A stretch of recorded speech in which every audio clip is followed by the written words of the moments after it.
kudos to the team on that one. They actually set up a pretty challenging time to beat. Heavy Machinery I haven't done yet. Which one do... Oh yeah, Sunset Vista I'm skipping for a while. Then what? Talks 1, 2... no, wait. Let's count how many stages. 1, 2, 3, 4, 5, 6, 7, 8. 8 more stages I need to get them on. And, Fumbling in the Dark and Lights Out probably aren't too difficult. So let's go for Lights Out.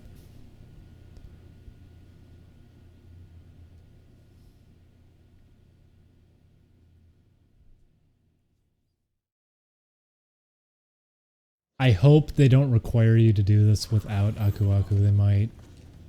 Like, there's just segments where you're gonna run through.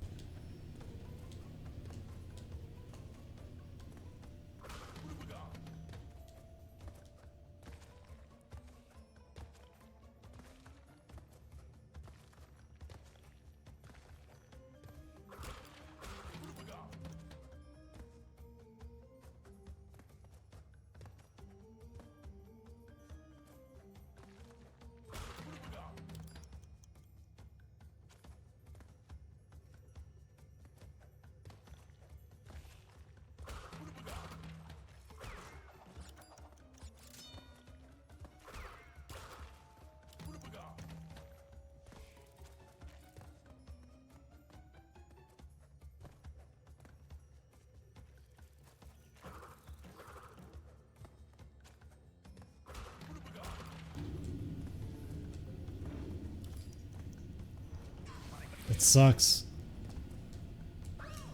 Gotta do the whole thing over.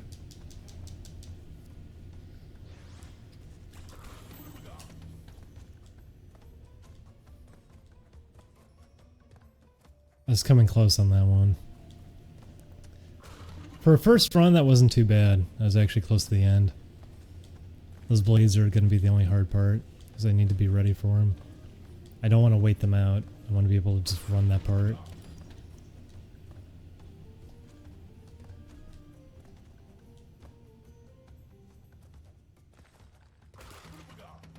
Missed it.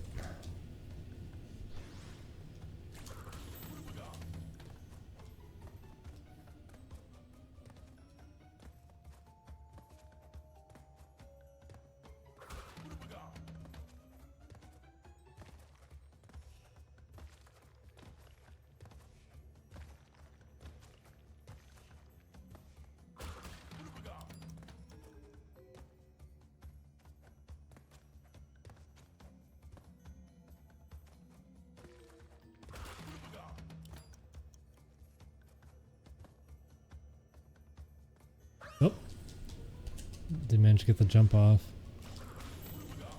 Moments like that would be a good spot for 60 FPS because it means you'd have an additional frame to actually take the input. Means you can make jumps even tighter. Would have been cool to have this in 60, it's a shame it isn't. Our, as bad as the quality was in our first few Crash videos because we were using the PS2 instead of using the PS3 to capture it, I did use interpolation on it, which I stopped using because it would take too long to pump out daily content. But Crash actually looks pretty good running at 60.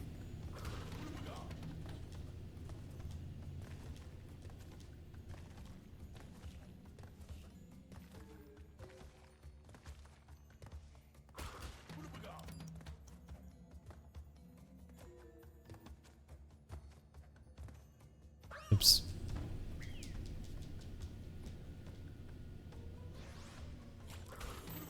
Yeah, this is a level you have to do fast normally. But there are parts that you're allowed to hesitate and they kind of want you to. That's why this has such a tight time on it though.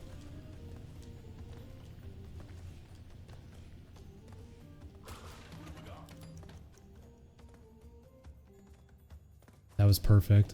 I slid off of it, and as I just fell off, I got the jump.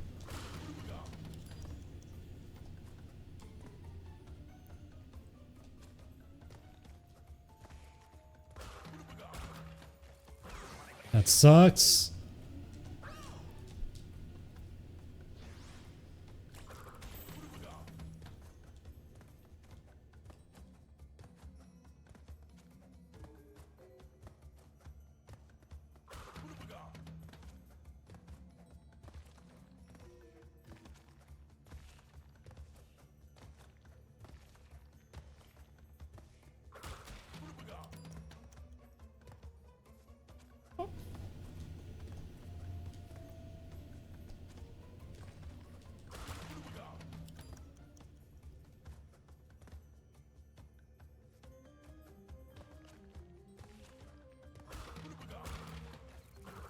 No.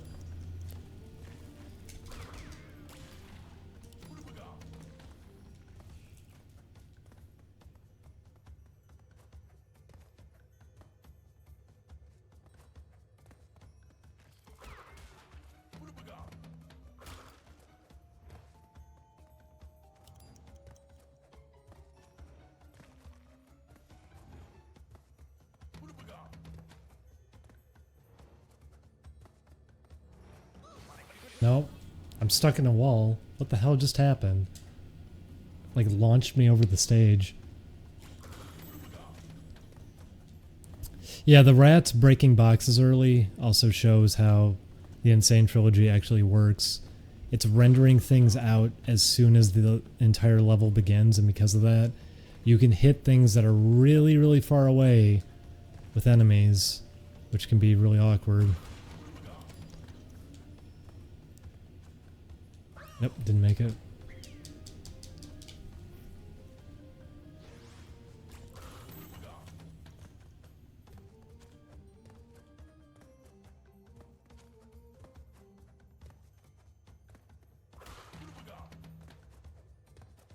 Isn't there a level that has a gem path that just skips the whole level and has a different exit? Or am I thinking of something that they have at the end of the level and it doesn't actually skip it?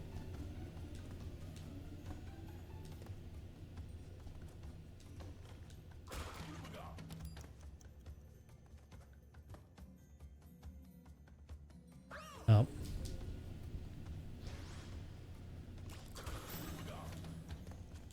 This one. Cancel machinery. Well, you guys are gonna have to make up your mind.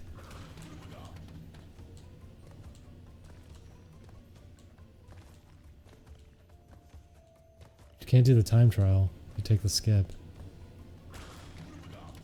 You can't? Ah. Oh, the clock has passed the point. Okay.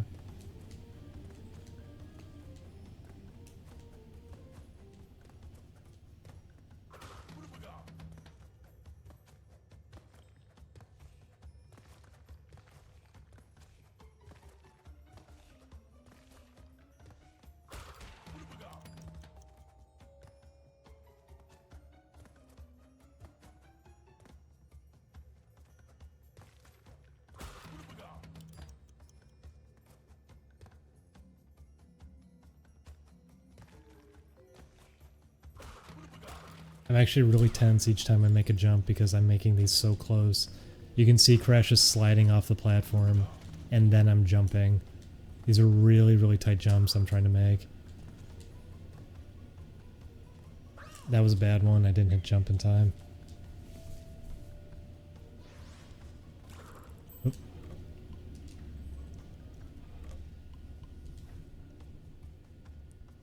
If I really wanted to cheat on the stage, I could probably have a video going next to me.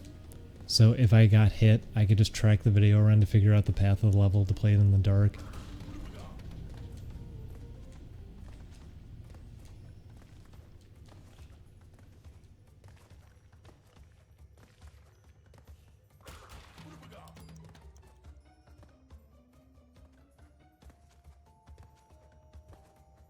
Oops.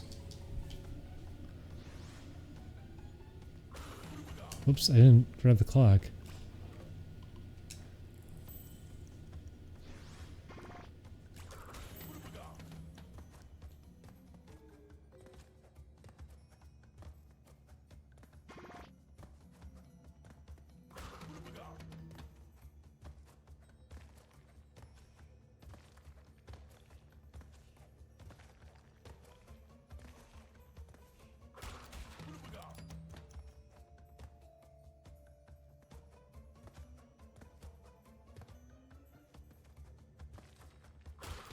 So if you see Crash like slide down the platform a little bit, that's because I'm intentionally doing that. I'm trying to get on the very edge of it before I jump.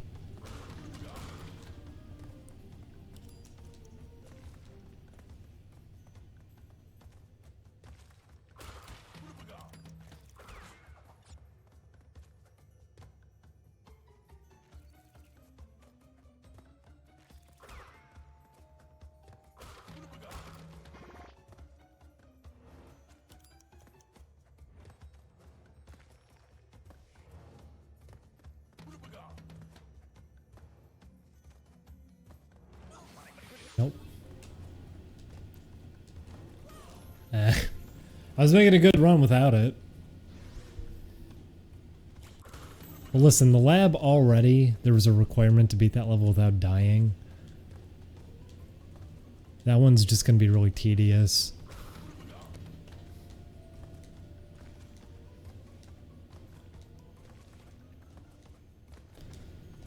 Most of the hardest levels already have a requirement to do them without dying.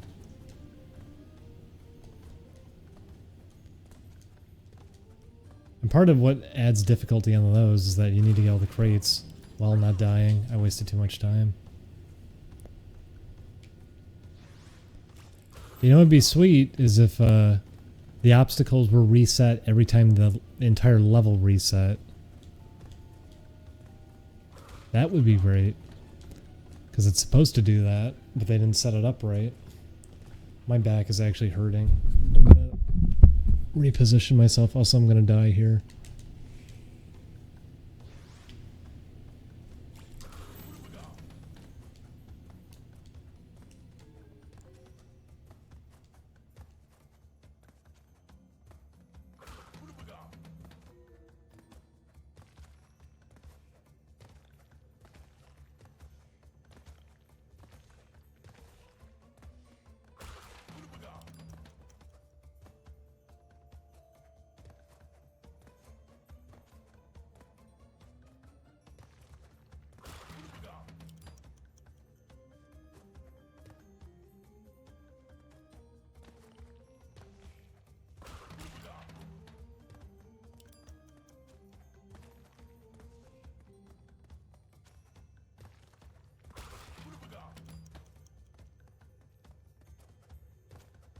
Oh, I missed.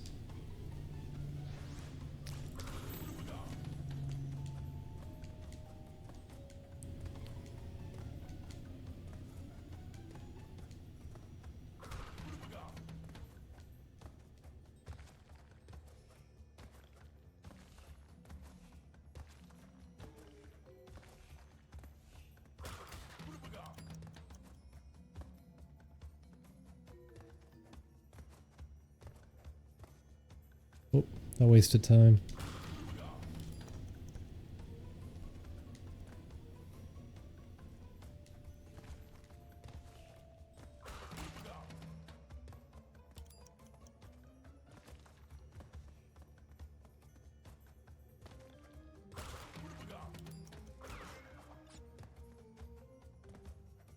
I have to keep remembering after the rats is that one. I keep jumping off to the side.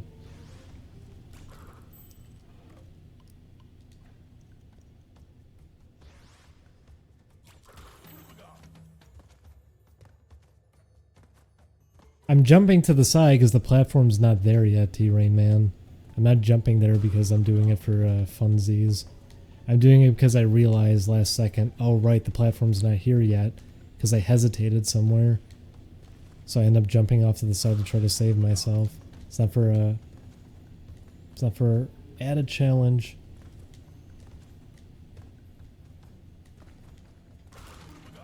Sometimes the platform is not positioned well for me, so I'm not going to make the jump if I went for it. Unless I waited a bit.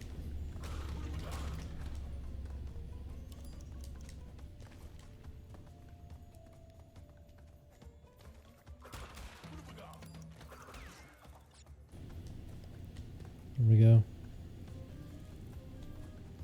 Whoa. Ah. No. Oh my god, I got stuck in the wall.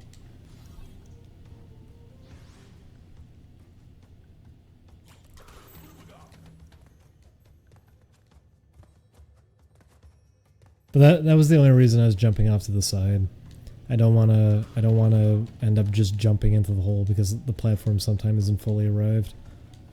If I hesitate even a little bit at one point, I might approach the platform and it's just not gonna be there for a bit, so I don't wanna wait. That was me being stupid though. It was there. I just didn't see it until it was too late.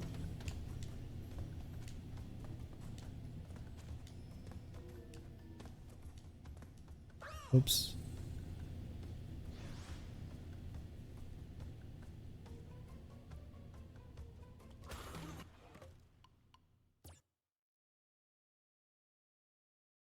Oh, I didn't mean to quit. Whoops. The platform looks like it's there. It's on some of these jumps, like I'm just saying, on some of these spots I already recognize when I make a mistake because I run into a wall a little bit, and because I hit the wall a little bit, it slows me down a little bit. So that's why I end up jumping off to the side there. It's to make sure the platform is just going to come in proper, because sometimes I've fallen in since it's not there. I am also getting tripped up by the fog though, so it's a middle of the road mistake. Also, why are people doing that? This is what I was making jokes about earlier. You people with Aaron. Everybody wants everyone to be Aaron Hansen. Everyone wants Aaron Hansen to be Darkside Phil. I was just stupid. I didn't need to jump there. Whoops! I slipped off.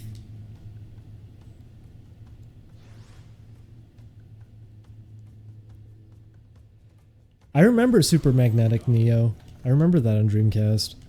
I only played it once when I was younger, and I always wanted to go back and see it again. I remember it being a really strange game. I'd like to revisit it. It got bad reviews for the time, though, I remember. But there were magazine ads for it like crazy, but because of what it was, and the fact it was on the Dreamcast, no one really ended up playing it. I want to play Blue Stinger really bad. Blue Stinger would be a lot of fun to play.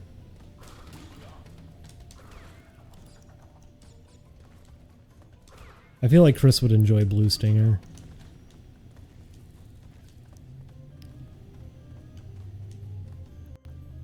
There we go.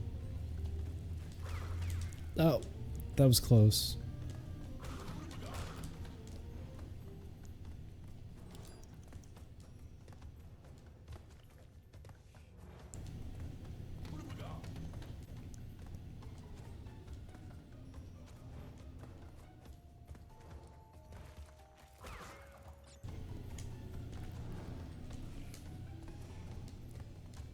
Made it. That's only a gold? Wow. This one is a tight time. That was only a gold. Was it because I jumped off the side on the one part? Or do I just have to cut these jumps tighter? I might just have to cut them tighter. Wow. The gem path. I thought people were saying don't take the gem path.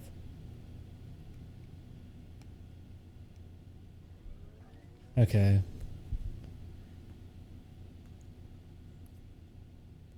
I heard people saying not to take it. Because they were saying that... Or no, that was a different level. Okay, okay. They were saying that a different level you can't do time trial with the gem path. Okay, I'll go for it. I don't remember what the gem path on this one does. It's funny, it was only a few days ago that I got all the gems, and I've already forgotten a lot of these level layouts. Okay, I'll go for the gem path. That makes sense.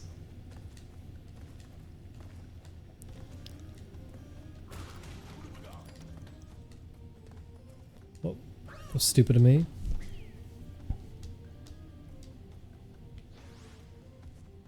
Okay, I'll try it again.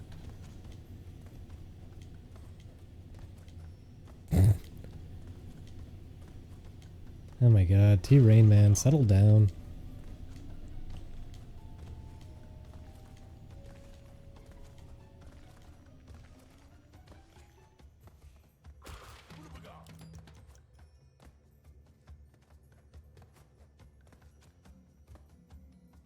I do it sometimes when I choke, by the way. It's not like it's an intentional thing. I do it when I'm hesitating. Because I'm fearful that I'm not going to make a jump.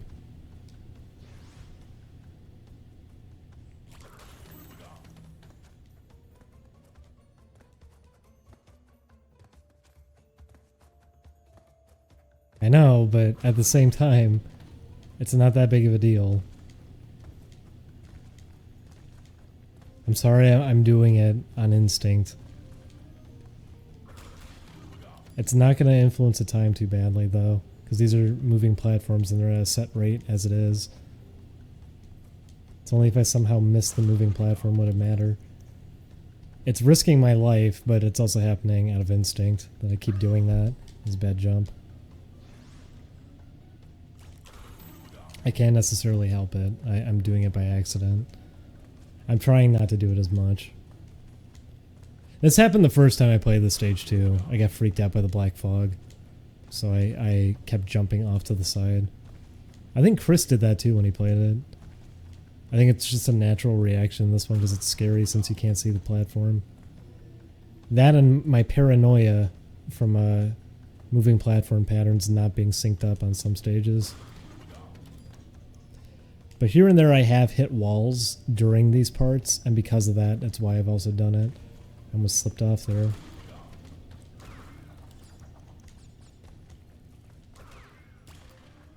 Oh, did I just hit something miles away from here? Okay. Gem platform's coming up soon. Get out of here. Oh god, no, I got stuck. That's bad. That's really bad. There it is.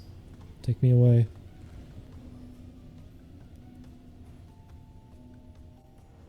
Oh, yeah, this is the level I was thinking of. Okay, where is it? There. Platinum. Thank you, everybody. So that was the one I was thinking of that skips most of the level. Okay.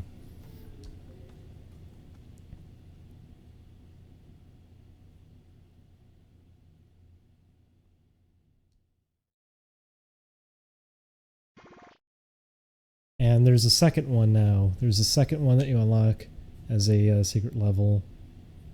So I'm going to do that one now. It's this one, Fumbling in the Dark. This one does not have some easy, like little baby easy mode escape. Doesn't have that. You gotta commit to this one, I'm pretty sure.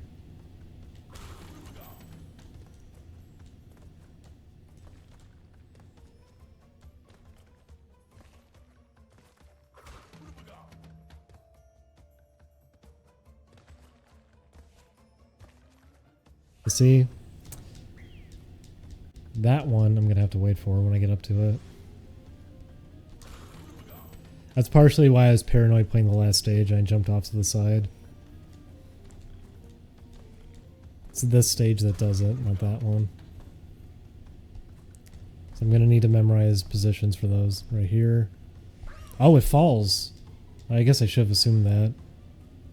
So I should just jump off to the side there.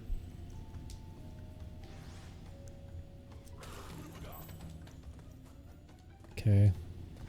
Let's get ready for that part.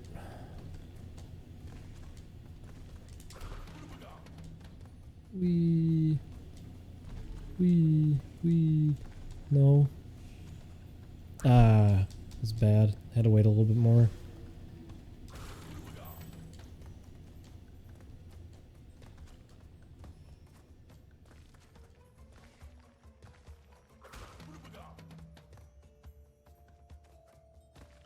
It's right here.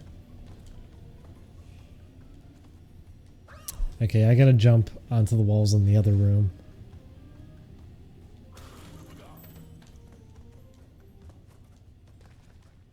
Alright, here we go.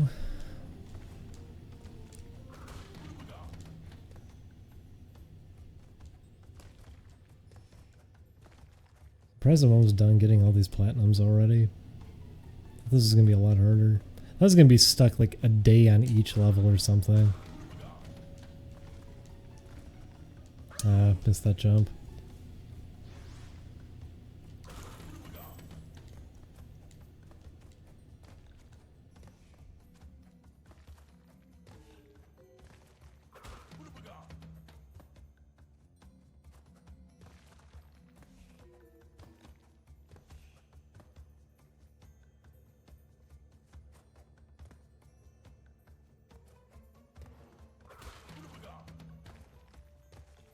I keep jumping that one too short.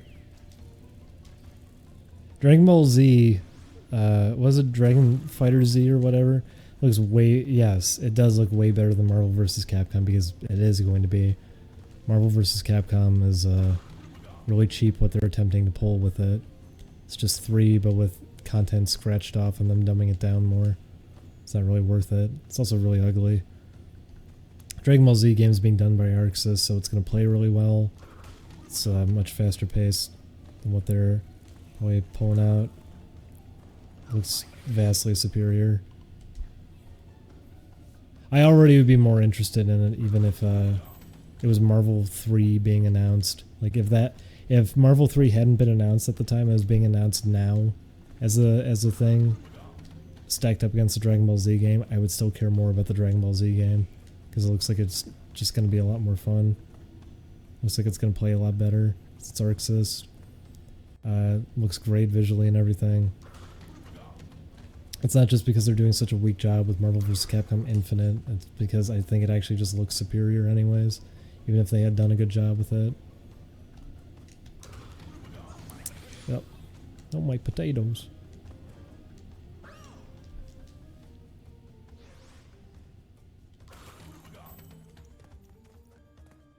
Apparently sales on Guilty Gear went up after E3.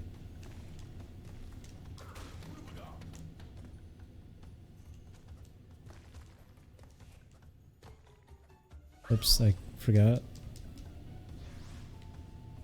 Yeah, it's not that it's Dragon Ball Z. I could care less that it's Dragon Ball Z. Because while there's lots of people who are obsessed with it and have purchased plenty of kind of cruddy games just because it's Dragon Ball Z.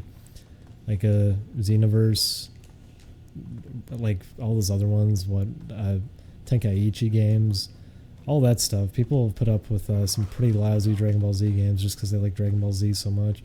Because Xenoverse wasn't the worst example. Tenkaichi's pretty lousy though. People just like it because there's a lot of characters there and it's good enough for them. Even if they all are just model swaps and function the same. Oops. But, yeah, it's not even that this is Dragon Ball Z. This game just looks like it plays really well, and it's a really fun idea. It's cool to see a 3-on-3 game that's gonna have some of the stuff that I'd come to expect from an ArcSys game. Something fast-paced like that, 3-on-3, that's gonna be amazing.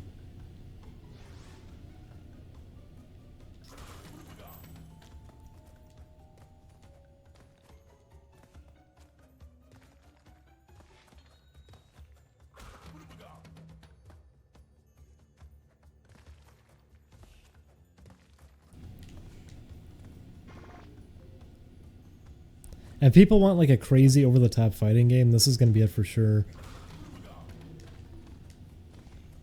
Because that's sort of what ArcSys always does with their fighting games. They're always very fast-paced. They're always very energetic, over-the-top. That stunk.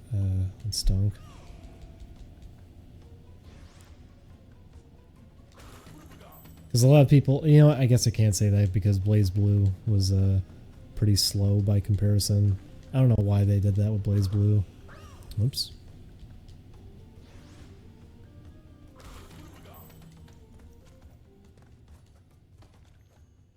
But Persona Arena, Guilty Gear, Hokuto no Ken, all that stuff. Very fast, crazy over the top games. Whoops, that was stupid of me. That JoJo game kicks ass. Hopefully you're talking about the Capcom one. And not All-Star Battle. 'Cause that did not kick ass. It was a major letdown. I mean, that was crazy in Japan when that came out because it was one of their biggest releases and also one of the biggest drop-offs ever in terms of sales.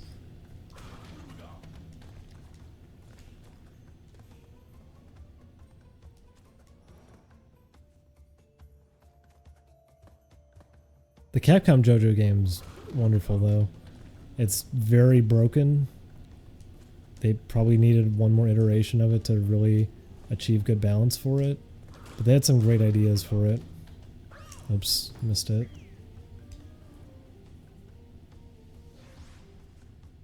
I haven't played Eyes of Heaven.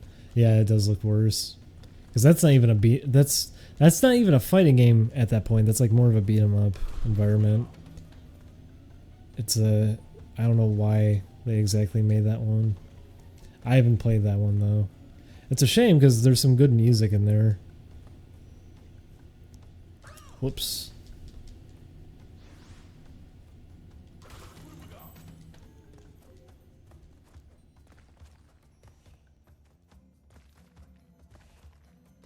It's weird how it's set up. Is there even anything to interact with in the environments? Because I've only seen basic gameplay of it, and it just looks like really weak combo loops over and over again in a 3D space, and doesn't look like it plays very well at all. Are there at least like items or something? Because if they're gonna do a game like that, they may as well go all in and just make it some kind of party game. 'Cause it doesn't really have gameplay going for it. Ran right into it. I got pretty far there.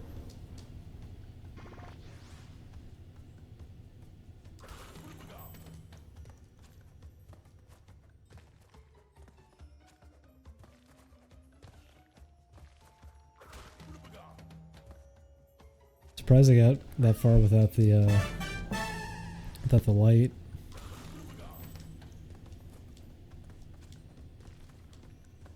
I wish I had better memory. I wish I could. If I had better memory, first of all, I would not be making as many mistakes because I would just hold on to the mistakes I made, what the level layout is.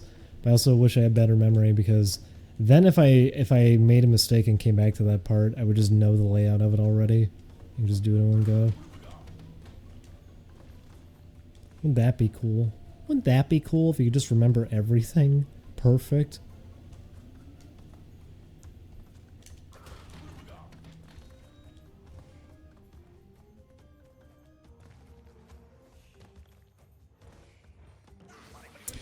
That's fine. Oh, slipped.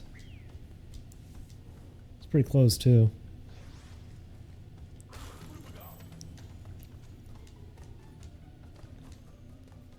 I had to put the VG after my name because YouTube, when I was setting up a channel, even though I had made checks beforehand to see if Ding Dong was even taken, which it wasn't, they told me I can't use that name, which is really upsetting. So I had to slap a VG at the end of it, and it's like, okay, well, guess I gotta commit to that on everything now. Well, probably not getting the platinum now because I wasted time there.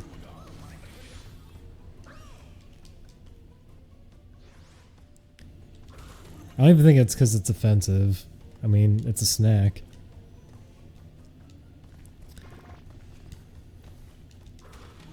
Wee. Wee. Oh. Oh!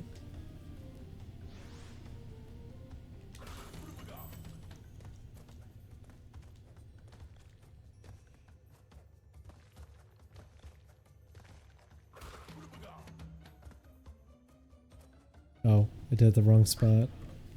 Well, that's fine.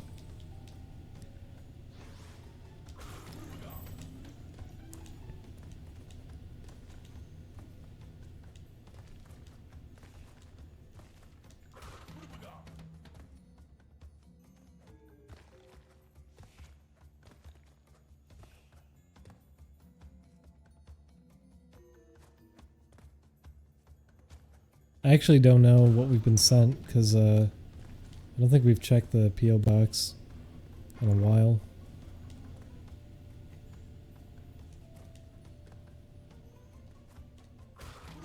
Like, that stinks. I was doing good.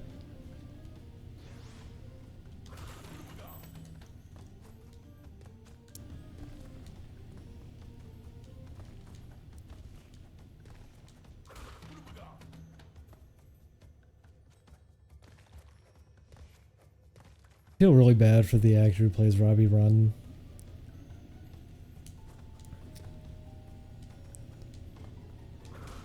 I was sad to hear that he slipped into the final phase of all of that.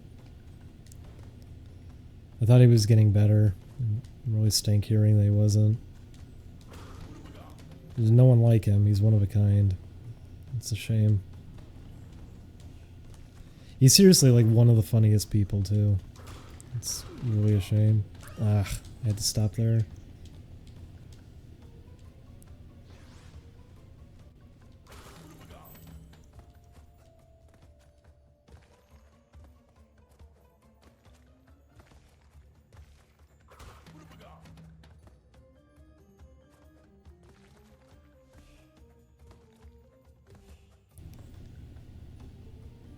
Is there a way to make choices like that when you're in chemo? Like they tell you like, hey, it looks like you might be able to get out of this, and you just insist on like, hey, even if I look like I'm improving it all, keep me on this as long as possible. Like, are you able to? It stinks too that the way to fight cancer is to essentially kill yourself.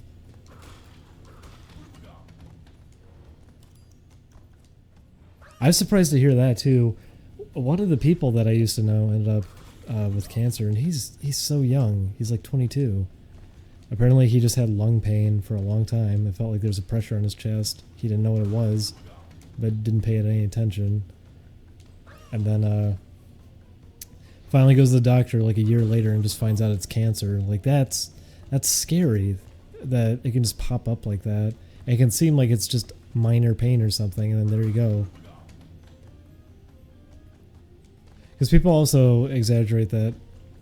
It's because of like WebMD and everything will always say like, oh yeah, everything could potentially be cancer, because every pain you can feel potentially could be cancer.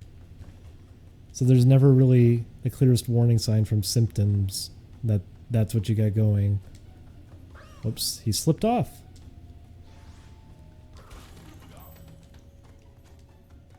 That Robbie rotting joke is ancient at this point. People have been making it for a while. I'm sure after he's dead, people are going to think that they're very funny to hop in with that. I do really feel bad that that's what's happening too. Because a lot of people were saying that to us too, like, oh, that meme's dead, that meme's old. We didn't think Robbie Ron was funny because he's a meme. We actually think he's really funny, just in general. That was the only reason I ever watched it when I was younger. Lazy Town was airing when I was like 15 or something, but I actually would put it on just because I thought he was really funny. He was the star of the show, essentially.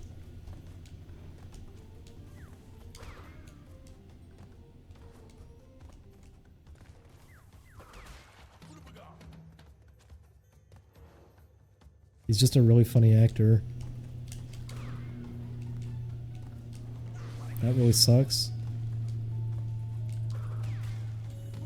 Oh my god! I could have saved that if there wasn't a hole right there. What about Sporticus? No one cares about Sporticus. I wish it was more ironic like that. I wish it was the other way around. Because Robbie Ron's the one... Ugh. Robbie Ron's the one who's supposed to be unhealthy and everything. It sucks that he's... It's weird that he's supposed to be the villain, but he's the most charming part of the show. It's the most likable part of it. If he wasn't in the show, you would not have something anyone would want to watch.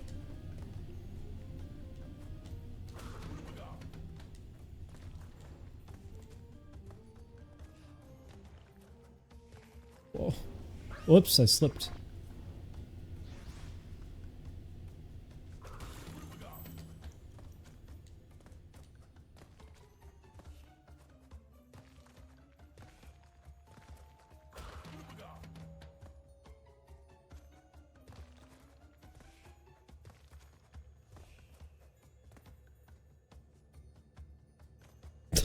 He represents temptation like the snake. You're just saying that because he hands Sporticus an apple and tricks him into eating it.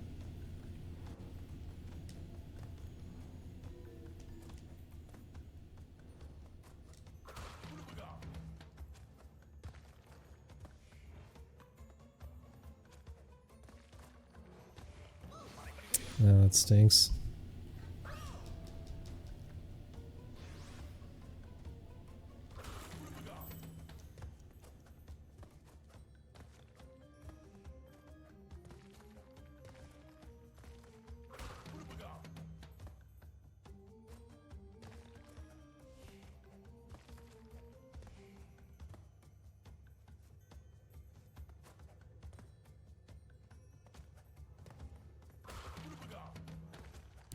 I mean, that was why I thought it was funny that people were saying that too. Like, it's a shit meme.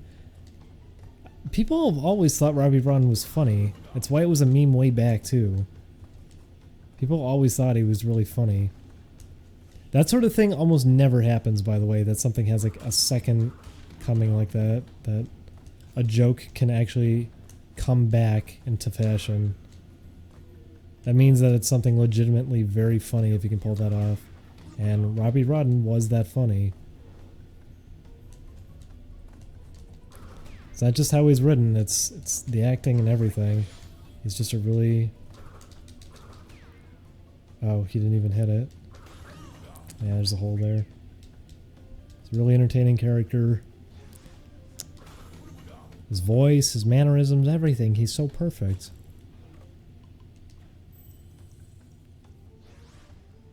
It's true. No one remembers any of that. That all that was popular way back. No one remembers You Are a Pirate. No one remembers any of that.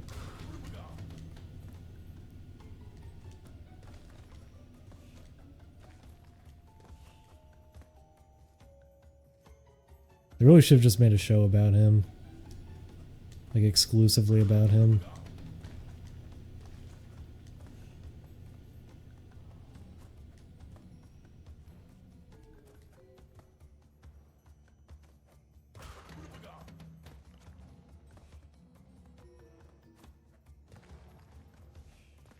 Does anyone remember those little warp portals that were in Turok? And they take you to levels like this? They're just these weird voids that were pitch black with water. And they had the pendulum swinging. Oops.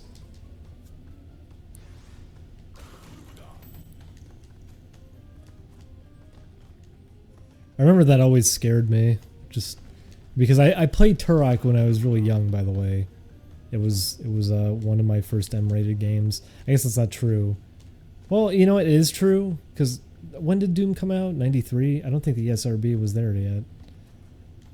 But, actually it might have been. I forget when the ESRB formed. It was when the Sega CD was around, so maybe it did already at that point. But, Doom was probably the most, like, the first violent game I ended up playing.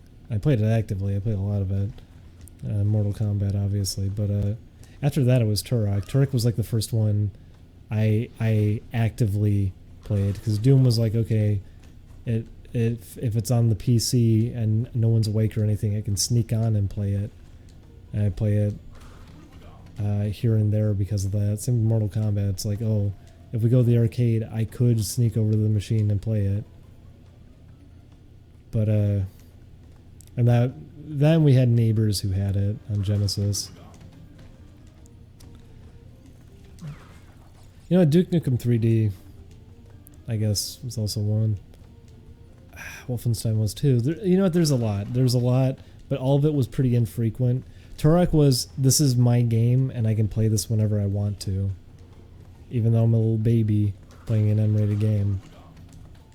I remember the idea of that these weird wormholes just appear out of nowhere and take you to this black abyss with pendulum swinging. What was the purpose behind that?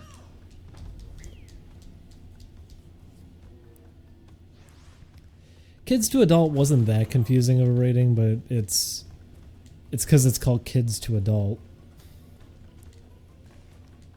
It's supposed to be a middle area. It's supposed to be that kids to adults can enjoy it. It's a transitional phase. And then they retired it. Then they brought it back as E10 plus essentially. Just kind of a weird one because it's like, okay, none of your other ratings have numbers on them like that. May as well go with the PEGI system. It's funny, we don't have the PEGI system here, but it's sort of iconic just because of the voice.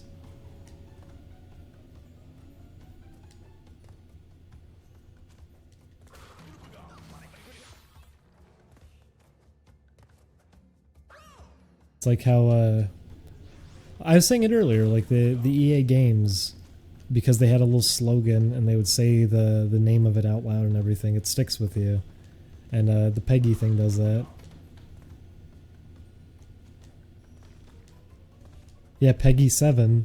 That's the one that Julian always says. He always says PEGI 7.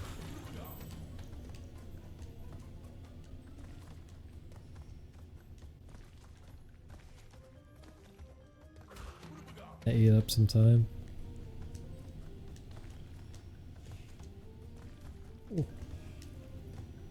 What does PEGI stand for?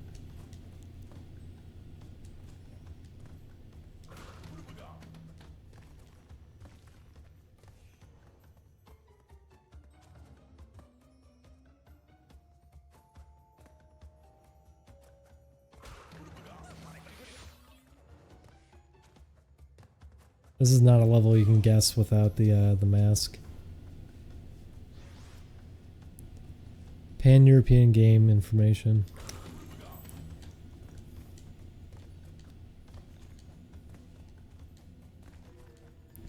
I remember before the SRB, Genesis boxes had like their own rating system made up.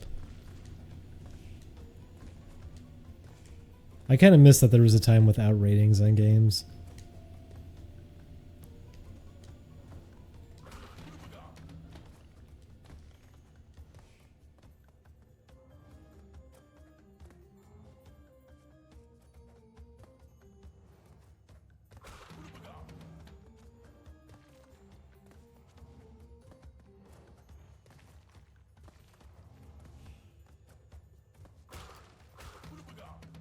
Ugh.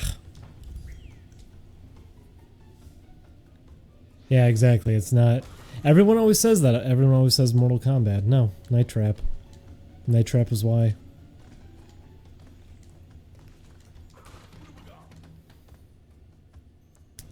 I always will shake my head when I hear people say, it created the ESRB. Nope. Night Trap did. Something very... very lousy was responsible for that. Mortal Kombat also sparked a lot of outrage, but Night Trap was the big one that got it to become a thing. It was one of the first instances of that really becoming a huge concern to people, because they didn't know what it was about. People were saying like, it's a game that you trap teenagers and murder them. Not what it's about.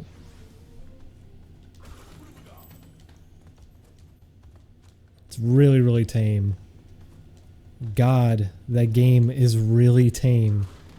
And then later on, because the ESRB got formed, it had a mature rating for no reason. That has to be the most, like the most softcore game to end up with an M rating.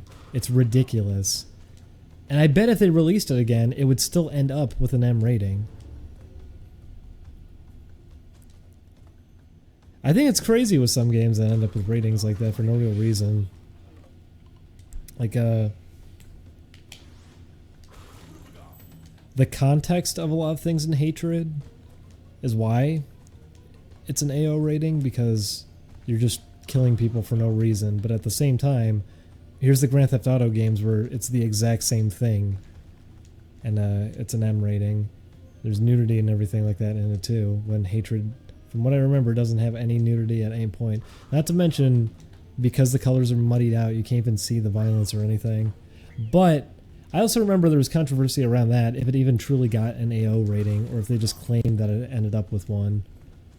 Because when they first released the trailer, didn't it already have the rating on it, even though they never ran it past the ESRB? Doesn't even matter. That game is completely irrelevant. As much as like Extra Credits did a video saying like, this is really dangerous, guys. This is really scary that this is out there, and it's No, it didn't influence or impact anything. It didn't matter in any way because it was a really mediocre game and nobody played it. Didn't affect anything.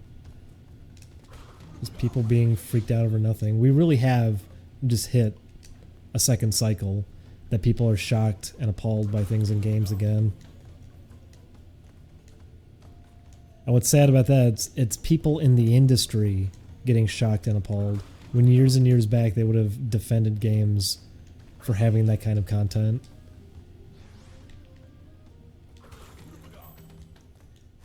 Hatred sold purely because of controversy. It didn't have anything to offer. It was a very mediocre game. That was the only thing it had going for it. And honestly, that was their plan. They were hoping for it to shock a bunch of people, and it did. I mean, if you've actually played the game, it feels like a parody because of how cheesy a lot of it is. Some of the lines in it. The code for him launching the nukes at the end is 666 and everything. It feels like a joke. It's a very goofy game. Ugh.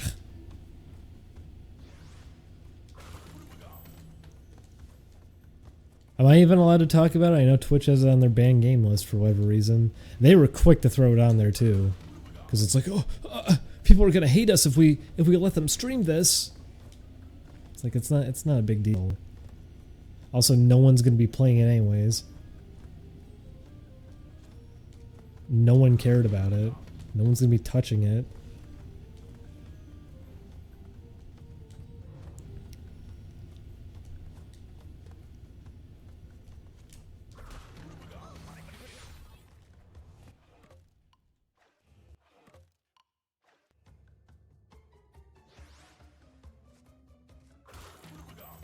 Then you, Then the opposite end, you have a Yandere simulator where the developer is fucking mental. It can't ever shut up about that it's on the banned Twitch game list. And on one end, I'm a little bit surprised it is, but on the other end, with some of the stupid shit that he keeps throwing into it now, it's no surprise anymore. It's also garbage. It's not a good game in any way at all. It's a mess. It's just people who are horny kind of switching over to it, I guess. I don't understand the appeal to Yandere Sim. I don't get it. I really don't get it, because the game is programmed like a mess. It barely functions. It's not good to look at. I guess because there's so many features, but it's like there's so many broken features. It's not like these things work well. You could probably slap together GTA mods and get better use out of that for what you want.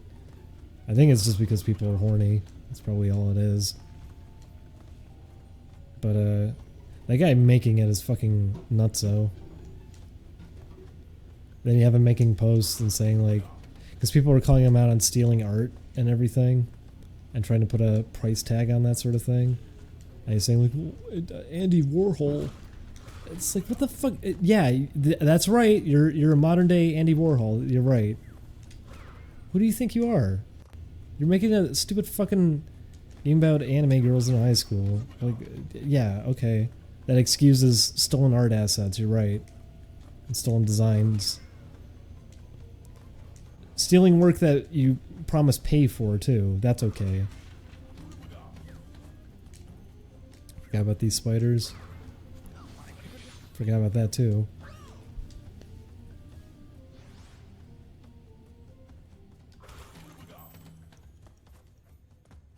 That guy is a lunatic. From what I heard from people, it's because PewDiePie apparently played it or something, and that's why it has an audience.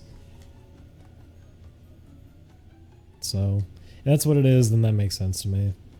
Because it is not good in any way at all. I've never understood how it has a following.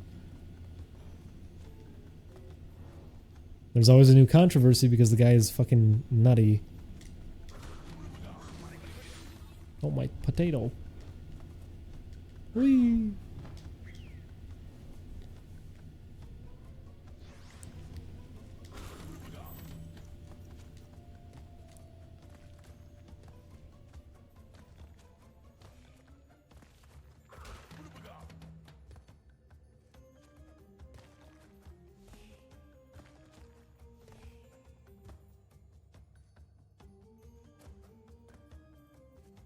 This controversial porn game. That's what it seems like. It's not even really a porn game, even.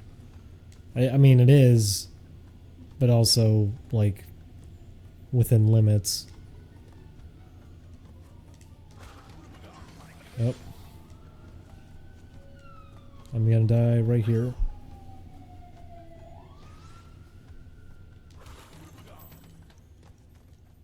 There's plenty of stuff in there to give people a boner.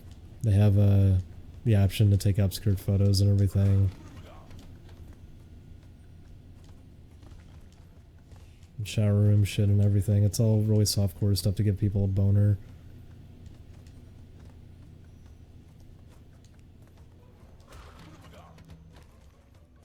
It's like if you played that Vor game on Steam and insisted to people, well, no, it's not a porn game. Come on, you're not fooling anybody. Why else are you playing it?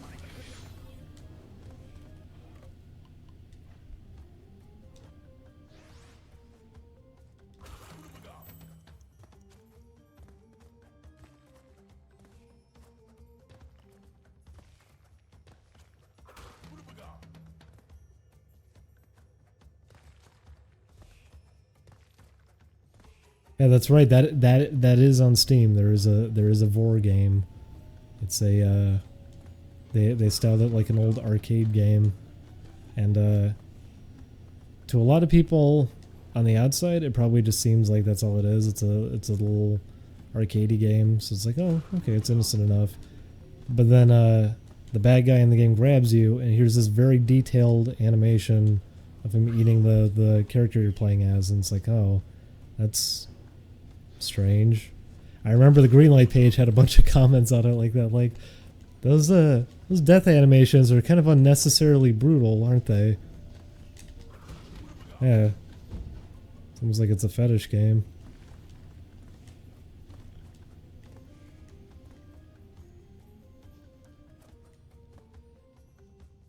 And what's confusing on that one is, okay, if you're playing Yandere for that, play something else. There's actual shit out there that would satisfy you much more. Is it just because some of the stuff in there's not enough of it? So, like in other areas on the internet, like it doesn't exist enough, it's not widespread enough for you?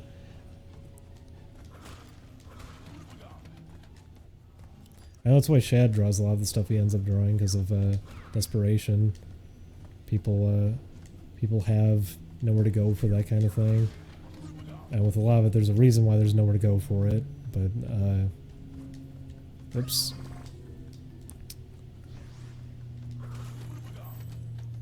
Because people will put up with, lousy things like that to get their rocks off. That does happen, so maybe that's what it is. I just don't know what you'd actually play it for, considering it's such a mess. Like I said, if you want something with good options open to you and everything, if you want a game that has a ton of stuff in it, just play GTA and use mods or something. It's much better to choose from, instead of a game that barely functions at all.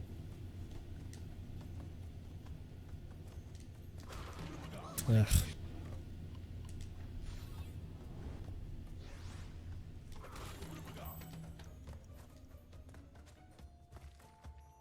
Well, Fluffy 101, consider things like BDSM where people get pleasure out of that sort of thing.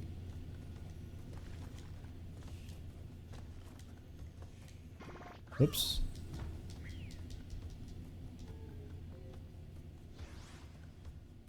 Whoa. Yeah, play GTA to beat Motifa. I actually kind of want to make like a stupid Motifa game or something. You know what? If we do Wild Woody Fest, that can be something allowed as a rule. Because we did Bubba Fest with friends. What was it? It was Summer Bubba Fest with friends. Which was, you can make games about Bubba. And you got bonus points if you included either Wild Woody, Winston Warbler, a bunch of the other stupid characters from... I also know his name is not Winston Warbler. It's because Corey said it. I thought it was really funny. But just stupid characters from other games like that. You get bonus points. And the Irate Gamer. Which there were a lot of Irate Gamer games. Those were some of the funniest too. Were the Irate Gamer games. But if we do Wild Woody Fest, I think that's what we'd do for it. Is we'd have that be a thing. That if you use Motifa, you get bonus points for the game you made.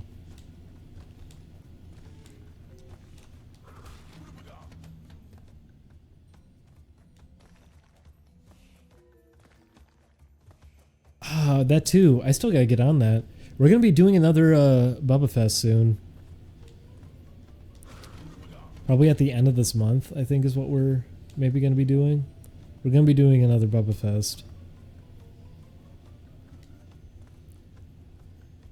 I just I forgot to get like a trailer for it ready.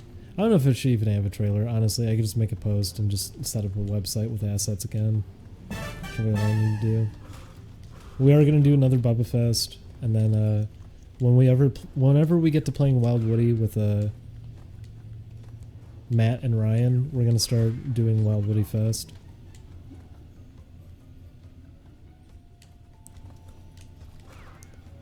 And people are going to be scared then, like, does that mean Bubba Fest is dead if you start doing Wild Woody Fest? No, we'll be doing both. Like, I don't know if Wild Woody Fest will stay as a thing that we do forever. Oops. I actually didn't see that platform there until it was too late. But yeah, we're going to do another Bubba Fest this year, and we're going to do Wild Woody Fest after we play it again and Oni plays. Bubba Fest, I don't have time to really do an entry for. I was actually going to do one. Because I had something going, but then I ran out of time to really work on it. But Wild Woody Fest, I might end up doing one. We'll see.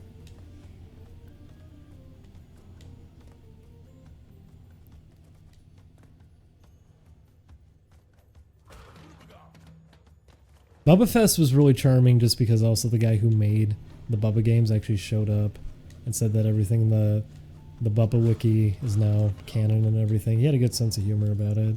It's just too bad he disappeared afterwards. Like he deleted the... It wasn't Dropbox. I forget what he used for it, but he deleted that and stopped sharing files with us. We were hoping to do more of his old games, and he was finding some of them. Then he shut it all down and completely like dropped off contact, so I don't know if that was just like, haha, yeah, funny, and then he was really mad about it afterwards or something. But it was cool having him there at least.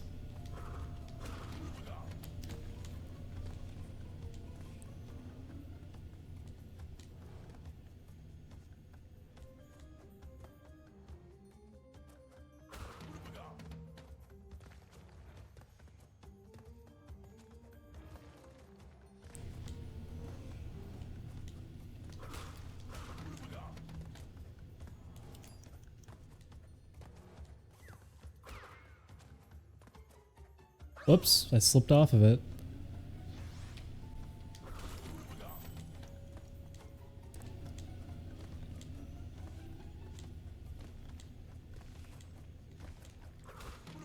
These little platforms are really getting to me on this one because I keep slipping off.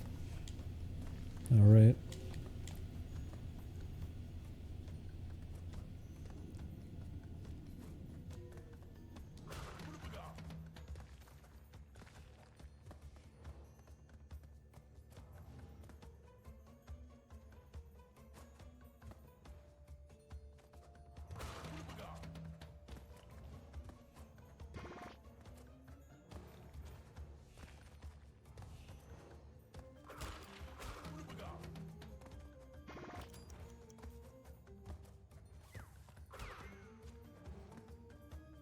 Ugh.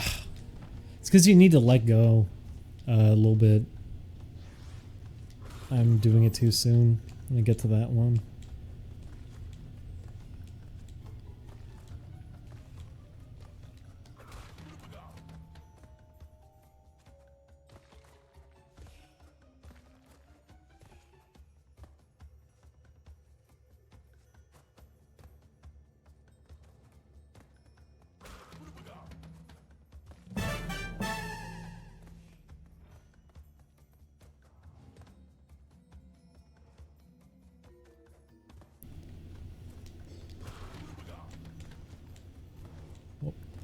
They're starting to do construction next door.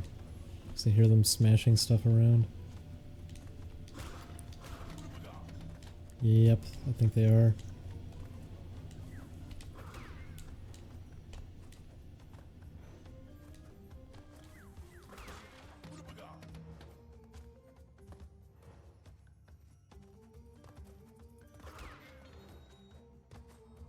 Stinks. Not to mention it got me jammed into a wall. Ow.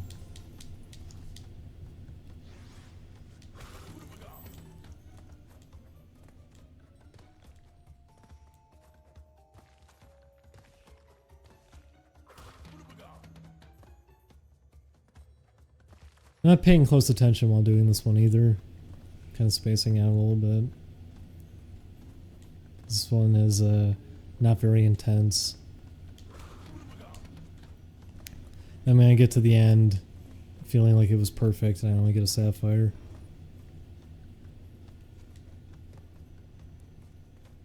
Did you ever play an MMO? Yeah, remember, do you remember Castle Infinity?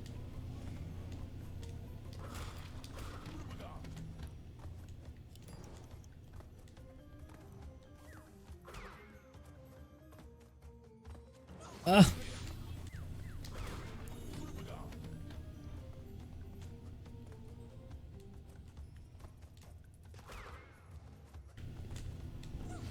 Okay, stop trapping me in the wall. I thought I hit it.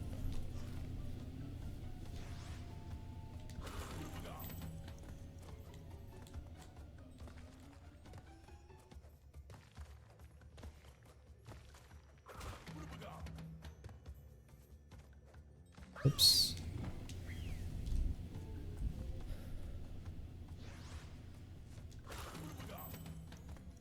Here, everybody look up Castle Infinity. It was one of the earliest examples of an MMO, and I remember I played that when I was a little baby. It was not very good. Remember, I was also a dummy, because I was like 7 when I played it. And one of the guys on it was like, hey, you know, it would be easier if you called me on the phone to give you advice. I was all freaked out and paranoid, like, oh god, oh god, oh god, but I need the advice. I ended up doing it like a dumb fool, because I was an infant and did not know no better, and nothing came of it. And the guy was like 13, didn't matter. But it was a stupid decision. It was a dumb thing to do.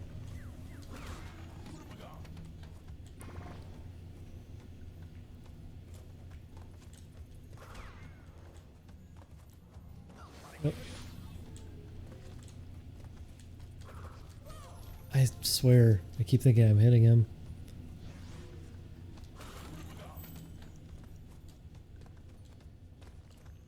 No, I never played Toontown.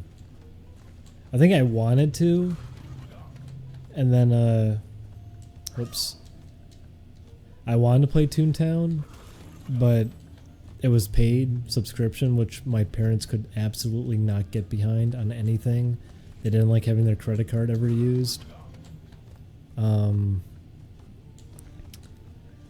And then finally they had that downloadable version of it when it was free, and it was pretty lousy. It was pretty bad. People like it because they have fond memories of it, and I wasn't in that window, so...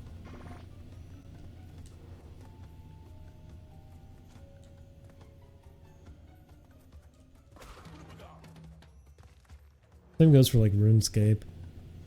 RuneScape I could not get into at all when I was a kid because as big as it was, I had already played online games that had more to offer than that did. Also, starting your game by teaching people how to cook for a half hour is a great way to not get them interested when they're a little baby. You're trying to market to little babies. Yep. Keep missing that one. Oh, I didn't get it. Ah, there's a hole there. Yeah, Ragnarok Online I played a whole bunch of. To that game's credit, it had good music and art. Didn't play that great. It was just an okay-ish game, but it did actually have really nice art. Did you ever play Ragnarok Battle offline? Because that was actually pretty fun. It was originally because a demo got released. I wonder if someone can find that for me. There was a demo of it, and the demo was actually called Ragnarok Battle Online, because it was going to have online play. They retitled it to offline because it was misleading. There's no online play. But it had different music in that one. I remember some of the songs sounding better in the demo version. If anyone could find that demo, I'd love to play that again. Just to hear the music they didn't end up using.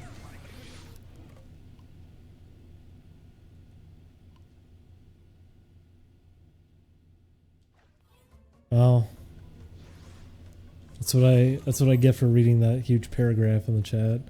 Is that from Castle Infinity?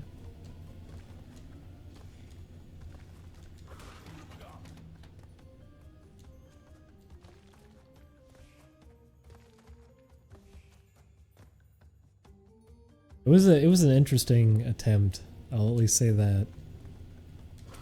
It was an interesting attempt at doing an MMO because they wanted to make it a platformer as opposed to an RPG, but it did not do a very good job at all. It played like garbage. It was a mess. I think there's some charming things to it. I remember the art style being okay.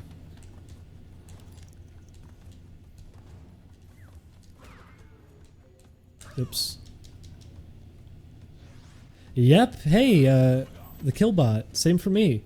Maple Story is when I stopped with MMOs altogether. I was in the beta for it, and it was so simple, and all it was mindless grinding for hours on end. I couldn't do it, and everyone I knew was playing it, and I was just like, okay, you know what? Maybe MMOs aren't for me anymore.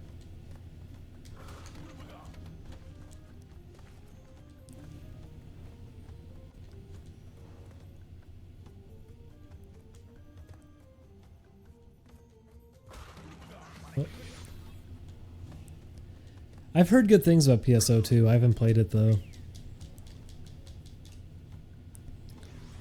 I played the original PSO on Dreamcast all the time though.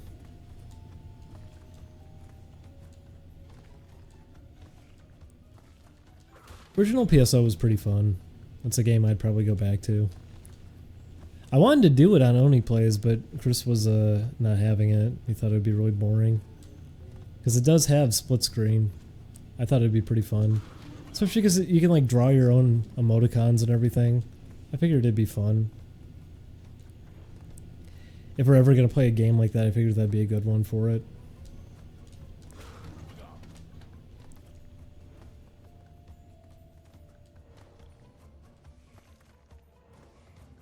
Did not make that jump because I turned.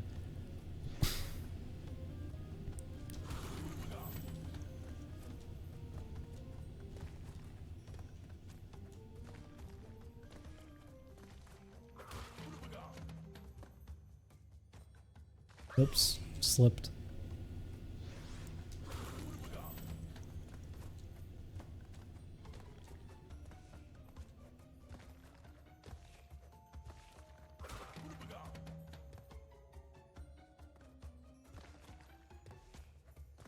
I'm pretty paranoid on this stage, just because I don't know what the platinum time is. Oh boy, am I stuffed up. I'm feeling real sick. Like right there I could have saved time probably. I'm nervous the platinum is just ridiculous on this one. In terms of old online games I played frequently, outside of Ragnarok, the other one was well, because you know it depends on time. Castle Infinity was when I was a little baby. I remember we got Ultima Online, but never could get it working. So never ended up playing that really. PSO I played a whole bunch of when I was about 10. I played a whole bunch of it. When I was about 12, 13, that was when I was playing a lot of Ragnarok, and I played that for years.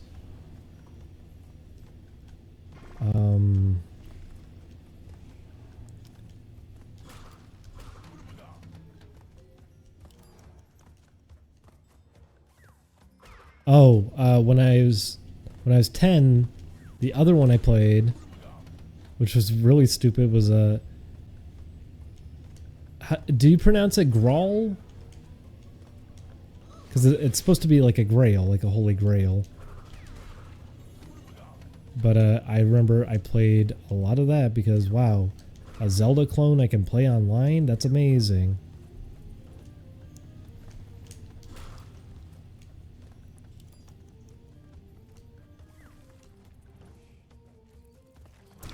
Well, I had no light.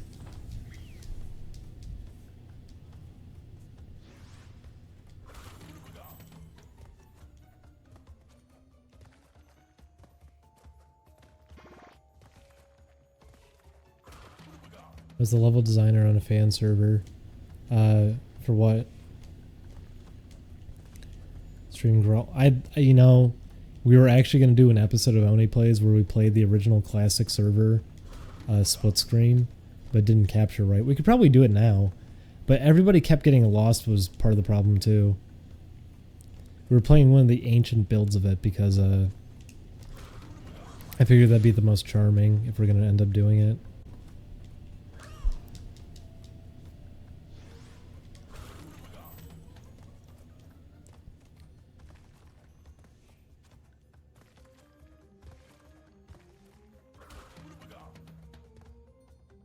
Roblox was always just depressing to me because I saw videos of kids screaming playing it, and I was always thinking like, oh my god, this is perfect. It's like Second Life, but for kids.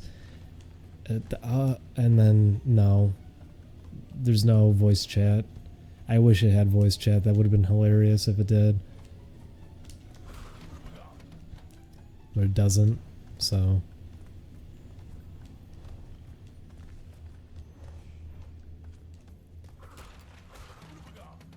Was that a very popular episode of Game Grumps? I imagine most people didn't see it. That was one of the few that, because I don't really watch Game Grumps, but I remember at least seeing that one because I think Chris was telling me about it.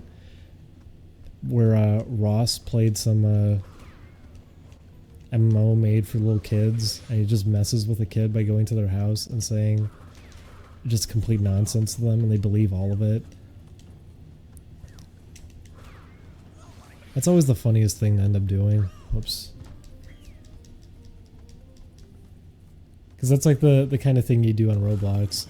And I thought that was actually a funny video, but I don't think that one ever got that much attention. I think that's one of their actual funny videos.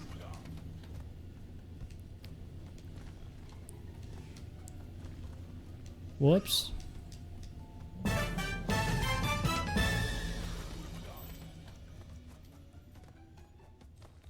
That was a funny one.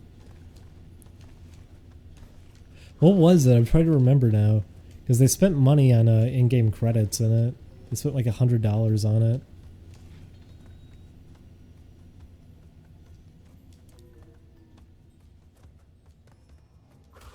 When I say actual funny videos, I mean like to the point of laughing pretty loud at it. Listen to you, Mr. Trying to start shit. I'm on to you.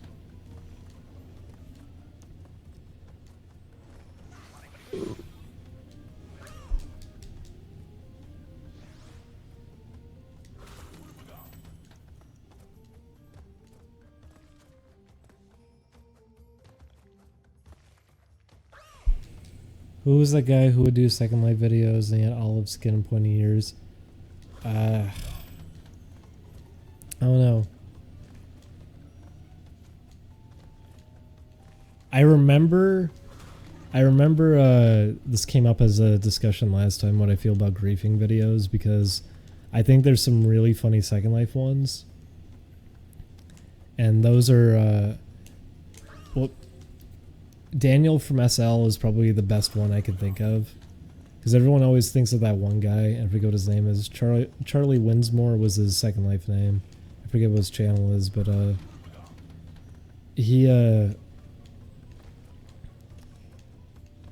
that guy in specific is responsible for Second Life being ruined.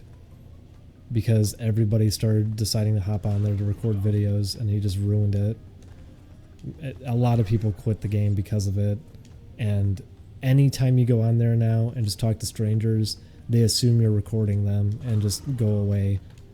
So it's almost impossible to find anyone funny on Second Life anymore because of that. Those videos ruined it. But Daniel from SL, I think, actually has the funniest Second Life videos. And I was mentioning that before. I talked about how Britbong, I think, has some of the worst, because his videos typically aren't... The best result you can get out of Second Life is that you go in and you try to work off the people there. You try to take in their kind of crazy and go along with it. It's what we did with Genesis Valentine. You don't want to shut them down because they're the ones that are funny. They're the ones that are entertaining. You're giving them a spotlight.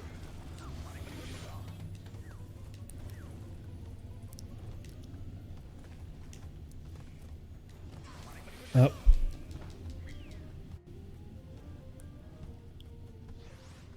And it's why Daniel from SL is really funny, because he barely says anything. He almost says nothing the whole time and ends up setting people off, and it's really funny to watch because of that, because he goes along with whatever it is they throw him into, and he's always really funny about it because of that. He lets them be the source of entertainment. With Charlie Winsmore, it's him thinking he's the center of entertainment typically. And here and there he'll get some funny reactions, but usually he doesn't. Usually it's just him playing his character. So it's middle of the road a lot of the time. And then with someone like Britbong, the videos are just, haha, you're a faggot, you're stupid, you're dumb. It's coming from a position of, it's like a Leafy situation. It's videos where it's like, I'm superior to you. That's why I'm doing this. And I mentioned it before, there's the one video where he tries to make fun of the guy because his first life picture is him in real life, and he just looks like a normal guy who's in shape, and he just says out loud like, I lift weights, I have muscles, I'm a faggot. And the guy's like, yeah, that's right. Is that an insult? And him and all of his friends are just laughing at him because it's like, yeah, what is that? That's not an insult. Saying someone's in shape, like, okay, yeah, you really got him. It's that kind of thing. You need to have more structure to it than that. Hi, Dustin. Relic hunting is going okay. I had to redo a stage because I accidentally loaded my file instead of saving it. So I had to redo one of them. So I could have probably knocked out another level, but I'm making some okay progress.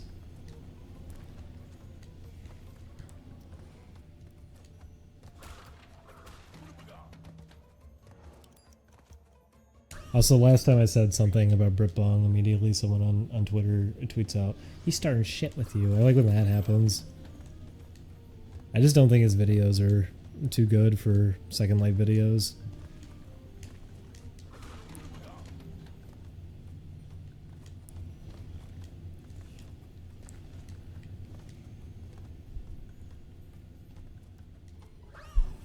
Like I said, if you're going to be doing that kind of thing, I think the best way to be going about it is trying to let the people that you're interacting with kind of steal the show. Because that's why Second Life is entertaining. You're not necessarily the star. These different people are. You're showing off the environment on Second Life and interacting within it. You act alongside them and try to get on their level of crazy to get the most out of it.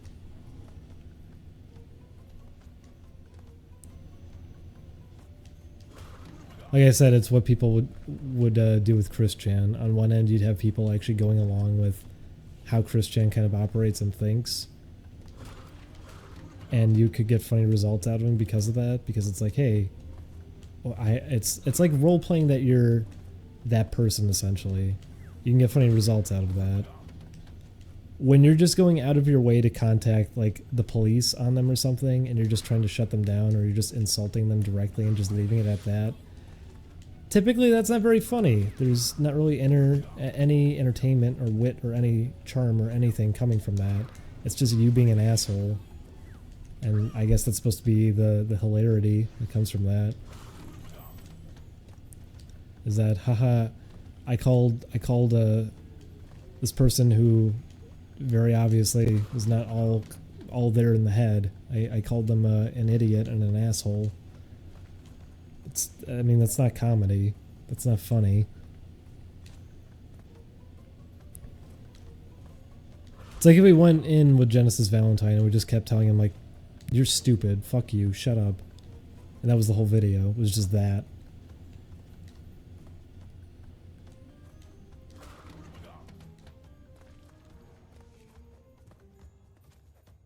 And people are gonna... Because I think some people would also probably say that was like, well, what about the fag enabler video that Chris did? The thing is, how Chris acted there, that's actually how those people act. Those Sonic people act just like that. As the video kind of demonstrated, they actually act that way. So he didn't do anything necessarily to bully. He was going along with just how they sort of act. And that's why it ended up as funny as it was. It's why it played out the way it did. Those Sonic people are very nutty. I remember I went to one of those places, and I still have that audio somewhere. I should post it or something. But a bunch of them were discussing... That was the worst. They were discussing child pornography for like 10 straight minutes out in the open. And I was just like, what the fuck? So I was just sitting there recording. I didn't say a word. I just sat there. And you're hearing them say things like, yeah, you type in one wrong letter and you end up on a website like that. I typed one wrong letter. Instead of going to GameGenie.com, I get pictures of kids. And then one of them says, like, I got in trouble because I took a picture and my stupid sister just happened to jump in front of the camera not wearing any clothes on. And, oh my god. And then they're saying, like, there's wars going on, and there's drugs and people committing robbing banks, but we have the feds dedicating all their time to looking up people who are finding pornography of this. And it was fucking horrible, because it's like, good lord, these are adults, because at the time on Second Life you had to be an adult to use it. These were adults, all just standing around dressed as Sonic the Hedgehog saying all of this. I still have the audio. Maybe I'll upload it at some point. It was really, really bad. And it goes for like 10 minutes. And they're out in the open. Anyone can walk in on that. There was another video of Sky News talking about Second Life. I wonder if anyone can find that one. They end up finding a guy who ran a place, and he had they follow him back to his private, like, Second Life house, because they found an age play area, which means people role playing as children, which typically they do for sex purposes. That's why they do it on Second Life.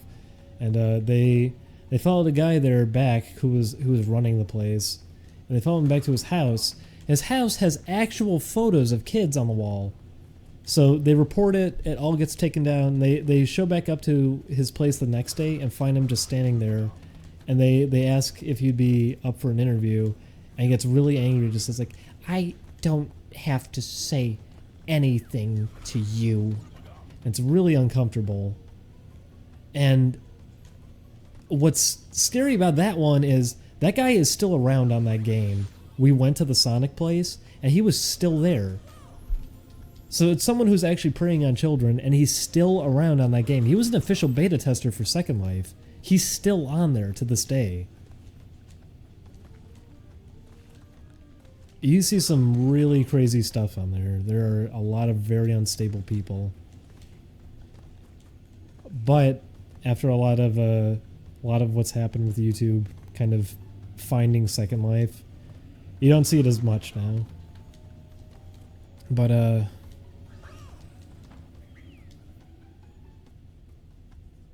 I remember another one was that we were just going around houses, because there's areas where people are given houses if they're a premium member of Second Life. So we were just going around houses to kind of like break into people's homes to just kind of talk to them. And we found an empty house which was open for people to do whatever they wanted inside. They could build whatever they wanted. They could drop whatever they wanted, change things around inside. They could do whatever they wanted with it. It was just someone's random home. And we're just in there talking for a while because it's like, okay, let's just cool down for a bit and talk because we're gonna like figure out somewhere else to go. So we're just in a Skype call, just sitting there for like 5 minutes. Then out of nowhere, this guy shows up, and he's in the corner of the room, and he's putting up all these photos of bestiality, like actual photos of it. And we're like, what the fuck is going on? Who is this guy? And it's not his house. He's just some random guy doing it, and he didn't see us because we're on the second floor. So we come down and we're just like, hey, you can't do that, right? Because like that's actually illegal. You can't do that. And the guy gets on microphone because he keeps typing in chat like over and over again. Oh God, I'm sorry, I'm sorry. He takes everything down. He was like running in circles, and one of us is like, I mean, we're gonna report you. Like no matter what, we're reporting you. You just did that. And he got on microphone. He's like, listen, I'm sorry. I am sorry for what you had to have seen there. I don't know what I've done, and I'm sorry. Please just do not report me. I will leave peacefully. And it's just that sort of thing. And that's what you used to see on Second Life way back. You used to see people like that. It was insane. And you would see it everywhere. You would see it everywhere. Every corner of Second Life, you would see it 24/7. It was everywhere. But after YouTube really caught on to it and people kept doing griefing videos on there, you don't really catch it as often because everyone sort of quit after all that happened. But the people who ran Second Life also never really cracked down on that thing either. People who did that sort of thing wouldn't get in trouble. They could get away with it. As long as they were giving them money, they didn't really care.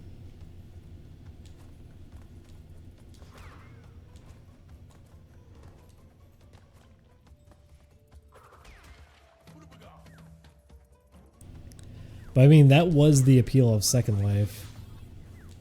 Well, the appeal was just going on there and finding like the strangest people.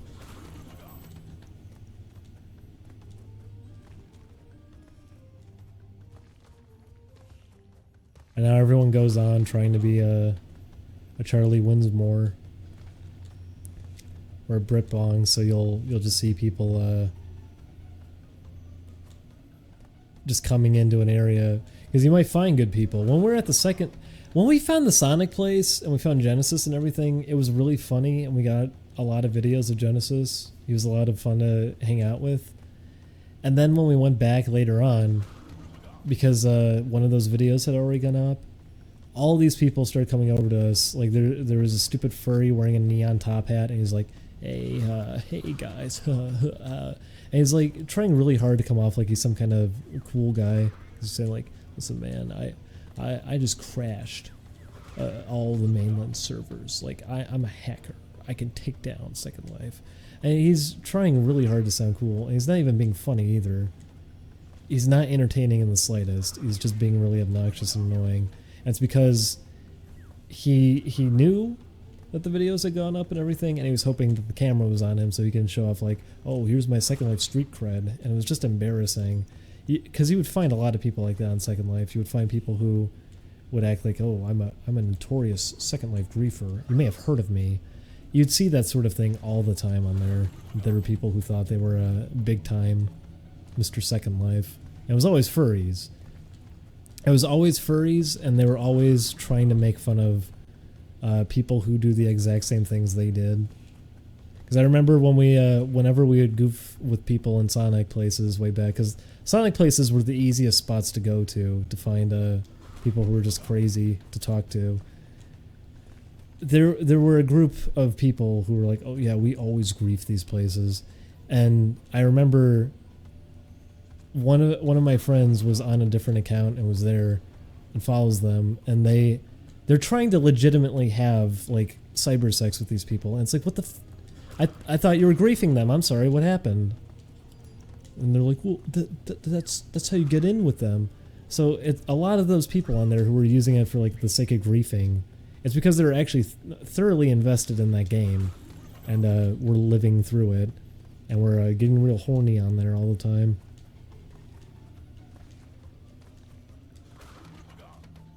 So a lot of people would be like, no, I'm a Second Life griefer. That's why it was usually furries, because it's like, okay, yeah, that's why you're dressed up like that with you're in sexy femboy seagull avatar wearing a Speedo, because you're griefing, right? You spent actual money on that because you're griefing, right? So we had a lot of that when we went back to the Sonic place trying to find Genesis. We had a bunch of people like that showing up, trying to act like they were actually like tough guy griefers or something. And we're just making fools of themselves in the way that it wouldn't be entertaining for a video. If anything, they'd want the video to go up because it'd be like, haha, look guys, I'm a star. Because that already had happened. The guy in the video, the Fag Enabler video, he left a million comments on that video like, haha, I knew all along that they were just messing around. No, he didn't. We didn't know who he was. He was very clearly upset. He had the mentality that any of those Sonic people would have. He didn't know anything that was going on. But that was always like the fallback that people try to ask. They try to act passive aggressive about it and everything. Like, oh, it actually didn't get to me.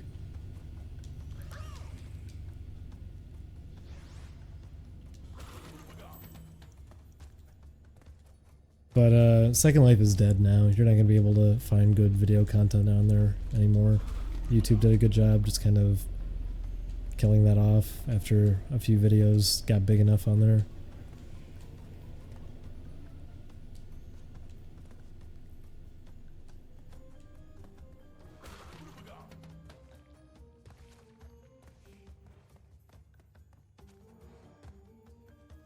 It's funny though, being on the opposite end, that I'm wide open now about almost every single thing. I talk about like everything, and I put pretty much everything out there outside of personal information, and people still think a lot of that is fabricated.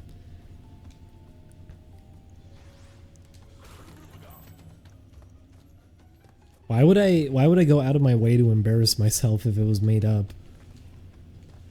But I mean, that's what ends up happening is with those people, they think like, no, you do the opposite. You say you're in on it the whole time, and people will believe it.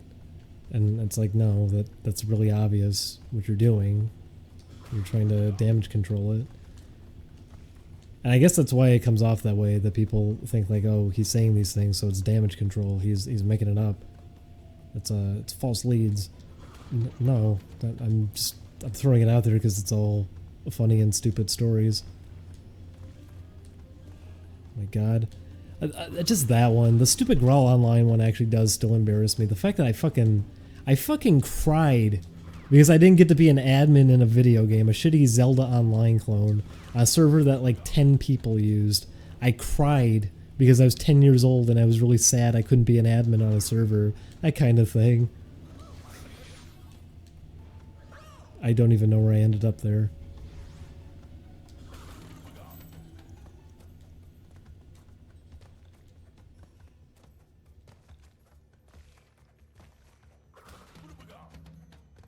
Where's this video? It's not a video. I was 10 years old. There was no video. You couldn't record stuff back then. But I told the story before. I frequently played Grawl Online when I was younger. Frequently. I was obsessed with it because it's like, oh man, it's Link to the Past Online. This is awesome. That's how I got acquainted with many terms. And I said this before too. I didn't know what a faggot was. I didn't know what that meant as like an insult or anything. I thought faggot was like an animal. I thought it was like a ferret. Because people on there would call me a faggot all the time. I was like, haha, I'm not a ferret. I didn't know what it meant. Because I was like 9 when I first started playing it. I think I stopped when I turned 11.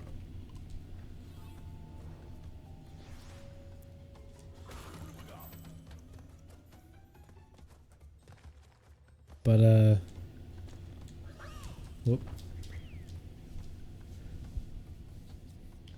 But that was what happened, was because I was so obsessed with it. I didn't even understand how that worked either. I didn't know what private servers or anything were either. So I thought it was like a bigger deal than it was. Like, oh, these are all official. This is amazing. Well, the private servers, anyone could host them.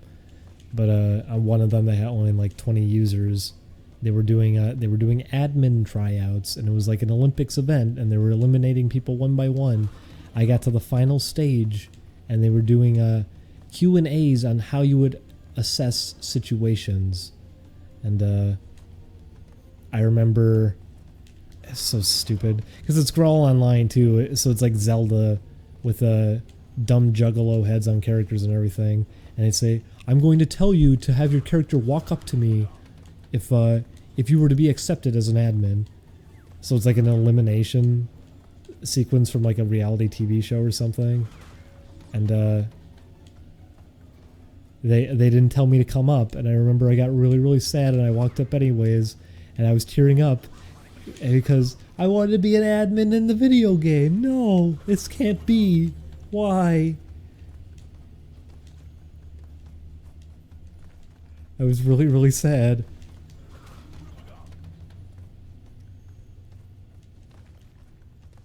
And then I found out that there was a folder that was called web gifs, which were any graphical assets that are used on online servers would be stored there. And a lot of walls in the game were stored in that folder, and if you deleted it, and you had bad internet, which I sure did, if you deleted one of those graphics, and it was like a graphic to a door or something, and you happened to delete it, that means you couldn't interact with the object until its sprite had loaded. And they always would do that on servers. They'd have like doorways to get things for admins, and I remember that was what I ended up doing, was I just deleted the door graphic, signed in, and shoved myself through the open door because the graphic hadn't loaded yet. And I would get all the admin objects, and I was so smart and so cool. And then I got banned, and I cried because I was banned from Zelda Online.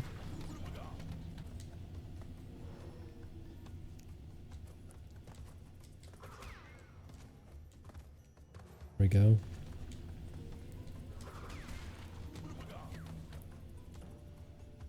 Ugh!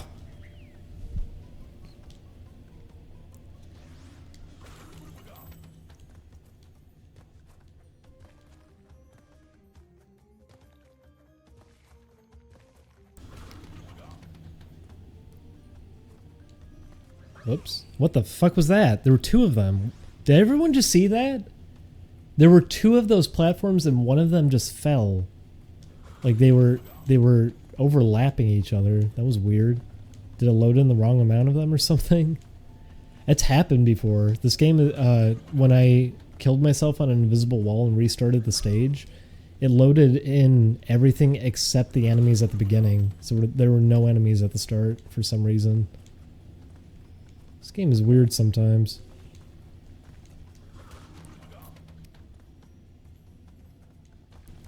Probably should pay more attention to the game so I can actually finish this one. I haven't really been paying attention to it.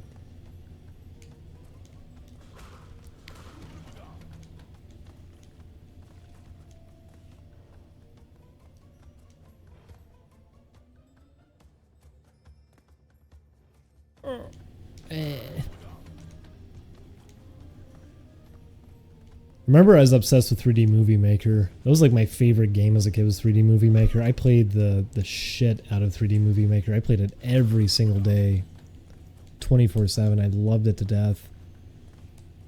I remember I always wanted to do like 15-minute long movies and everything.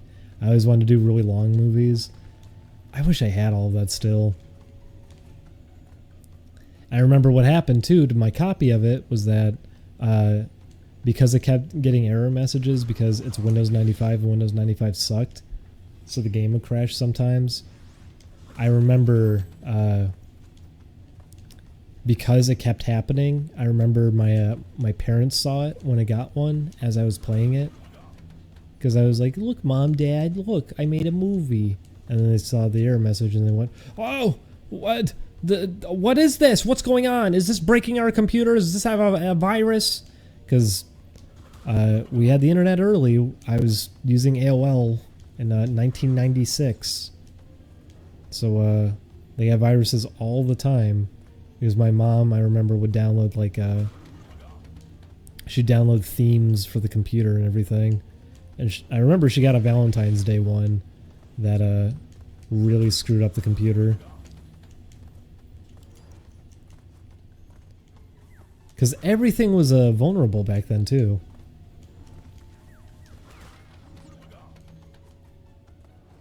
But she thought that the game that we had purchased physically was a virus. And no, it wasn't. It just crashed because it wasn't a very good computer. And I remember my sibling came into the room and said, "No, actually, yes, that is a computer virus."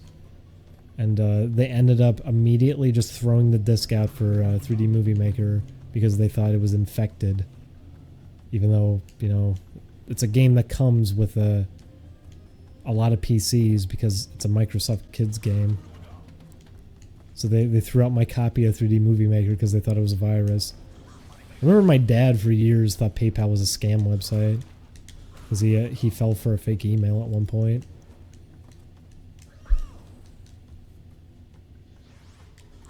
That was a long running thing too. He was furious to find out in high school that I had a PayPal and told me that I needed to give him the password to it because PayPal's a scam website.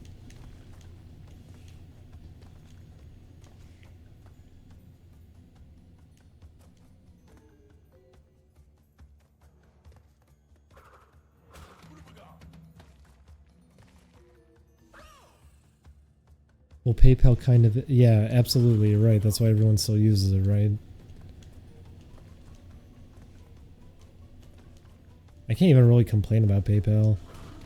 I hate how their service can work at points when people try to demand refunds over things and file claims on things. Like, that's happened a few times, is that someone will donate and then file a claim against it. So it's like, okay, here's your refund. Thanks. You inconvenienced me for 10 seconds. PayPal for the most part is fine. I don't really have issue. Takes a long time to transfer to your bank account though, I'll say that.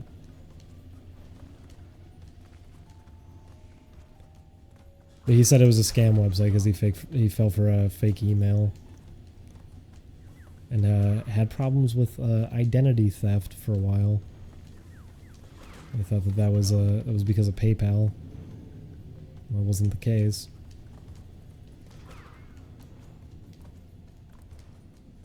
He also didn't know how to send an email for the longest time. I remember always having to do that as a kid. He didn't know how to send an email on AOL. And for like 5 to 6 years straight, he'd always say, I'm trying to send an email, can you help me? And you come in and you say, yeah. You click the send button. So what if I want to send it to more than one person? Type the name. Oops.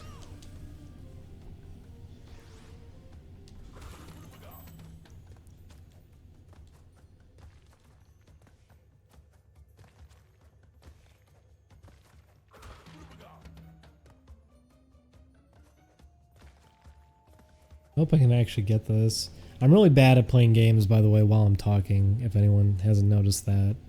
I'm very, very bad at paying attention while I'm talking. That's why I'll fumble words and everything, too, because it's like I'm trying to play a game. I'm trying to think of the game while I'm also talking. I'm not very good at doing that. I'm not good at giving commentary while playing. If I stayed silent, I could probably finish this one, but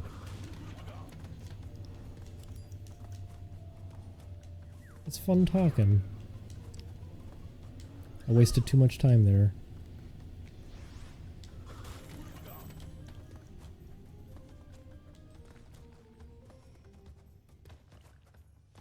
Well, Dustin, this one's really shitty because there's a spot that if you even choke for half a second, there's a moment of truth with the pendulums that if you're not there at just the right time, you're screwed because you get swiped by them.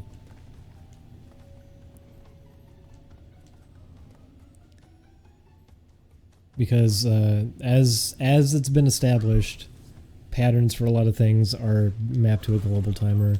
I don't think the pendulums exactly are, though. I think the pendulums do reset, but I think they are also on a global timer. Because if I make a mistake early on in this stage and then I get up to that point, the pendulums always will hit me. If I can get a perfect run, though, the pendulums don't hit me. So I think the pendulums get reset, but I also think their positioning is playing out this entire time as I'm doing the level.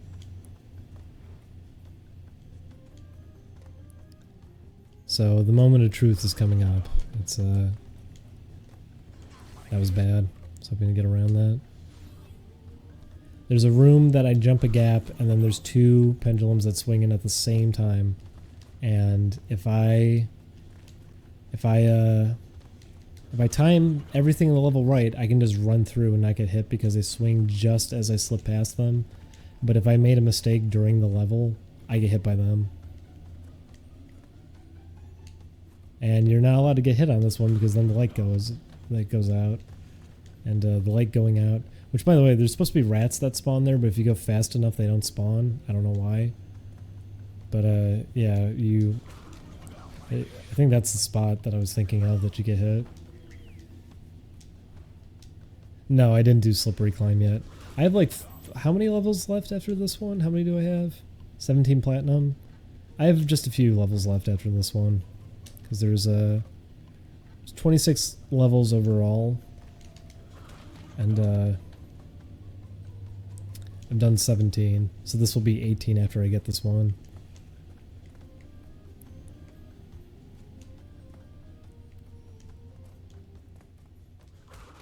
Oh, that was bad timing.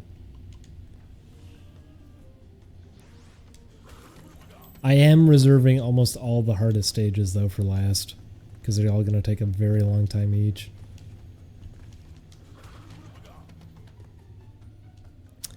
I forget what the name of the green gem stage is. I did that one, at least. You know what? I did the yellow gem stage, too, didn't I? Or orange. I think it's orange. That stage is an orange gem. I did that one. Hey, the rats actually spawned. Is this one harder than yesterday's? Absolutely not. I've gotten a lot done today. And one of the ones that should have been tricky wasn't even that bad. To the point that after finishing it, I accidentally loaded my save file and I was able to do it again within like less than a half hour. Today wasn't a bad day for it. I've been getting a lot of them done. This one's pretty tricky though. And I would probably need just full concentration to pull this one off. Because things like that right there, you're off by even just a little bit, you're gonna get hit by these things. And I don't even know what the platinum time is on this one. Because there's nothing really in this level that you can do for shortcuts. It's just one straight walk. You just have to be perfect about it. So, it's going to be a tricky one, I'm sure. I'm going to get to the end eventually, and even though it felt perfect, it won't be. Yep.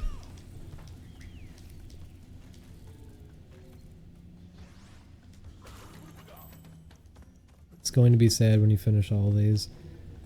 I won't be sad, I'll be happy.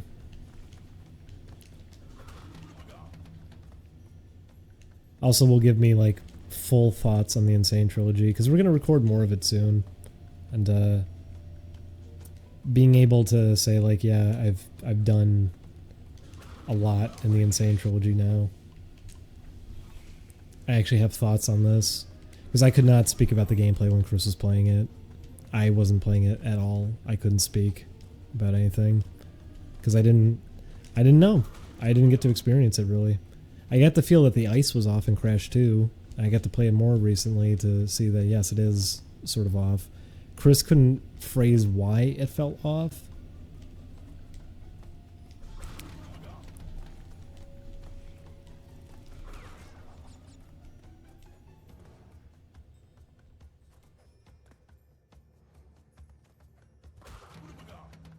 Those right there were the ones, by the way. I just decided, you know, I'm not going to even go for it. I stood back and let them go by. If you're making good time, you can get past those, though.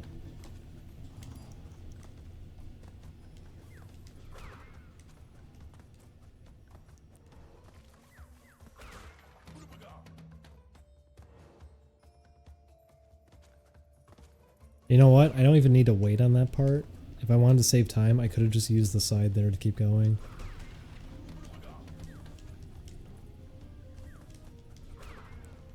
See, I haven't even been thinking about that.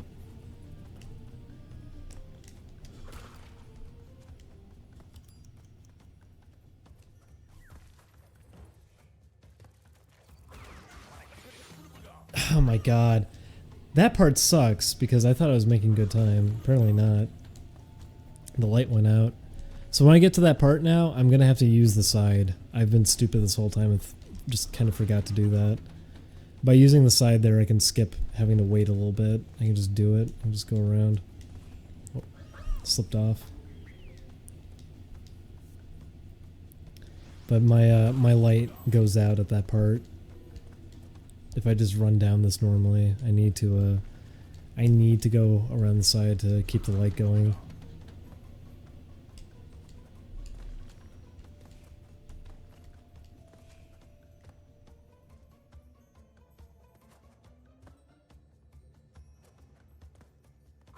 Oh, I missed the mask.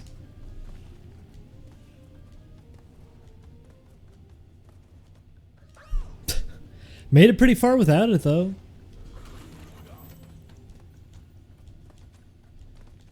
I didn't do High Road yet. I did the first one on the bridge, which is actually a pretty easy one, but I have not done High Road. High Road is going to be hell, because High Road I'm going to be needing to use the ropes almost the entire time.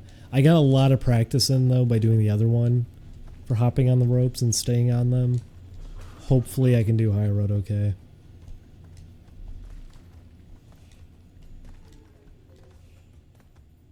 High Road I think is going to be the worst one.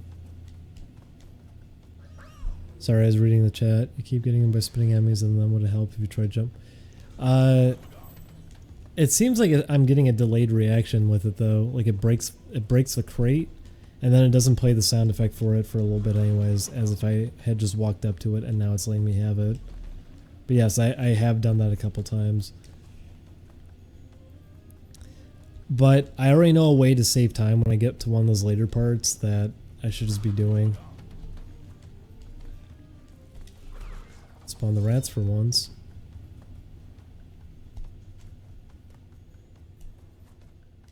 Jumped too short. Wonder if I could just go around those instead of waiting.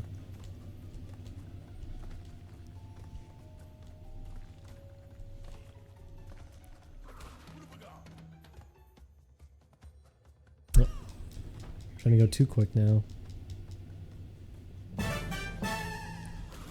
136 is a plat. Okay. I'll try to go for 136. I haven't actually reached the end of the stage, though. I don't know how long this one is. I don't remember. I just played all these levels a few days ago, and I don't even remember how long they were.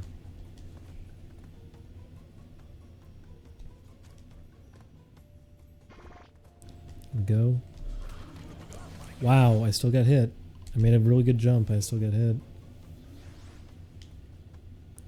This is not as fun as doing Mischief Makers, no. Mischief Makers is a lot more satisfying. It feels a lot better too. There's so many techniques and everything in that game. Crash is very straightforward.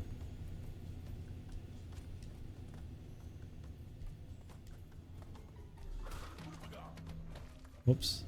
That wasted time. And there's the rats to show you that you wasted too much time.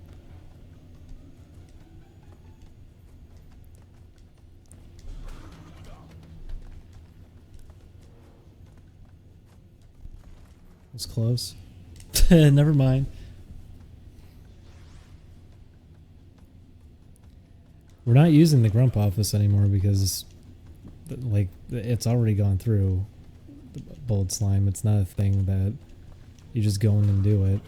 They have dates and times that they use at the office, so it's easier for everybody if we just... Am I even waiting for these four? It's easier for everybody if we just do it on our own, because it means we can record whenever we want to, and also they can record whenever they want to. Their setup also takes a lot of time to do, like, to get it going. So if we can get some equipment, we can probably have a setup that we can get going pretty fast whenever we need to record, as opposed to needing to travel some distance to get there and then spend a bunch of time setting up. It's just easier.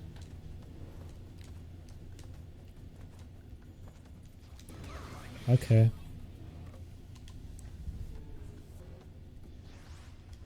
So that's why we're not using the Grumps office anymore. It's more convenient for everybody. Oops.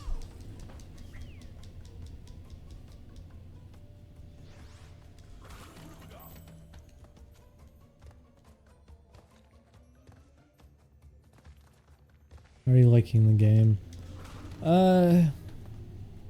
It's a mixed bag. It's much better than I thought it was going to be, though. I can only say that. Oh. Can't get around that wall. Missed it. What do you think of FLCL Season 2? Is it already airing? Or do you mean the idea of it? I didn't know it's airing already if it is.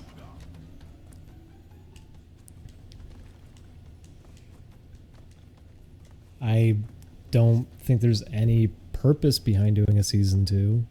It wrapped up just fine. It doesn't need a second season. I don't even necessarily consider it like a show. It's sort of like an OVA. It's very short. Trailer in 2 hours. Oh boy. I guess we'll see. I mean, that'll give you your answer. I don't think it's necessary in any way, especially after all this time. But, we'll see. Based on how that trailer looks, I guess, it'll tell you if it was worth it or not. Because the original Fooly Cooly was very, very good. I cannot recommend it enough.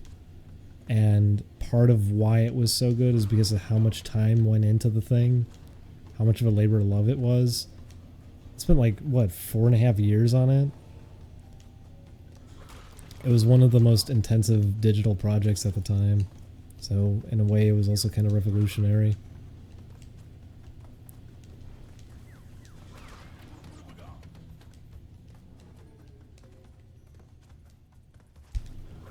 Hey, I bumped him.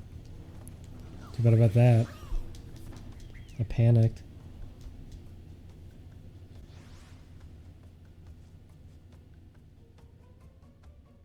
Wow.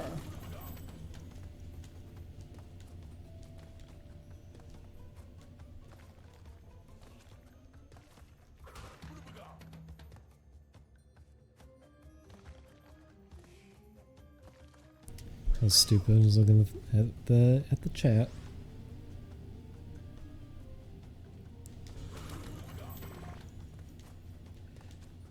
It's funny thinking back to that, Dustin, when it first aired.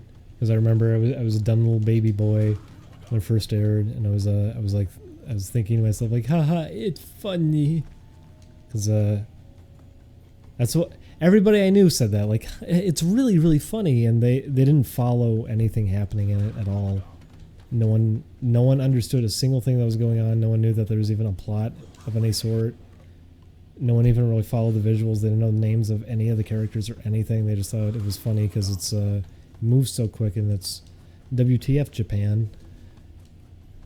Then you watch it when you're not a little kid anymore, and there's actually a lot there to really enjoy about it. That's why its length is also something that really works to its favor. There's plenty there worked into each episode, and it's fun to go back to over and over again. It's a lot of fun. Whoops.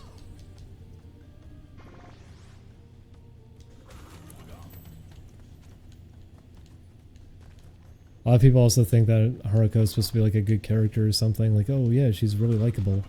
No, she fucking isn't. That's the whole point. No, she isn't. She's manipulative. No, she's not a good. She's not good. She's not like as a character. You can say like you enjoyed her or something, but people think that she's like, oh, she's so nice. No, what? What? Did you actually watch it? What?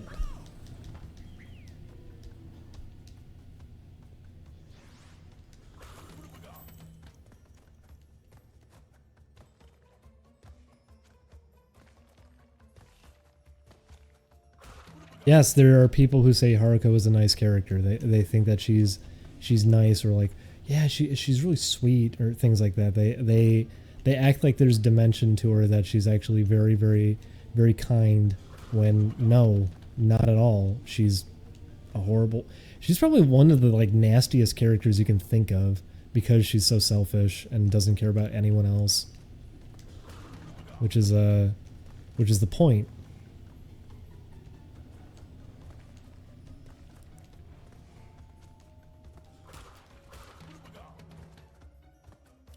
But a lot of people don't pick up on that either, because they think that she's sexy hot, and there was also the time when people were watching it that no one understood what was even happening. No one followed it because they were young.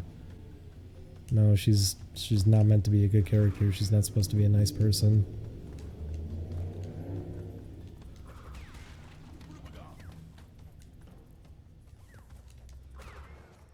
Well, in I go.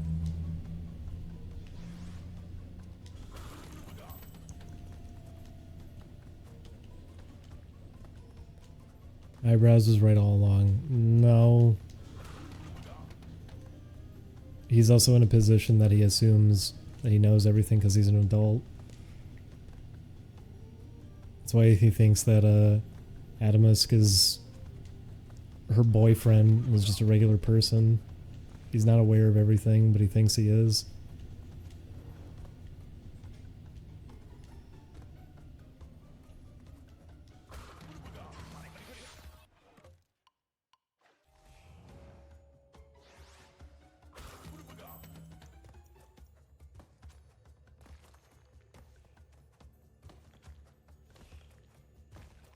Characters can be as well, yeah, absolutely. I'm not saying that she's not fun for that. She's a fun character, but there's a lot of people who don't think that she's an asshole. There's a lot of people that think that she's supposed to be like a fun, lovable goof, when no, she can be goofy, but never is it that she's friendly within the show's universe. She's extremely selfish, manipulative, and never really comes out of that at any point.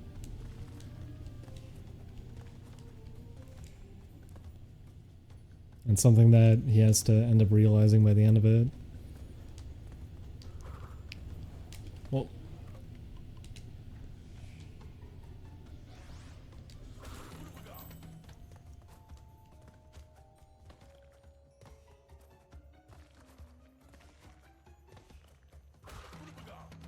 he's into as a female protagonist.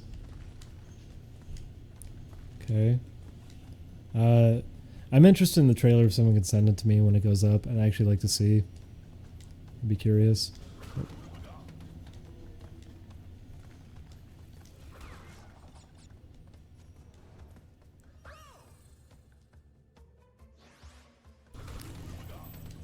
I mean, everyone's misunderstanding this now. Everyone keeps saying, like, oh, well, that's what they're... I'm not saying that she isn't likable as a character. Like, in the sense, when I say likable, like, you find them entertaining or that they serve their role really well. I'm not arguing that because she does. She does do a good job of that. It's why there's plenty of people who think that she's actually supposed to be a nice character when she isn't. Isn't. Wow. I'm getting tired. She's not supposed to actually be like a friendly person in any way. And a lot of people who watched it when it first aired, or only slightly aware of it, or didn't really take in anything that happens, they think that that's what she is. She's a comedic character who's who can be out of control, but at the end of the day has a good heart, which is not the case at all. That's not true. That's not the intent. But that's what happened with a lot of people who watched it. People did not understand anything about it. They just thought it was really funny because it was over the top. Which is fine, like, if you got that out of it. If you thought it was at least entertaining for that. At least you found it entertaining. I've met people who didn't enjoy it at all, which is sad because it's something I could go back to probably forever. I really enjoyed it. Oops, slipped.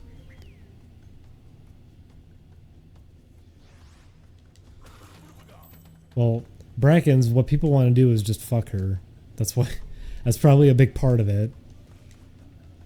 Doesn't help that during the credits there's a 1 second frame of her not wearing anything.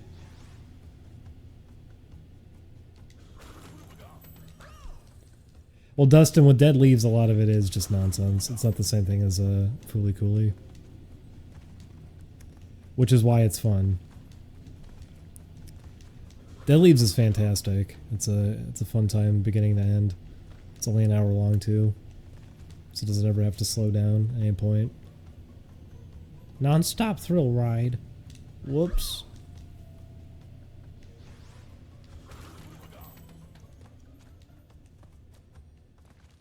Yes, thank you. Please make fun of me as I fumble my speech, as I try to focus on a video game, a chat, holding a conversation, and also not falling asleep.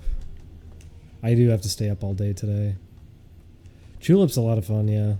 It's a very comfortable feeling game.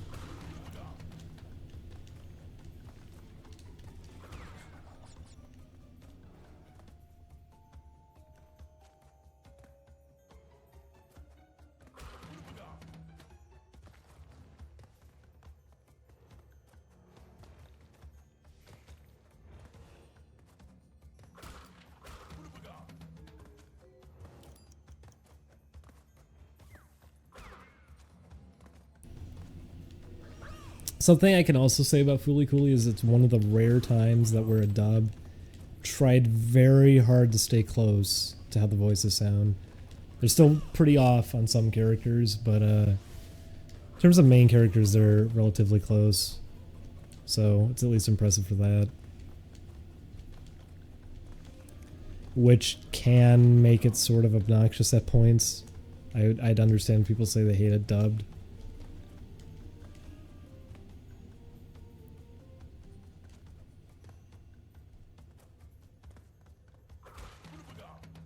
Because hearing some of those voices coming through in English can be sort of weird. But I think it's actually a pretty good dub for the most part. But I would much rather watch it subtitled, and that goes for every single situation because that's the intent. That was what they wanted. That was how they had structured it to begin with. And I remember one of the people who worked on Space Dandy even said that when it was airing over here, when it first started. Was her name? I haven't actually watched Space Dandy since it first aired. I should watch it again. Was it Honey? Is that her name? Am I just saying that? the girl who works at Boobies in the first episode, she's supposed to make a joke at his expense. And in the first episode in the dub, they just portray her as a moron. Because he says something that starts with an A. And or not an A, what was it? I don't remember the whole line. I don't remember the whole situation. I need to watch it again. It's actually been a while. I'd like to watch it again.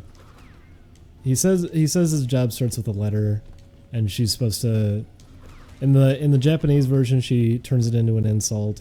English version she just says a random word that doesn't really have meaning. They destroy a little moment of characterization there. And I remember people, one of the guys who had worked on Space Dandy made a comment about that, how he was not happy that the dub had ended up doing that.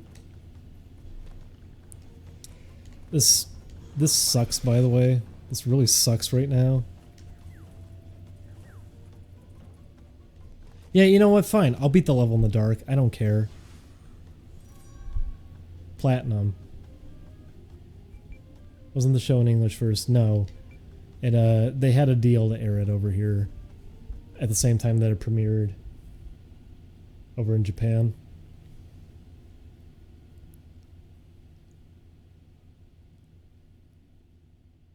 Oh, Cromarty's actually pretty fun dubbed, yeah. Cromarty's a fun one dubbed.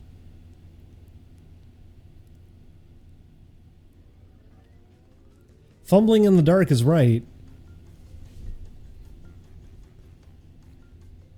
What was the platinum time for that one? I actually probably saved a little bit of time because I just took a hit for free and then bounced off of everything in the dark.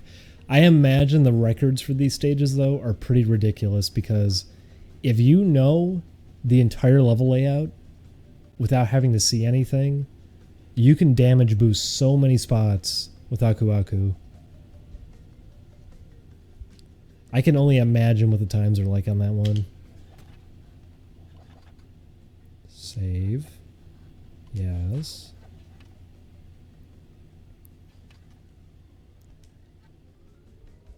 The panty and stocking dub I could not do. I thought it was way too obnoxious. I didn't do heavy machinery yet.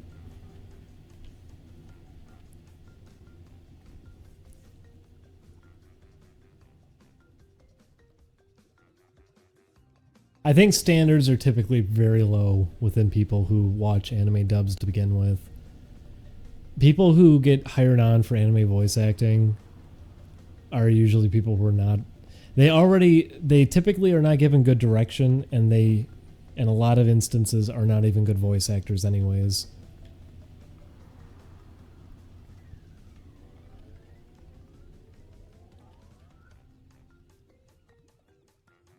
You can end up getting some pretty decent voice actors, though, but then it's jarring when that happens, because then you'll have some people who are in an anime dub and it's like, oh, this person's actually doing a good job, and then here's this other person doing a really bad job.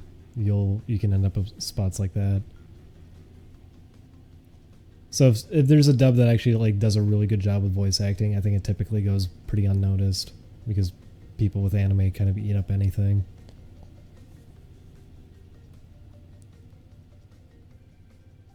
I remember that though with Space Dandy, was that I had fun with Space Dandy, but I could not for the life of me watch it dubbed, because some of the changes that they had made did nothing but just kind of make it more obnoxious to sit through. You get him in the one episode saying, "Oh man, the feels." You get little haha memes peppered in. Some of the voice acting at times is just obnoxious and takes away from it. I couldn't do it. I had to watch it just subtitled. And it's also a lot of jokes get corrupted for the English version. I couldn't do it. And that's why I would always typically prefer something in its classic language anyways, because you get to hear the voice acting how they intended it to sound anyways. You get to hear it directed and handled the way that they had wanted it to sound. Most people probably prefer the dub because that's what they saw. They didn't watch it subtitled. They watched it on Adult Swim. That's why they'd prefer the dub.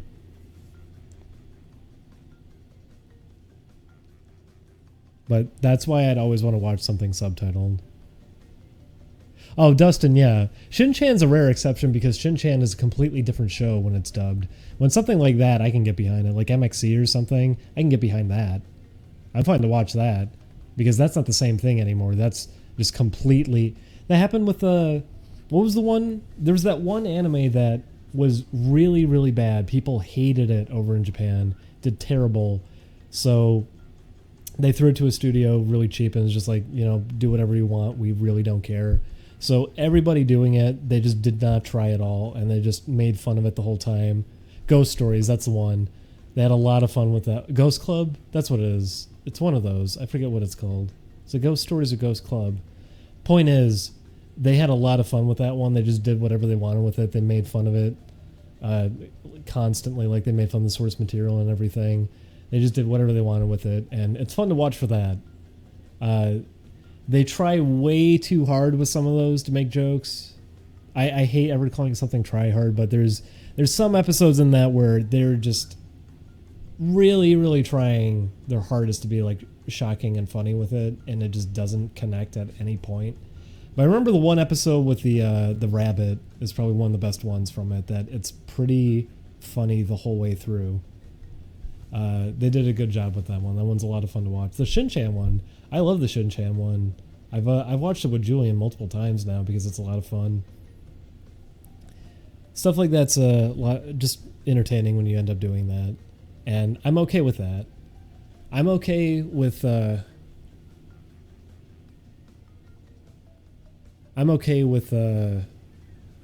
dubs that are just doing that. That they come up with their own material and just have fun with it.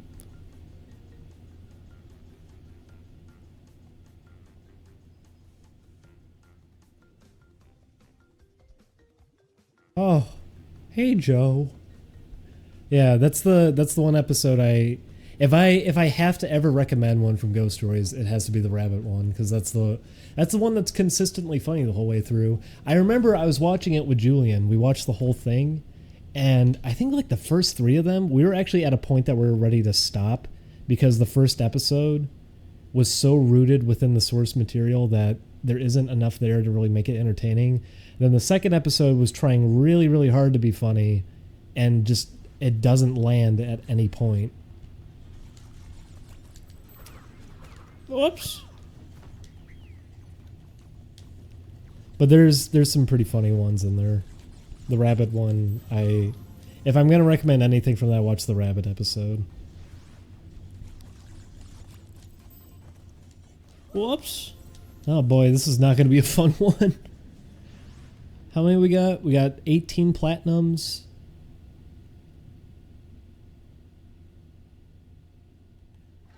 So what I'm going to have to do is bounce off one of these probably. I'm stinking real hard already. Is it me or is the frame rate, like, is the frame rate, is it dipping on the stage when I grab the clock? It seems like it is. Is this lighting too intense? Well, that just ruined my run. So did that. It was a bad one. Redo. Yeah, there's like some weird frame rate dips at the very beginning of this. Right when I grab it, there's like a little pause. It's kind of awkward.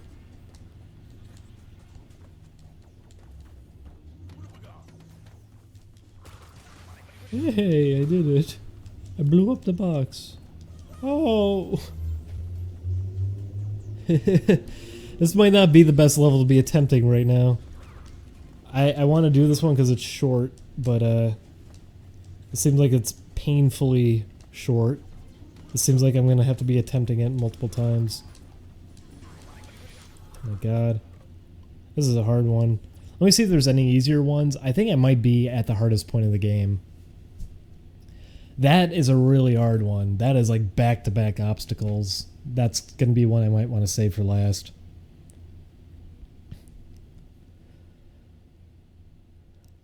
I'm mostly done though. I have what, 8 left? No, high road. Should I try high road? I'm gonna try High Road.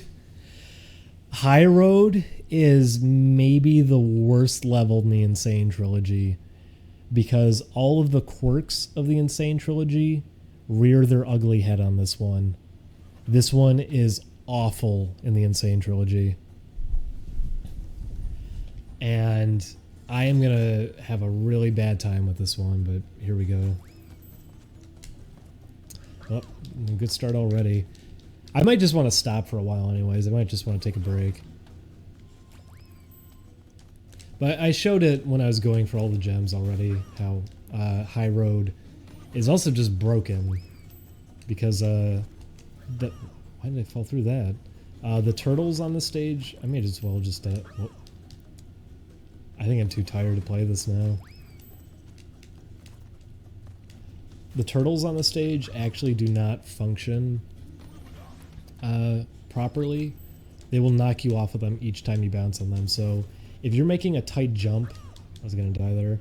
If you're making a tight jump and because all the turtle jumps here are already tight. If you're trying to make tight jumps and the game pushes you off objects in situations where you need them for tight jumps, like right here, I don't need this guy. I need to avoid these turtles. If you're already making really tight jumps and these things shove you off of them each time you land on them, it means you can't make the tight jump. You're gonna get knocked off of the turtle. Whoops. So that's the issue with this stage, is that making really, really tight jumps in a game that they increase the gravity and the springs in the level will push you off of them if you just barely get on them. This level is a nightmare for the Insane Trilogy. Yes, you can jump spam the ropes, but it's very hard because you have to realign yourself with them constantly. And I think I'm at breaking point. I think I might need to stop soon because I'm not sure if I'm all there anymore.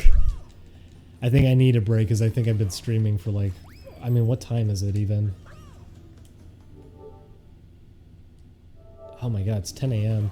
It means I've been streaming for 10 hours. I might need a break because I've been playing this for 10 straight hours. I might need a break. 8 hours. Didn't I start streaming at midnight? No, you know what? I woke up at midnight. I've been streaming for 8 hours. That's right. Whoops. Grab me a famous LA pizza. What's a famous LA pizza? I don't know of any famous LA pizzas. Oh. Well, that wasted time. Yeah, we're not using you. Ah!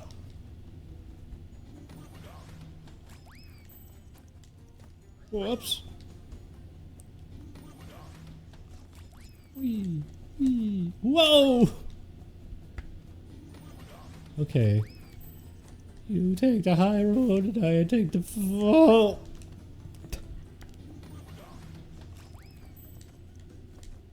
Whoop. You miss Chicago? Yeah, I do. I actually do miss Chicago a lot. When we were in Arizona, there was a restaurant we went to. I think it was just called Chicago's or something.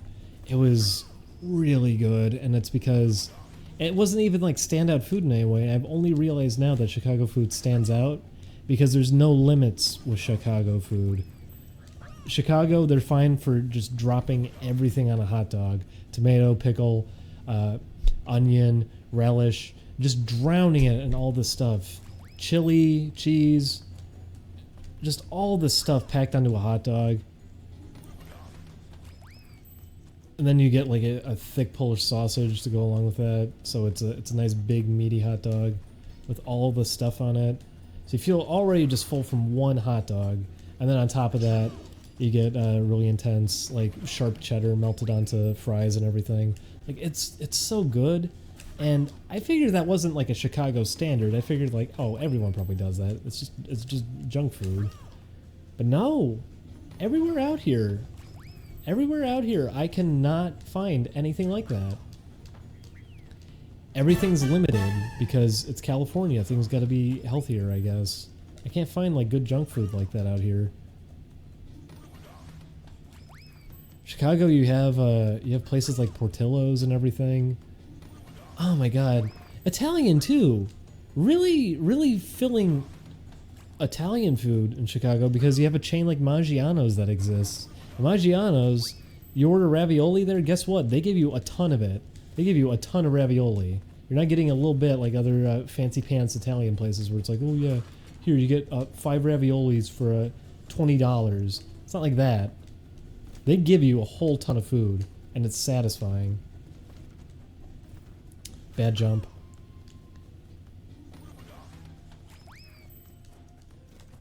There's some really good food in Chicago that I miss. There aren't as many good choices out here. Oops. Wonder what they're yelling at.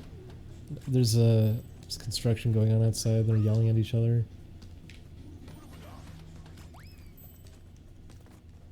Why don't they use walkie-talkies?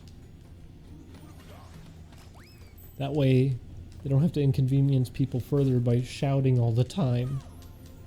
Care about me, the neighbor, not your work. Ow. I don't think New York pizza's that special, honestly. And this is after having authentic New York pizza and everything.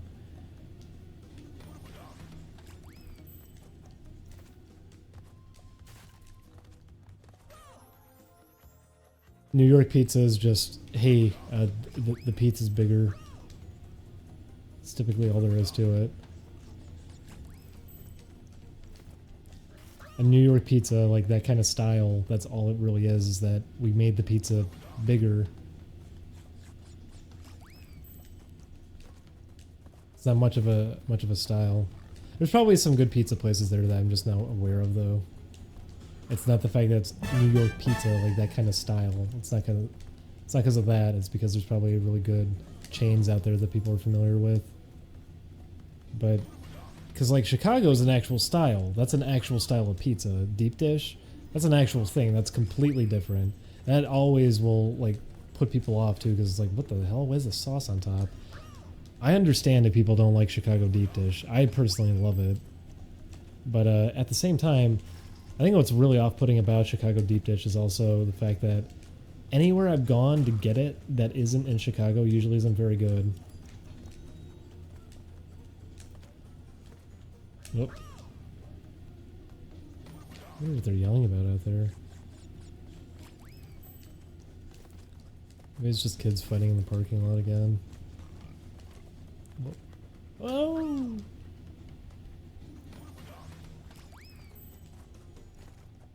Whoa! I don't know if I'd say deep dish is exactly like a pie. It's weird to explain it. Because the crust on it is very... I'd say... I describe it as like sort of a... I don't know. Sort of a crunchy, flaky cake that you're biting into for crust. The sauce being on top means that the sauce actually usually has a lot of flavor packed into it. You get to actually appreciate the sauce more because it's on top. And then you just have a ton of really good mozzarella cheese in the middle. You get hit by a lot of flavors at once. It's really good. It's also really filling. Really filling. Yeah, I like Hawaiian pizza. I know it's the funny internet meme right now for whatever reason.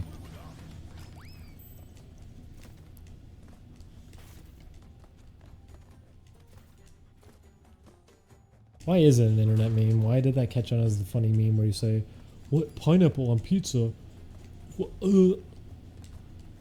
What made that suddenly catch on as a funny haha? Oh. Oh.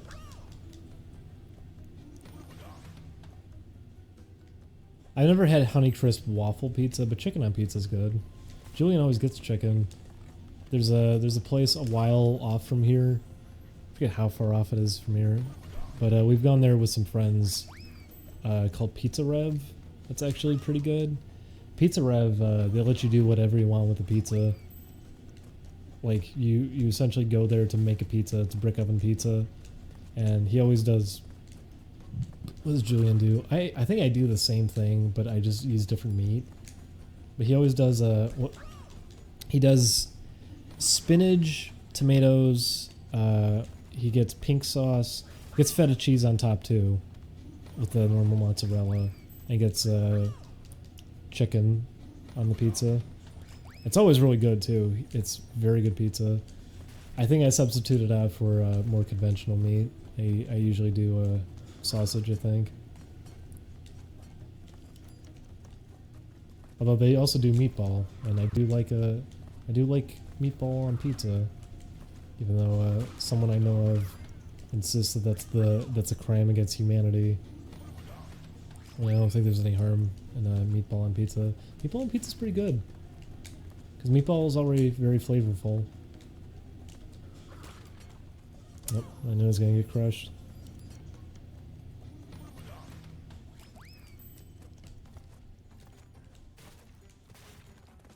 I'm dead.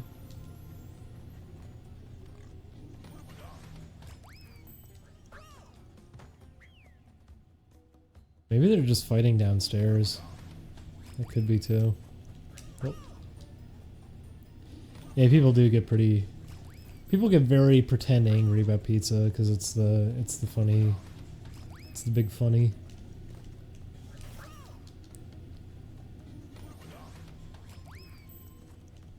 I think it is downstairs.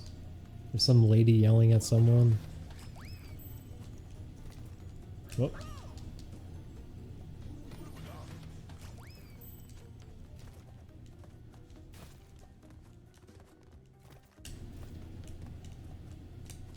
I wish they wouldn't open their window when they're fighting. Keep your fight to yourself. Why would you want everyone else to hear it?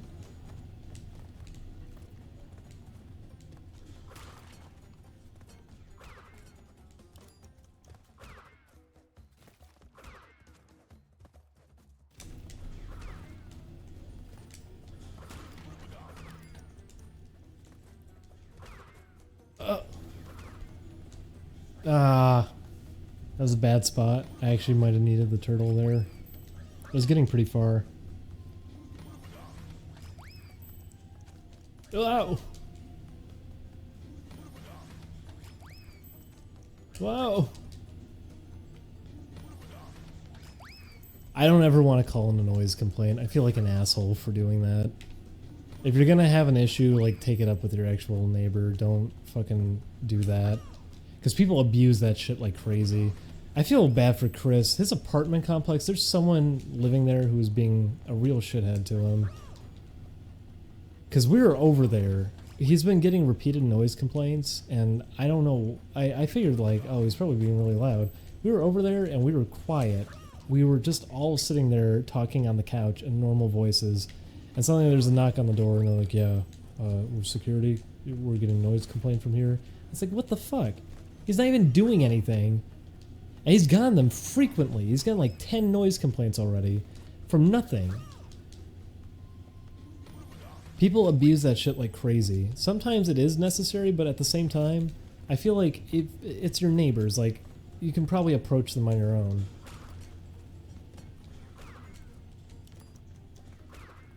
I don't know. That sort of shit bothers me. I wouldn't want to get into a spot like that. I feel bad for doing that.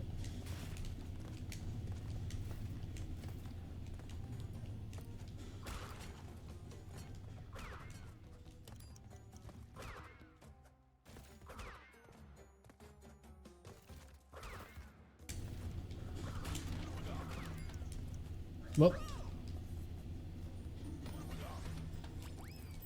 Whoops. I wish I could live in a house. It's really why I don't want to stay in California. It's so overpriced out here for no real benefit.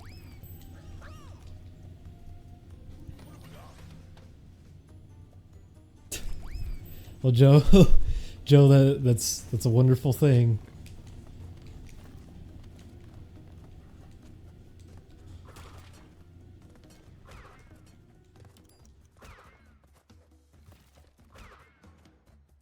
Boy. Oh, hey, I did it. I hit the turtle. There he goes. Ah. Oh boy. Oh! Yeah, the new whoa does not sound so good. And listen, I bought this game to hear Crash Bandicoot go whoa.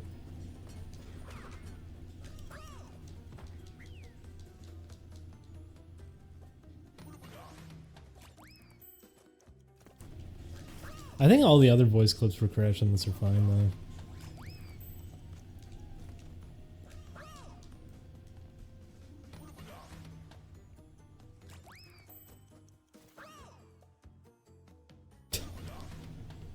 The guy from Gunstar Heroes, he can't even make it out as like laughter. Just sounds like the system's malfunctioning when he laughs. Oh man, I'd love to play Gunstar Heroes. Whoa! Whoops. Weren't they gonna do a retro skin in this game? Weren't they gonna let you use the classic graphics originally? Wasn't that a planned feature and then they cut it? Oops.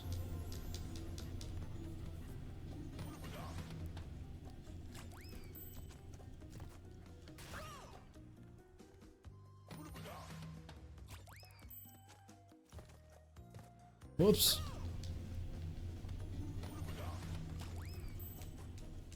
Oh. Wee. Whoa. Neat. Okay. Well, okay. Hey. I did it. Whoa. Oh, no. Slipping off the side really stinks. That's why it's hard. You need to line yourself up just right, otherwise you're going to slide off the rope. If you want to get through this one reliably, that's how you're going to have to do it. You're going to use these stupid turtles.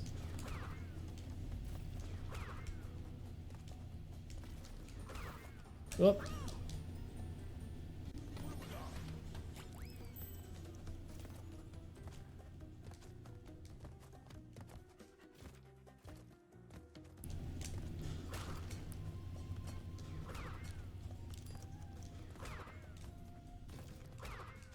Ah, didn't go far enough over.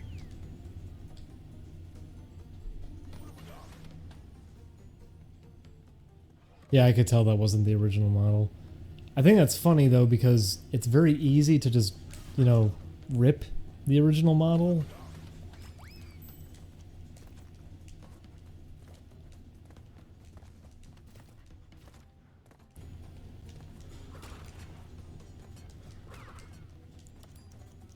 Whoops.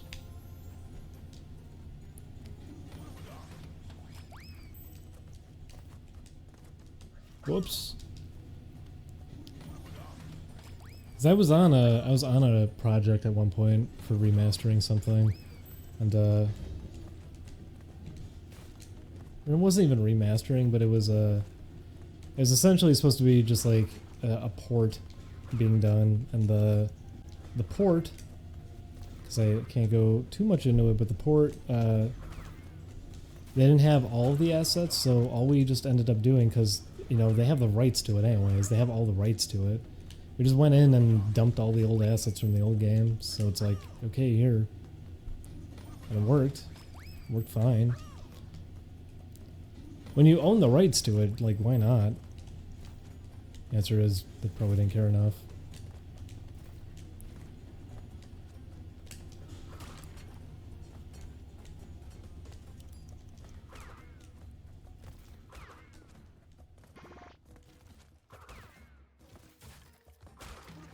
Oh, he did not spin there. Whoops.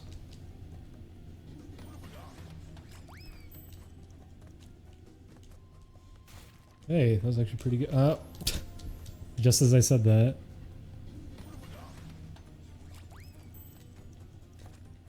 Listen, it's not this level, it's his movement. Because I've been hearing that a lot too. I've been hearing people say like, can we have a patch to fix this level? Can we have a patch to fix by removing it?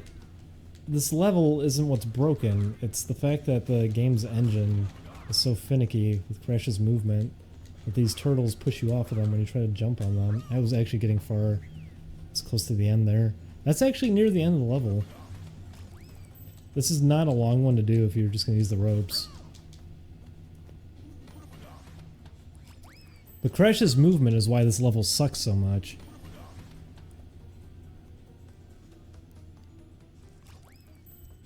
Ugh. Whoa. Whoa. Whoa. Whoa.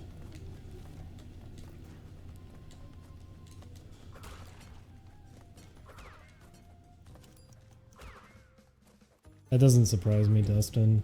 Oh, that doesn't surprise me. I'm surprised they're even still around.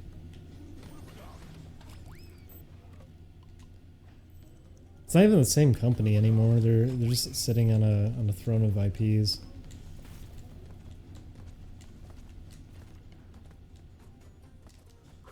There was that whole debacle a while back with the royalties with Descent that happened.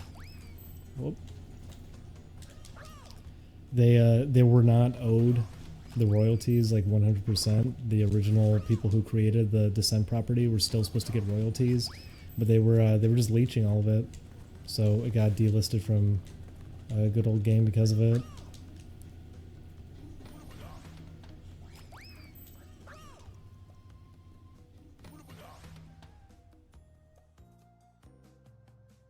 What's wrong with Crash's movement is that, one, he falls too fast.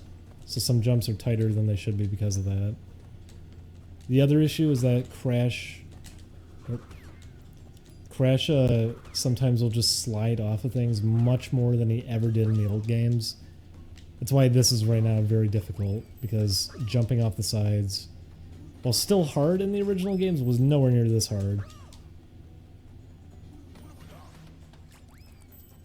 But, because he slides off objects, this stage in specific is nightmarish, because you need to be making really tight jumps with these turtles, and if you're not even allowed to do that because you get pushed off of them most of the time, then this level is next to impossible to play it the right way. Oops, that was my bad. Armacrog was a huge letdown. I was really sad what happened with Armacrog.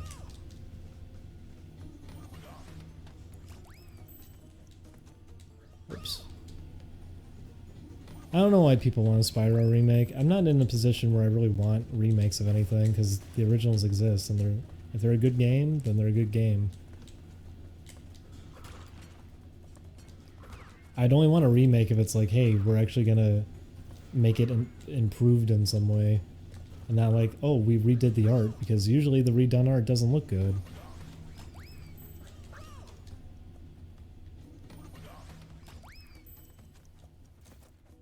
Imagine if they did that, the new stupid Shaq Fu game that doesn't look any good at all, because haha, Shaq Fu's a joke. Imagine if they announced that, like it's Shaq Fu remastered, and what they ended up doing was they just got a bunch of people, like imagine if it was like Arc System Works or something, just taking the old assets and turning it into a competent fighting game. That sort of thing.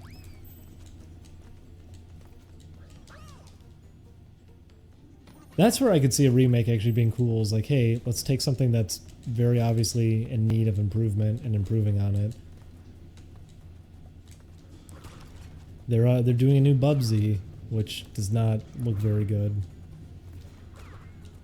But that could have been a great one to have taken and done something with.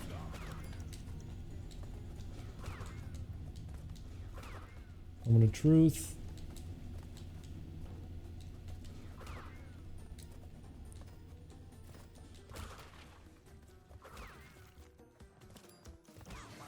Fuck! I was so close to the end. I was making really good progress on that one.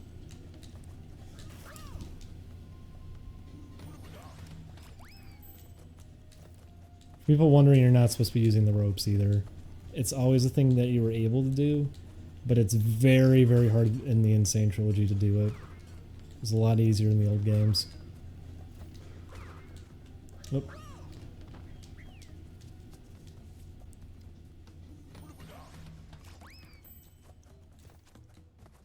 That's something I've always wanted. I've always wanted to just be handed really lousy IPs to try to do something good with.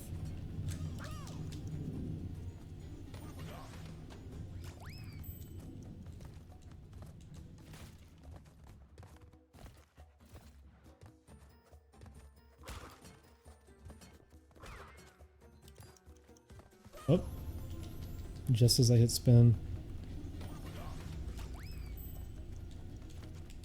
Whoop.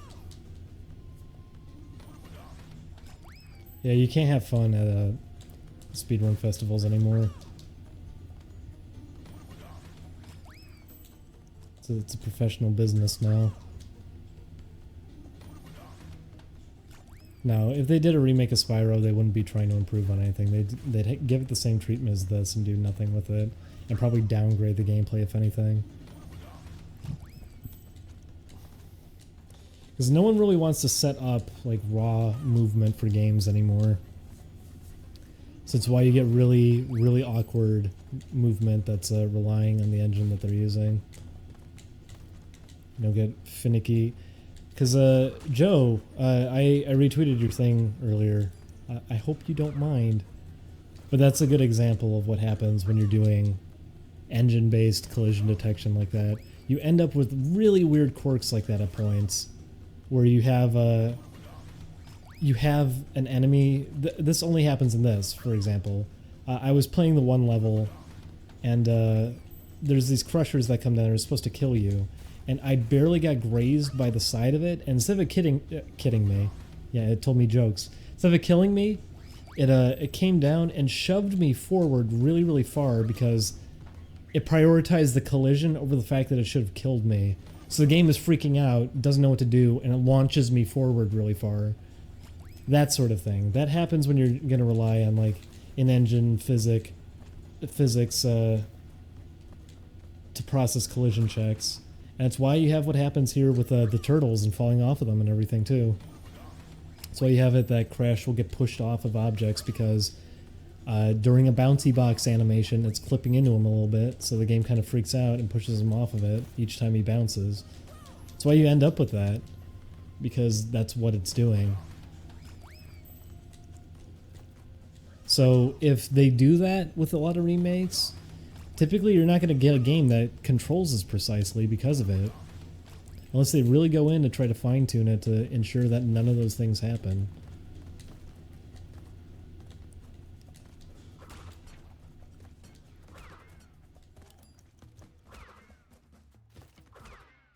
They sure are yelling out there.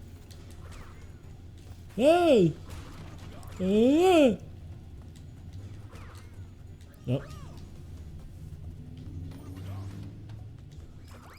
Whoops!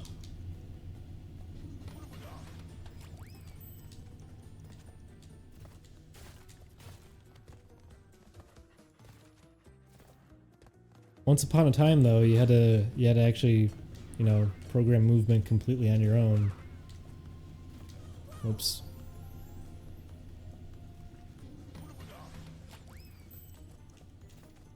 There were gunshots earlier. It'd be funny if they did that during the daytime. Nope.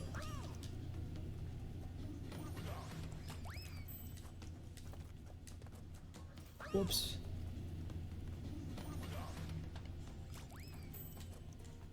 Whoops. So what can you cut in a speedrun level of Crash? Well, with this one, what I'm cutting is just even using the turtles because they barely work in Sane Trilogy as it is. That's why I'm taking so many deaths, because doing that throughout the entire level, trying to use the ropes, is really, really hard. Trying to do this with only the ropes is insanely difficult because you can barely stay aligned with them.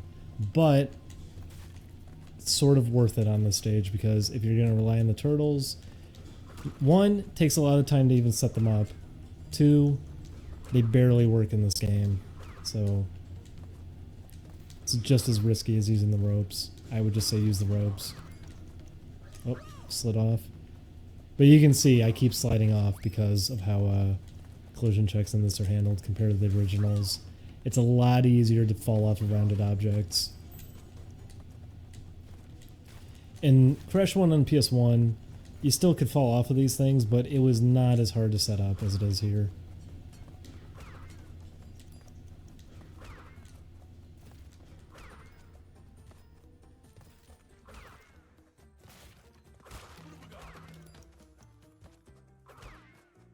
I was hoping I could make that jump. It looks like you can, but you can't.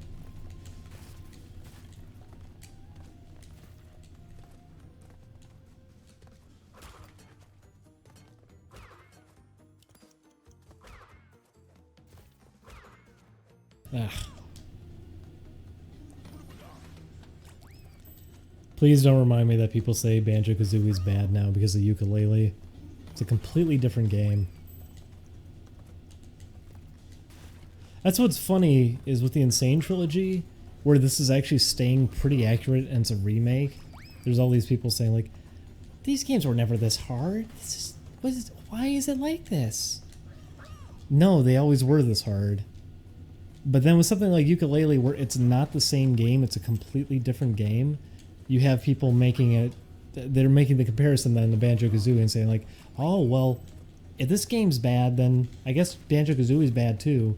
So it's like, what is that? Why is it when something is actually remaking itself pretty close to the original, people are going to pretend that the original wasn't like that? But then when you have something that's not even the same game, people are going to compare it to the original and decide that the original is bad now, when it's one game is bad, the other is still fine. I don't get it. It's really weird. Big part why Ukulele doesn't work, by the way, is its level design. Because the control's great. Control's just fine.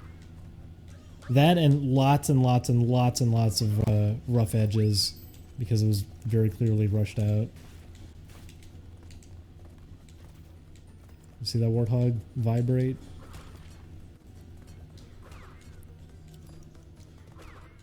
Nope. Brawl feels more fun to play. That's a good joke.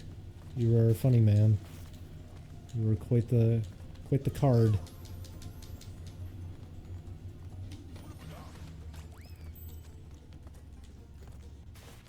Oops.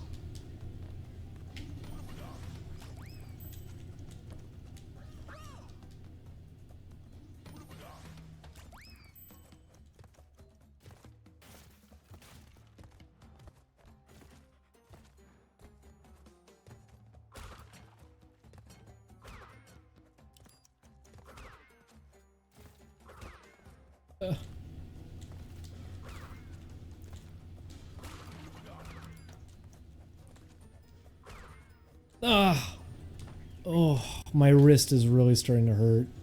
Like, I can't even feel my hand. Oh boy. This D-pad is doing a number on me.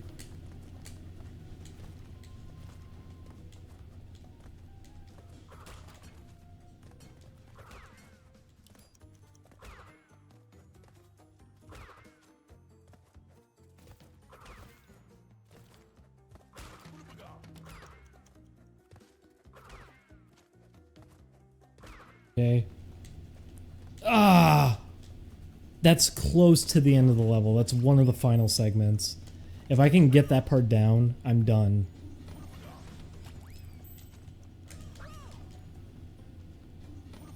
Yeah, the Dark Souls joke. I've heard it. I know.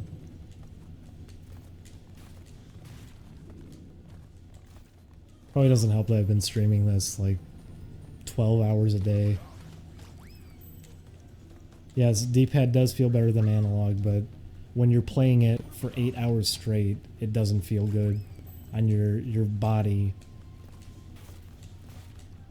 PlayStation or not analog. PlayStation D-pad's always been that way. It's always been there to cut up your thumb really bad. Oh, I spun him. Whoa. Whoa.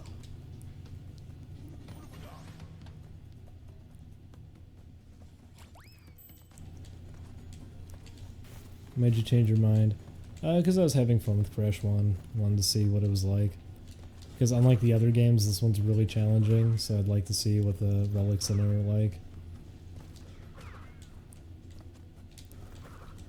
Oh boy. No. Get out. I ate up some time. Oh, my potato.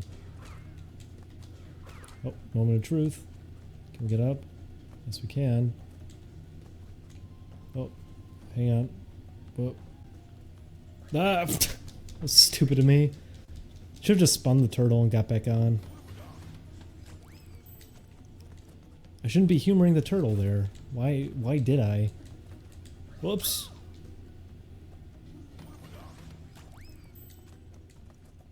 Whoops. Whoop, whoop, whoop. Wee, wee.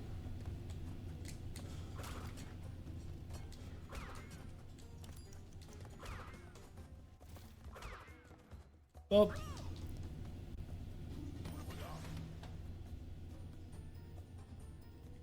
Well, can someone tell me what a platinum on this one is? Because the ropes are only saving a little bit of time, not a lot. I'm probably shaving off like half a second with each one. You know what? Maybe not. Maybe I am shaving off like a full second with each turtle that I skip.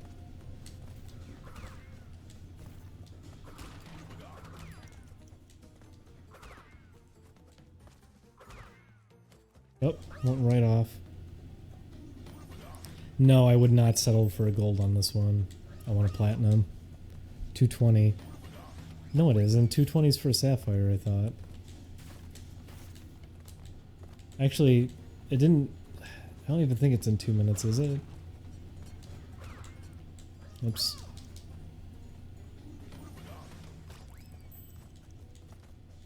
Listen, this is the fastest route for sure. So I'm not gonna go easy on myself here. If this is the best thing to do, I'm gonna do it. I don't care how difficult it is. It's worth it.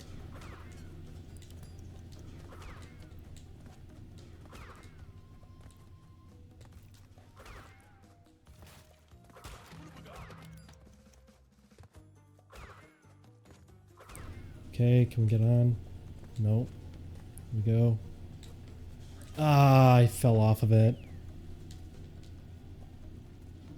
It's a minute 5. Oof. Oh, that's tricky.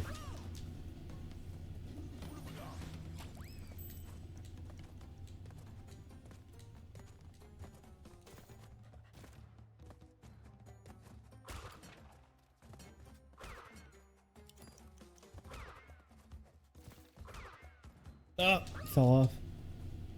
I'm not using the turtles, whoever keeps typing that. I'm not using the turtles because they're not reliable.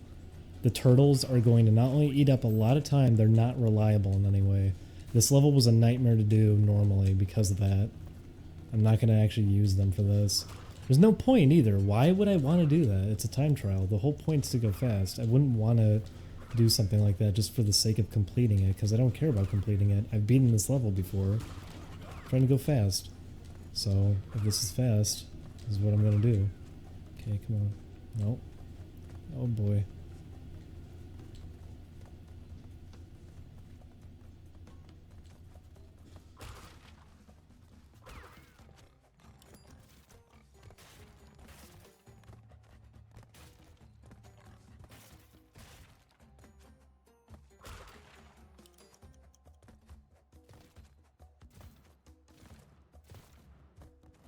No! I just missed the jump.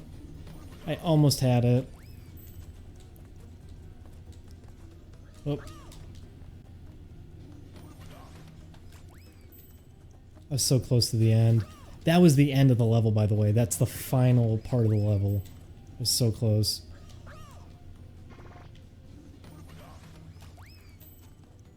Oh. Yeah, the rope was much easier in the original. It's harder in Sane Trilogy because you slowly slide off of it in this as you walk forward. I got really good luck earlier though. If you saw, I just walked across the whole thing without even falling off of it. Why not just always run? Because you can't. The rope pushes you as you're walking on it. I had good luck there and it was just dead center enough that it didn't even bother shoving me. You can't always just walk on it. Sometimes it'll shove you off.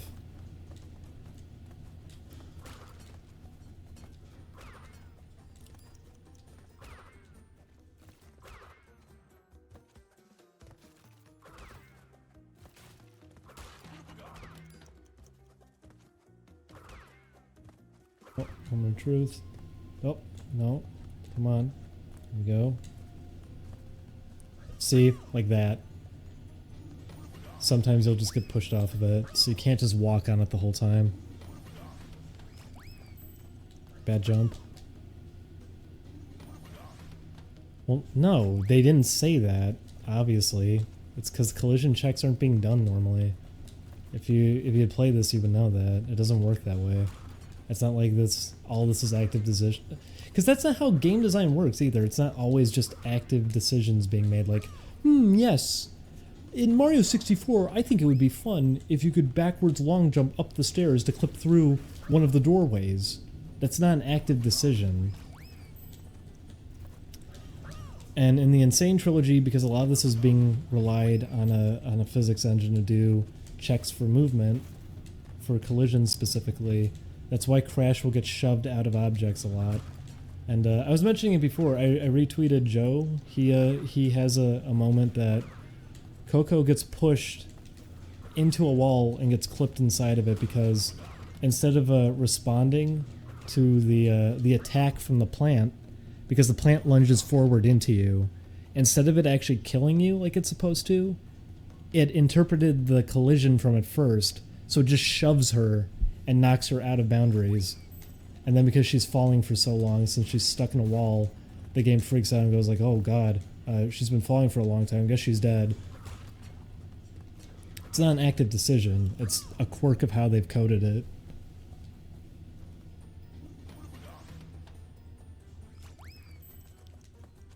Oops. His engine's supposed to look gross. It's not supposed to look as funky as that. He doesn't look gross in the right way.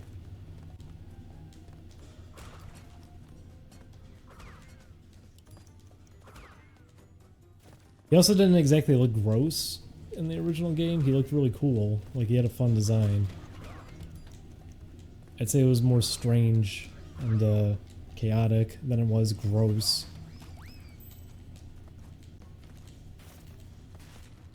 It's a lot of subtle decisions with the engine's design that make him look really good.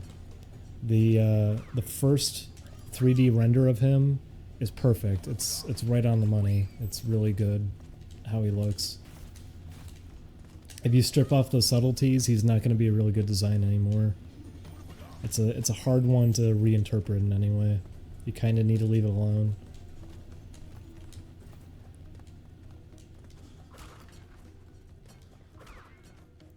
He doesn't have the exaggerated head shape as much anymore.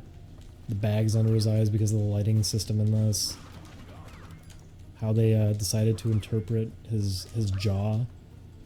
They just made him look really blandish and unappealing now.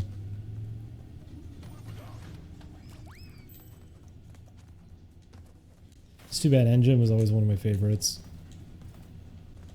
That's why people are complaining about that. It was a fun design, and they didn't do a good job with it. It's not because he looks gross, necessarily. He looks gross for the wrong reasons.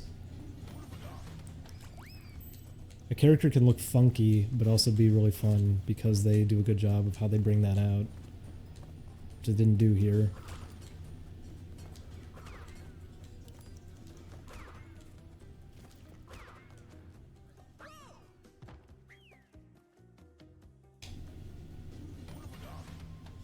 Yeah, my hand feels like it's going numb right now.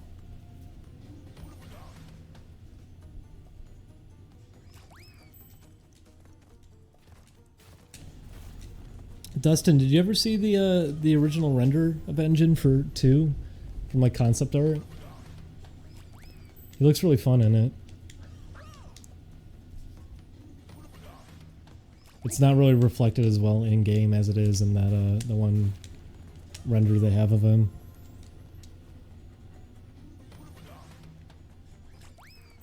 Yes, it is exactly like that when people were impressed by Unreal 4 engine examples of Ocarina of Time being made in it. Because I thought this, like, people were even joking about that at the beginning, and then, because a lot of artists were joking about that with the Insane Trilogy by just taking screenshots of, like, Unreal Engine Crash fan games. Because they actually look very similar to many. That was very good luck. A lot of the graphical decisions they made here. It does just look like a Unreal Engine 4 fan game at points. Not going for that.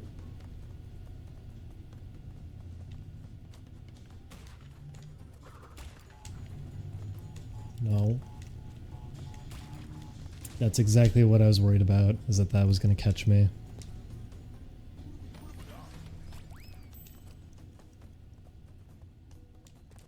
You know what? Let's just try staying on the ropes the whole time. I think for the most part the Sane Trilogy though came together a lot better than the original samples of it. They did more with it than initial previews. But there's still plenty of points in it when it looks pretty hideous. I think I'm getting better at centering myself on here, so I don't slide off. Ah, right there I slid off. The Croc remasters be a good thing. I think they'd just be really underwhelming. They'd remove the tank controls and then it would just be a very standard platformer.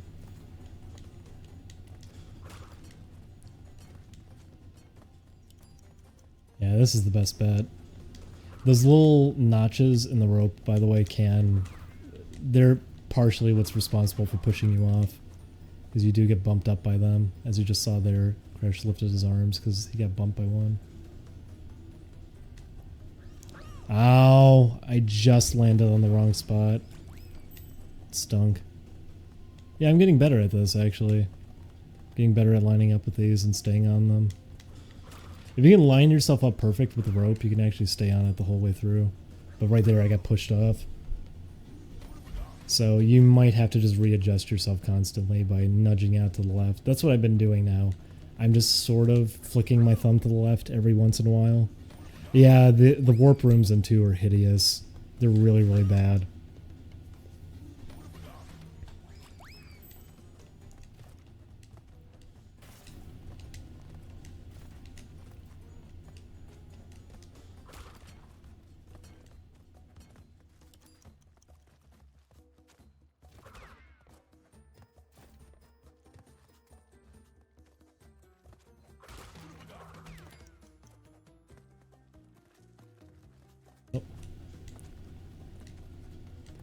You stay on it. I was panicking there.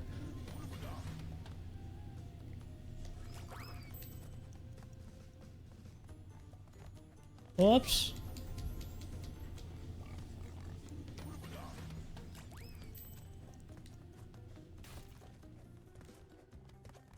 Ugh.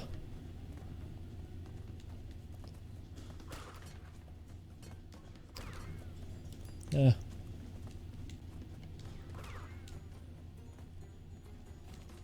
For people who have not played this yet and are going to try to do this, by the way, just remember what I said. 1, use a D-pad.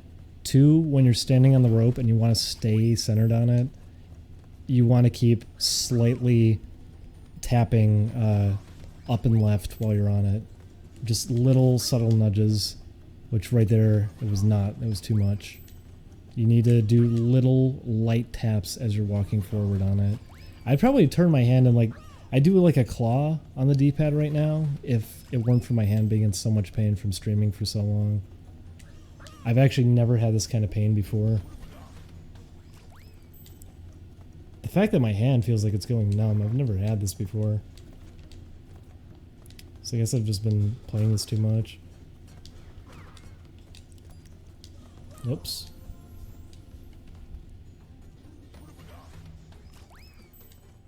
Nope. After I do this stage, I'm going to stop, though. I really need a break.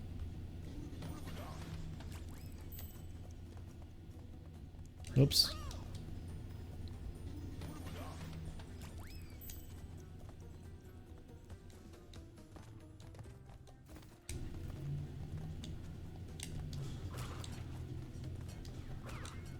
Nope.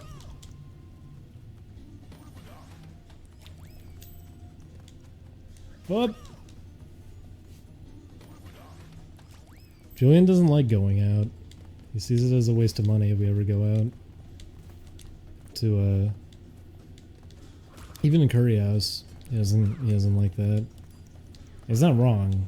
Curry House especially is a waste of money. That's why we don't do it very often. But then Julian also doesn't like cooking, so we get into a tough spot with that. Oh. This level is I guess you just came in. I've said it like 8 times, I'll say it again. This level is ridiculous in the Insane Trilogy just because of all the little movement quirks. They destroy this level, make it much harder than it should be. Rope walking is nightmarish in this thanks to how collision checks are being handled. You slide off the ropes very easy, so you have to keep recentering yourself. And landing on them is even difficult. It's a really precise spot, otherwise you just slide off. Like that. With the turtles are really awful, because the turtles, you're supposed to use them. That's how you're supposed to play this level, is that you use the turtles. Yeah, not here. You shouldn't be using the turtles at all because they're not reliable in this. In the Insane Trilogy, the turtles, each time you bounce on the turtle, it'll push you off of it a little bit.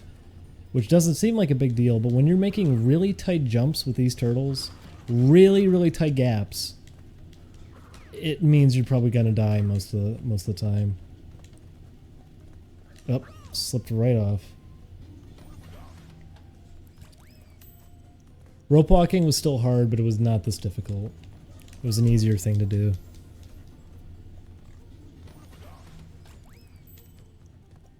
But it might actually be the way to do this time trial even, considering the time on it. I think this is just the way to do it.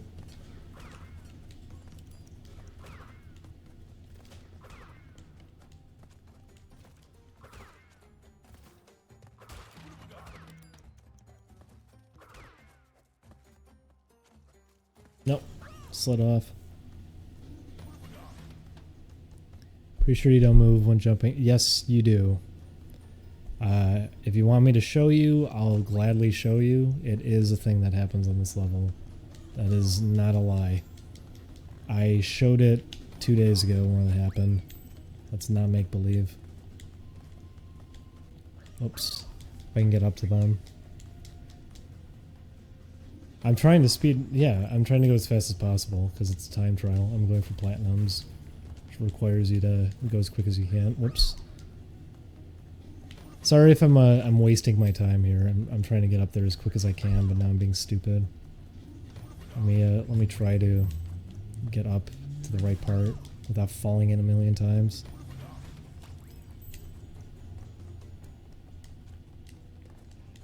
But whoever that is in the chat, I've been this level too. I've gotten the gem on and everything already. I've had 100% for a few days now. This level gave me the most trouble though, and I figured it out as I was playing it that that's why. So I just used the ropes and finished the level instead. I'm just having trouble getting over there now. I think because I feel like I'm on the spot since I'm trying to show something off. So hang on. Let me overcome my anxiety and get over there. Okay. Where's the first turtle? Right here? Okay, we'll flip him. Here, I'll jump on him to show it. I'm not touching the controller. Oops, Crash isn't on the turtle anymore. Jump on him, don't touch the controller. Hang on, let me actually set it up. Jump on him, don't touch the controller. As you can see, each time you bump on him, Crash gets nudged off. And this doesn't seem like it should matter. This doesn't seem like it should matter at all because, wow, look at how many times. But consider this. When I'm getting my shadow right here, that's about how you're going to be landing on these turtles. You're going to be landing on them about right here. And that's 2. It took about 2 bounces for me to get knocked off the turtle because these are really tight gaps. You're going to be landing on the very edge of these turtles. They push you off. And because they push you off, that makes this level really difficult because you fall faster than the Insane Trilogy to begin with. Coupled in with the fact that these bouncing platforms are knocking you off of them each time you bounce. So that makes this level really bad if you're trying to actually do it the way they intended with the turtles. It's better to use the ropes because the ropes, even though they're finicky too, not in the same way. The ropes will fight against you a little bit, but if you can center yourself perfect on them, you can just run along them and be okay. And for this time trial, I think it's actually kind of required. So, to anyone who wasn't aware of why this level is so difficult, like if you were playing it and you struggled on it, because I've heard from everyone this is the hardest level to most people. That's why it's the hardest. It's already really tight jumps thanks to the Insane Trilogy having more increased gravity, and then the turtles also push you off each time you bounce on them. Come on, go. Stay centered. Ugh.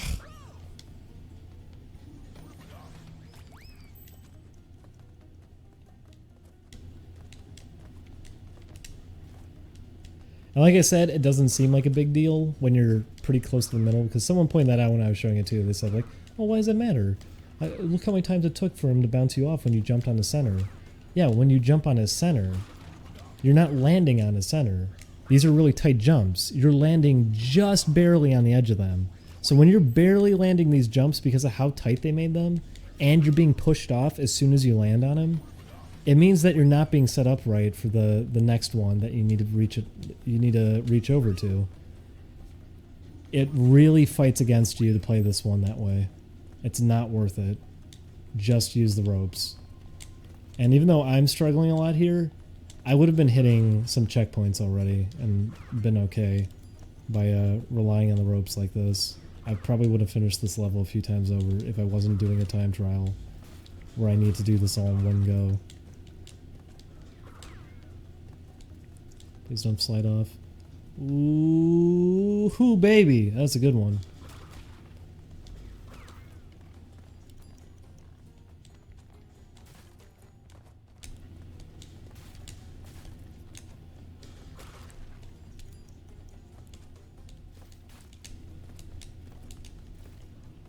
Do not want to use him. Good. Oh.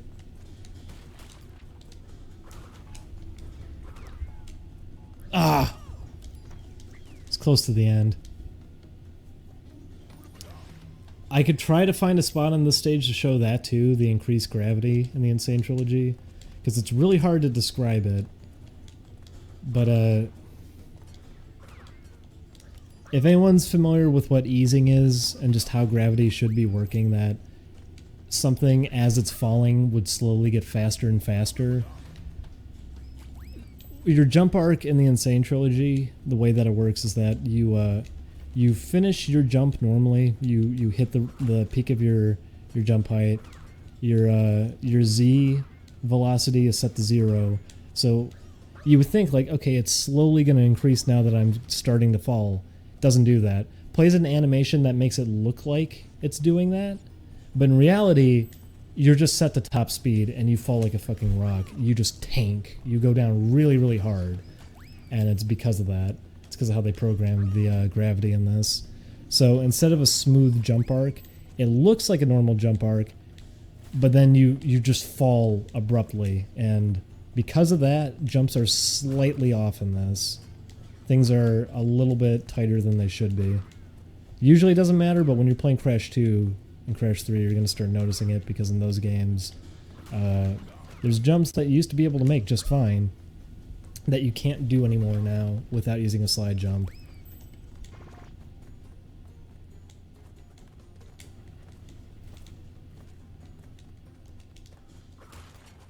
So there's a lot added in here that makes it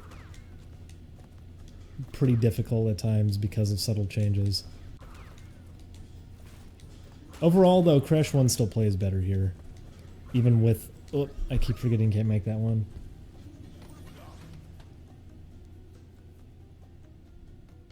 Oof. I really can't feel my hand right now.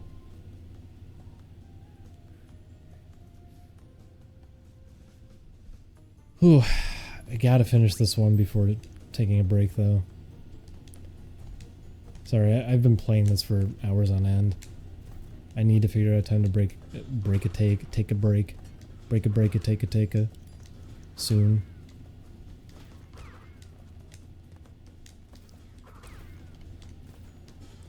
No. Yes. Oh. No, no! I was trying to save him. Kept walking inward. I've been drinking. No, I haven't been drinking. I'm not gonna drink beer and try to do something like this. You kidding me? How would I do this drunk? Been drinking water and soda. Soda for the caffeine and water for the water.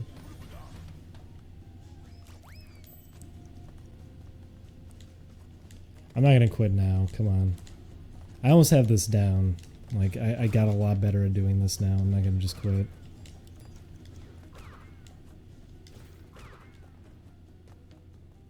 Oh, slipped in.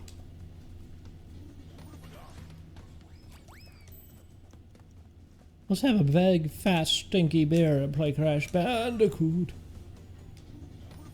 Oh man, soda's bad for you. I know, everything is.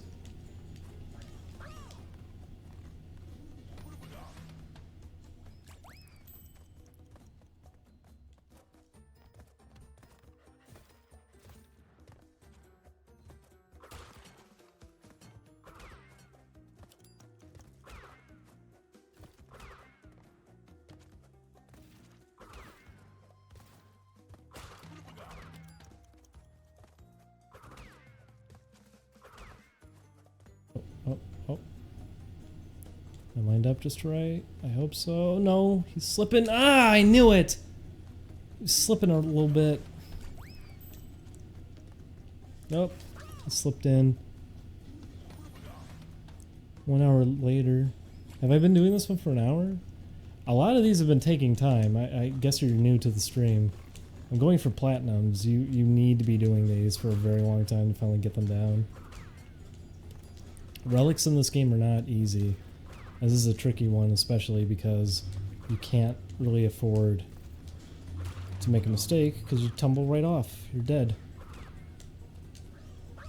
I mean, you're walking on a tightrope, essentially.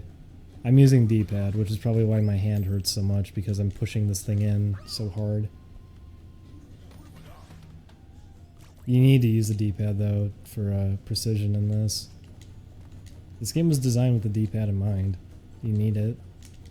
Analog's only good for the boulder levels, because with those you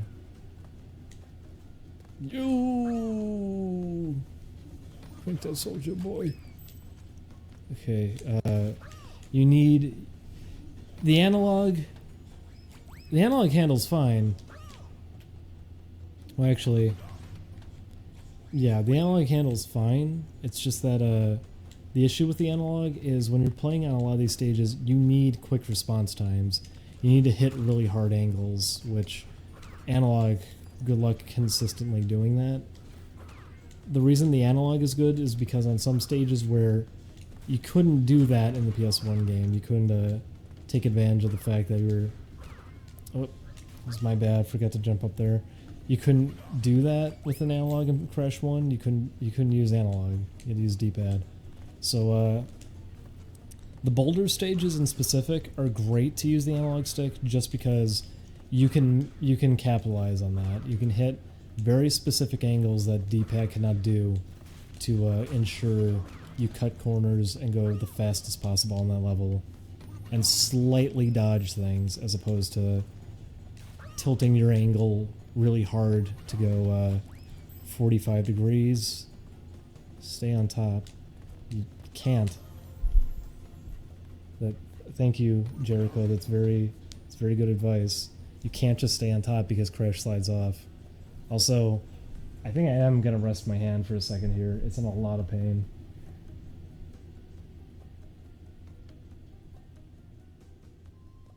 The ropes push you off as you walk down them.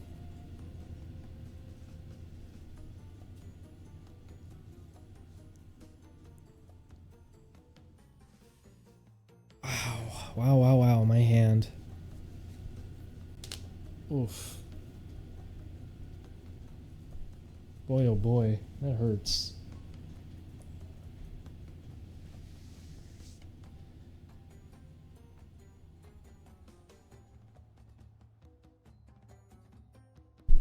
Okay, let's try it again.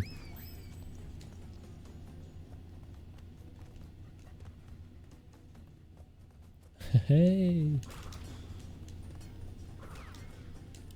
Ah!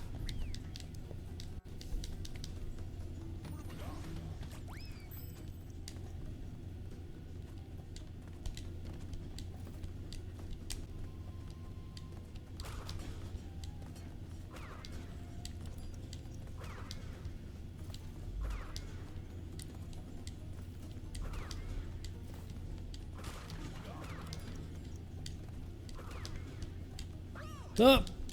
Should've just stayed up there. Up! Whee! Jack 2 is such a weird decision to me. I really don't know why they did that. I never ended up playing Jack 3. I played Jack and Daxter, which I had a lot of fun with. And then I played Jack 2, and I didn't really have too much fun with Jack 2. And I was really confused why that was the decision for the series out of nowhere. I remembered seeing it in a magazine and thinking it was a joke. I didn't think they were actually going to do that to the series. But they did.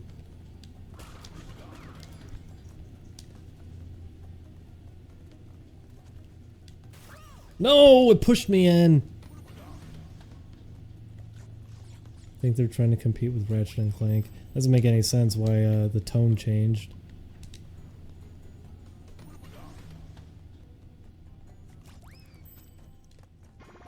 Oops. Oh.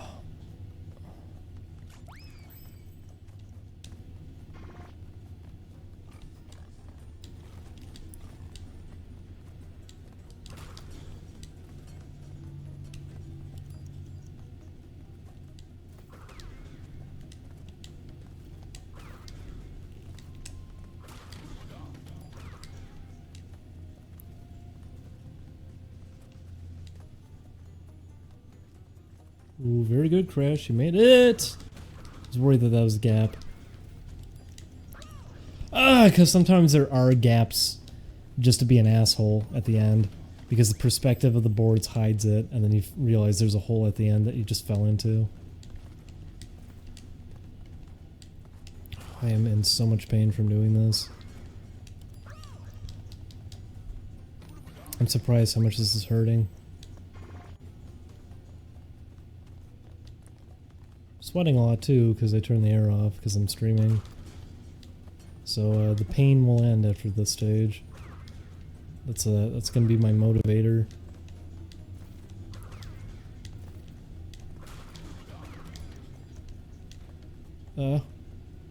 No!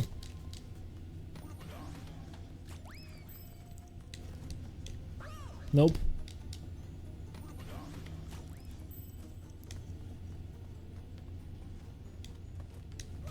Oops, jumped right into him.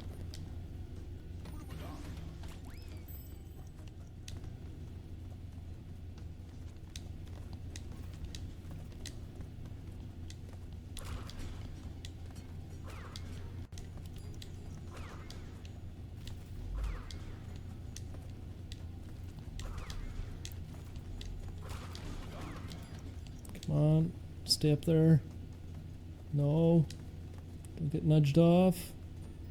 Oh!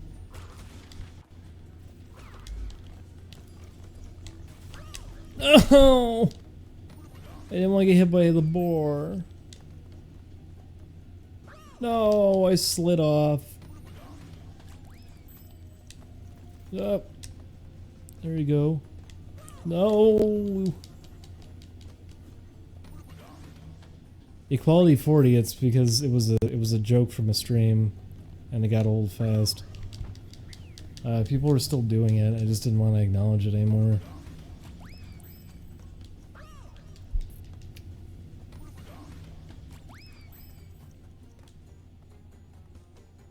Because a lot of people were saying that too, like, oh, here he is exploiting people like that. It really was just a joke that came up in a stream. That's why I stopped. If I wanted to exploit it, I would have went all in on it. I would have kept retweeting it like crazy, encouraging it. It was embarrassing. Didn't really need to be kept up anymore. Falling off, made it. Whoop, oh. Ah. Sucks, but whatever.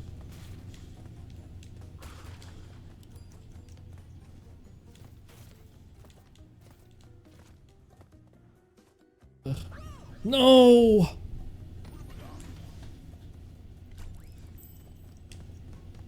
No, no!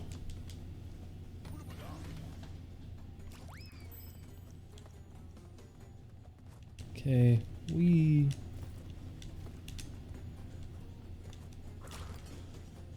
Like I said, I'm going to be wrapping up after this stream because my hand is in so much pain. Playing this all day with the D-pad was a mistake.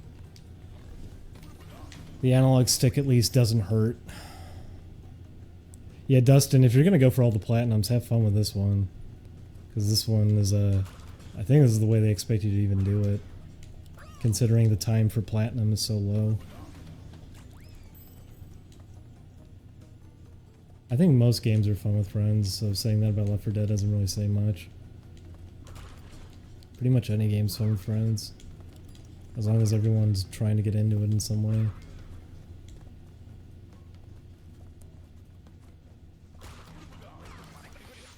Oh, well, that sucks. Oh, Dustin, are you gonna try it? Are you actually gonna try it? Because you are gonna have a really bad time if you try this one. I don't know if you're gonna be able to pull it off. I feel like I'm gonna be stuck doing this one for a while. Because even if I feel like I'm starting to get it down a little bit to stay on the rope, it's still just sort of luck-based. Oh boy, well, good luck. Don't play it as long as I have, where you hurt your hand.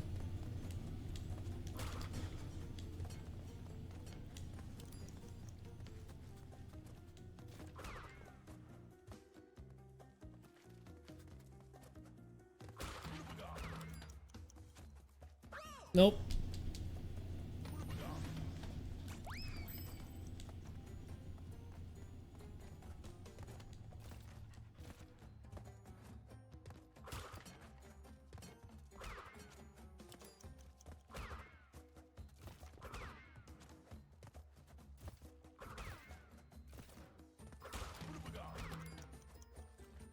Whoops.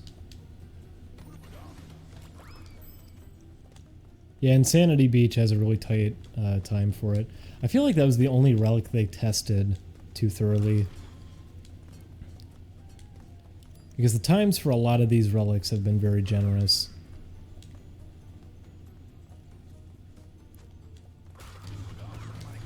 Whoops, that was bad.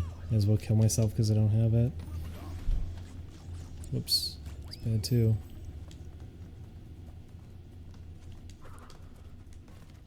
I'm just trying to kill him when you can't.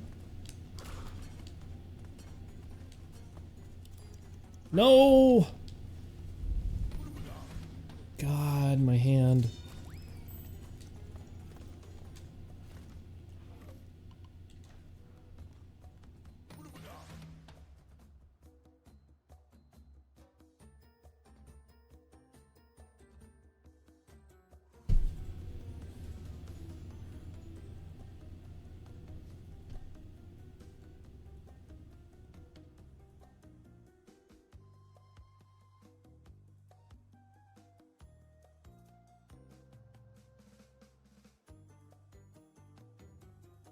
Yeah, I saw that was in the Twitter moments, which is really stupid.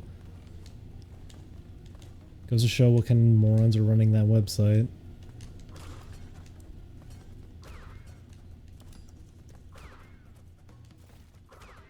It's funny they even had the balls to put it in the moments like that, considering the reason that sort of thing would be trending is because everyone was making fun of that review for comparing it to Dark Souls.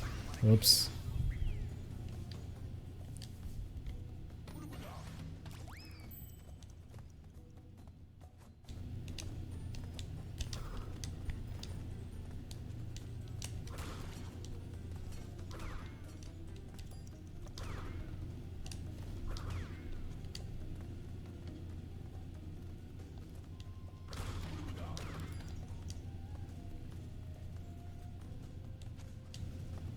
Oops.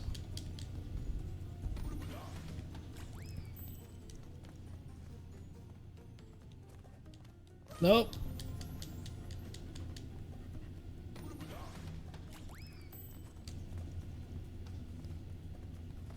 Oh boy. I think I was gonna slide off. Oops.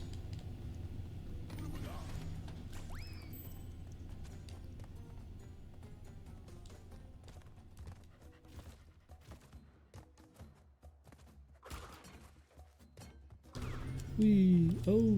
Hey. Hey. Whoa. Ah. That's something I like a lot about Wario's Woods on Super Nintendo, or all the voice clips when you attack the enemy or they attack you. Because whenever an enemy attacks you, they go, "Whoa!" I think it's when they clear a gem, they go, "Hello." They came up with really fun voice clips for it. Yeah, they say that too. They say breakfast.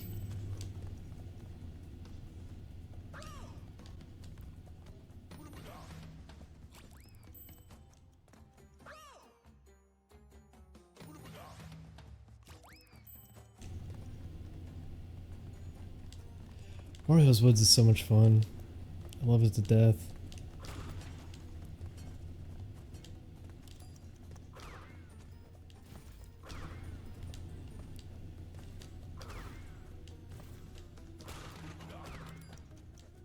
Oh. Yeah, hi fruit fly. Where did you come from? Get out of here. Thought we got rid of all of you. I think everybody prefers the old WoW. No one's gonna say this is better.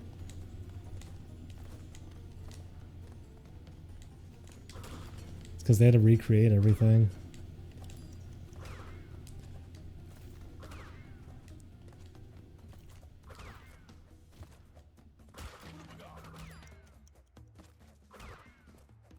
Oops.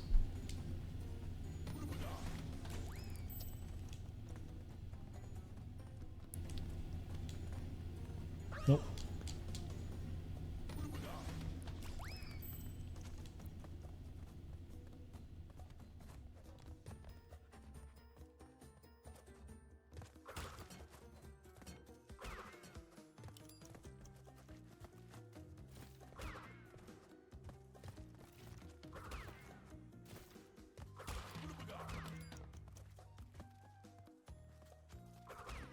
Boy. Nope. Jumping that part is hard because it means you're re-landing on it, so it has to factor that in. Oh, Wario World's a lot of fun, Dustin. It's a really fun game. Most people don't really talk about it, though. I don't think most people played it. It's got a lot of really fun ideas in it, though. Treasure made it. It's a pretty good game. People, I think, were mostly disappointed just because they thought it was going to be like a grand scale 3D platformer like Mario or something. Oh.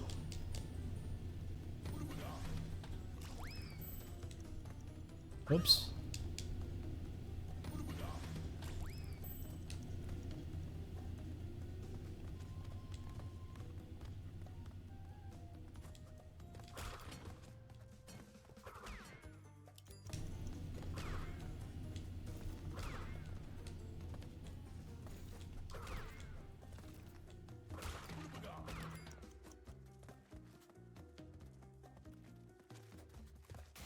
Usually it doesn't slide you inward. Yep, Wario is just the WarioWare mascot now.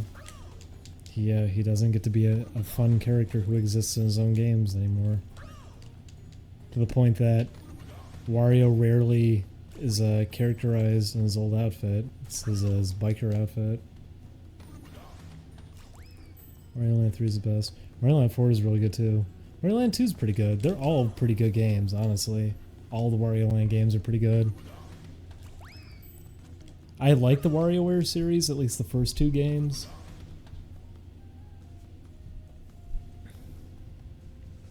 I don't think you get anything for getting platinums on every stage. You do for gold. You get a trophy, I think, for getting golds on every stage. Platinum, I don't think gives you anything because it's a thing that most people are never gonna pull off.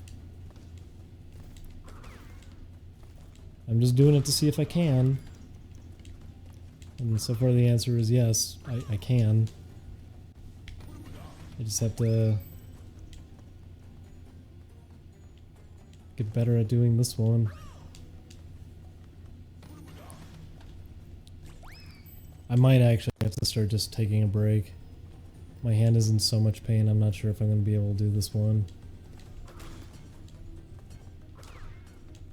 I'm not even getting anywhere on this one either.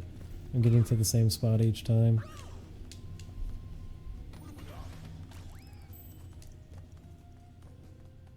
Yeah. Because I need to be able to do little subtle nudges on the D-pad, and I can't really do that when my hand is in this much pain. Like right there I needed to nudge, and I just didn't do it because I'm in pain. But I want to get this one. I'm getting so much better at the rope walking. I want to do it.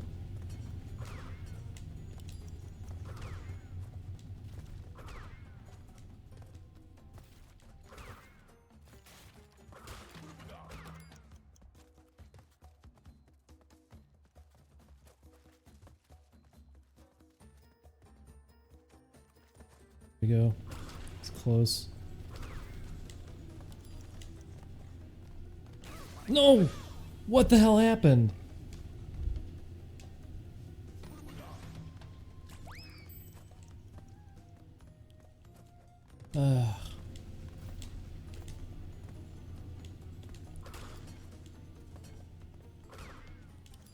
Oops.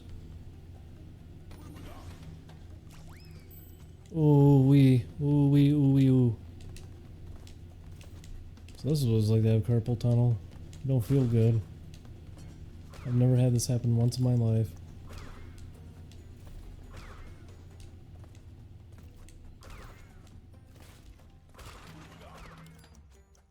Ah. Cthulhu, I actually am supposed to be partnered, but Twitch support is not getting back to me about my forms I'm supposed to file. They keep saying something is wrong with them, and I keep sending them emails asking like what's wrong with them. Can you actually like discuss this with me? Because I've submitted them multiple times now. I don't know what's actually wrong with them. You're gonna have to tell me what's up, and no one will help me. Yeah, my fingers are numb. I'm gonna take a little rest here just for a bit.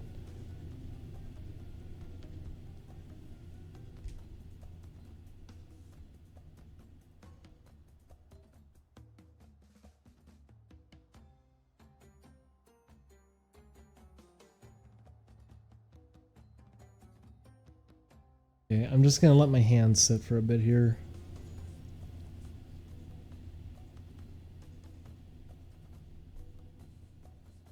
Here, I'll move the mic over, I'll read some donations, and I'll grab a drink.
Ow, my hand.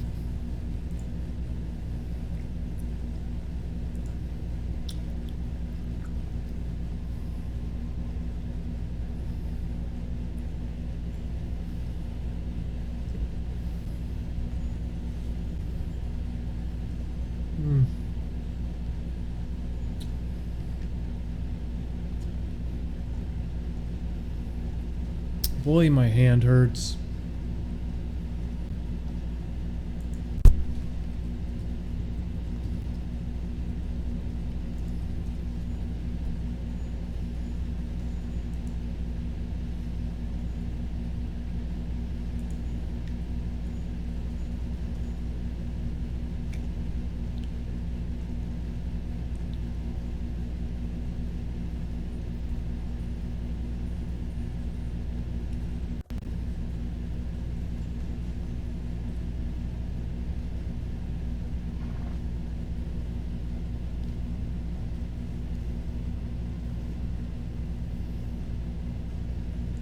Oof.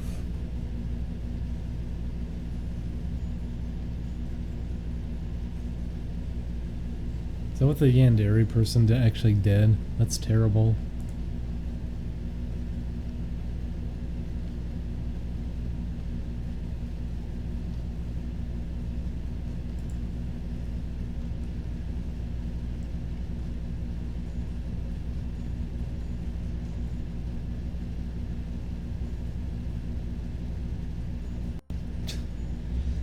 The trash thread keeps thinking I'm making fun of him.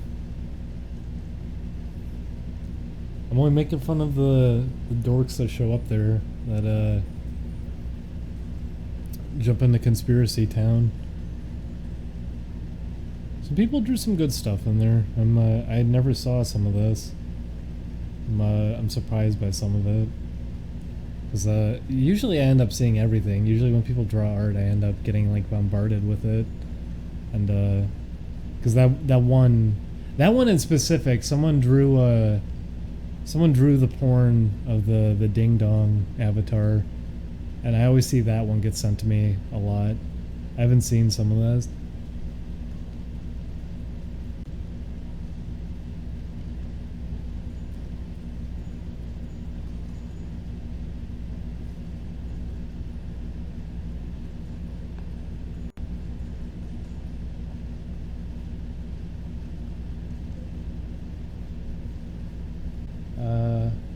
There's a bunch of people arguing.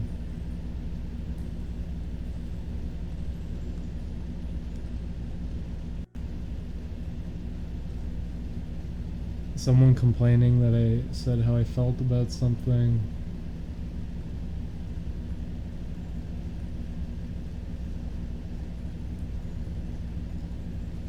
Someone mad that I don't like something.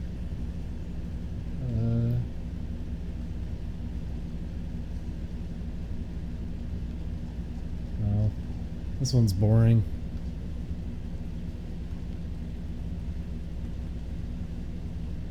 Why don't threads ever get interesting?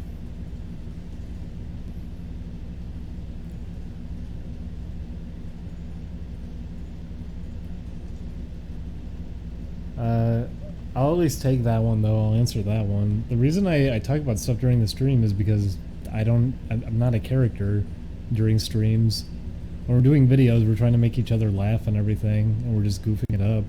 During a stream, I don't have any restrictions. I'm just doing stuff, trying to make conversation, just throwing things out there. That's kind of it.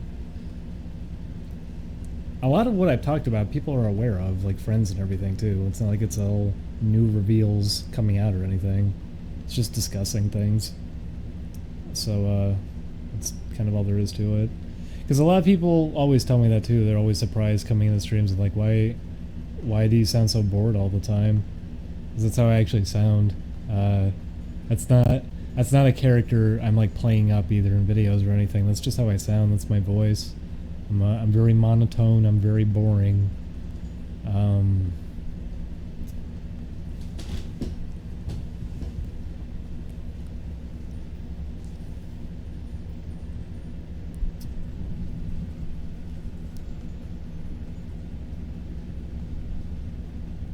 But any of the stuff I brought up during the stream, like friends and everybody knows already. People can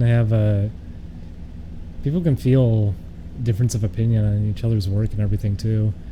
I mean, look at look at the jokes that we make sometimes about Chris, or like Julian's made fun of himself plenty of times. I've made fun of myself.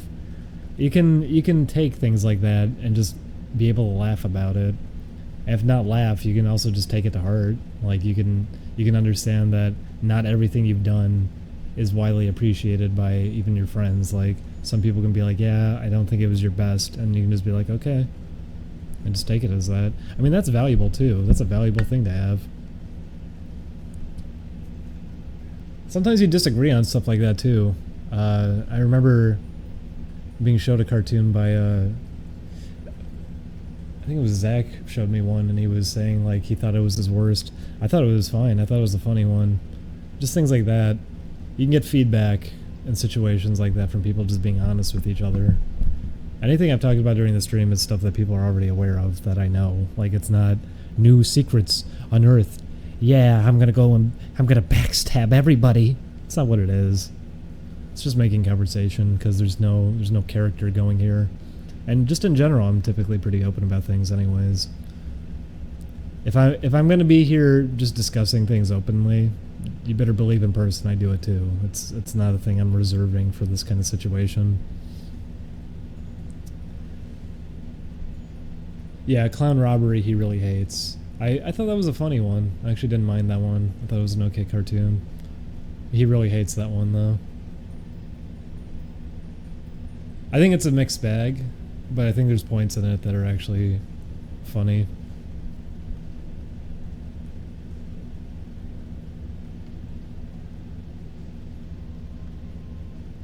How many times have we made jokes about Weird Al's Best and the Six Sins? It's not some thing where everyone is shitty to each other and backstabbing each other. Oh, public setting. No, it is what it is. It's called being a human being. It's being upfront and honest. And like I said, if it's being done here, it's being done in person. It's not a secret clubhouse going. And I've said it a million times over. Like I'm not trying to hold off on stuff. It's weird to see that though. Whoever brought that up, it's weird to see it phrased that way. It's weird to see it as like a big attack. Like, what an asshole! Why? A lot of people think I'm lying all the time about everything too. A lot of people think I'm very dishonest about everything during streams. So that's why that sort of thing comes up, is because I'm not. I'm putting everything out there. Things are gonna bother you if you don't put them out there, and if you let it get dug up as like some kind of secret or something. If you can't laugh at yourself either, then something's wrong. You're not gonna be able to function. As much as people think that I'm way too hard on myself, I think I'm pretty reasonable. I push myself hard because I know I can do better, and when I mess up, I fully will admit that I mess up. I think the problem is that people don't push themselves hard enough.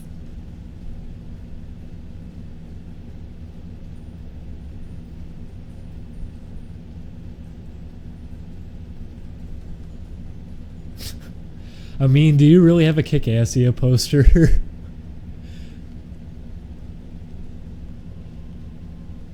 Oh my god. You know, Kick-Assia is like a long running joke between everybody. When Chris came over the one night, he wanted to watch it with us, and we got through half of it, and I couldn't do it anymore. I remembered I could jokingly watch Kick-Assia before. Maybe I just wasn't having it that night, but it was a lot more painful than I remembered.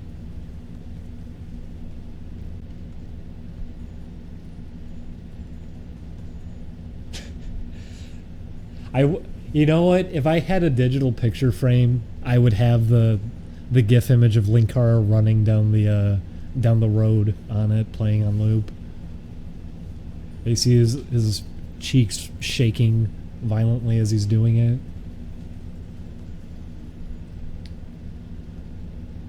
I almost fell asleep during Kick-Assia. I legitimately fell asleep. What was it? We had a big recording day and we went out and everything with was it Chris, Matt, and Ryan? I forget. But we had a very long night, and at the end of the night, Chris was like, let's watch the Simpsons movie. And we put it on, and I did it. I actually legitimately fell asleep during it. I couldn't do it. It's not even necessarily that it was bad. Like there's jokes that there's plenty of jokes that don't connect at all and are pretty weak. But just how slow it is and how little actually ties into anything for the most part is just really boring. I didn't remember it being that boring either. I didn't remember it being that boring. I remembered it being an okay movie. But I fell asleep during it. I actually fell asleep. I think we were halfway in and I fell asleep. It was a hard one to sit through. I remember Zach wanted a marathon demo reel. He wanted to see how much of it we could get through. I think I got through 1.5 and I couldn't do it anymore.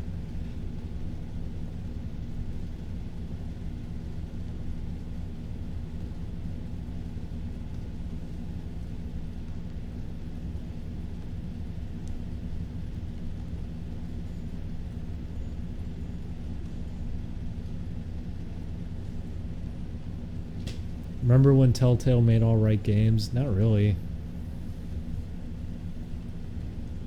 I remember some being okay, typically because of the source material they're working with. The Strong Bad ones are pretty fun because it's Homestar Runner.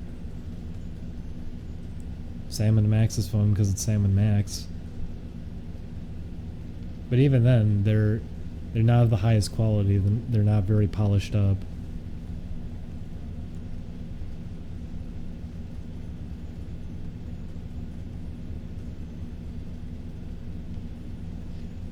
I didn't play all the Monkey Island ones though, to be fair, I guess. I played one of the Monkey Island ones and it was okay. I don't think Telltale was ever at like a high point though. I never played the Back to the Future ones. I'd like to try those out at some point. I always just saw them as kind of middle of the road though. I always saw them as just kind of eh. The strengths of those games always comes from like the writing. If it's based on good source material. That's what I always get out of Telltale games. I don't get anything out of like the puzzles or any of that because they don't really try too hard with it. And then the writing, the voice acting, usually that's always well done, but visually it's usually pretty appalling to look at in a lot of cases.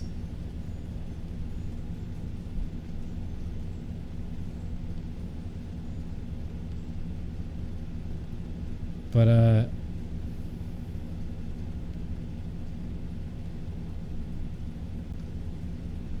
I do want to try the Back to the Future one at some point at least, because that's at least interesting to me.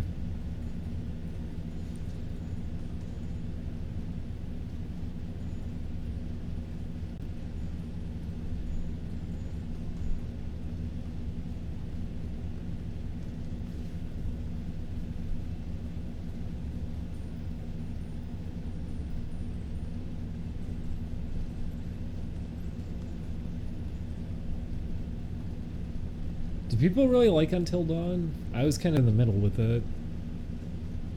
It's a much more interesting step than Telltale, though. I will say that, yes. It is more interesting.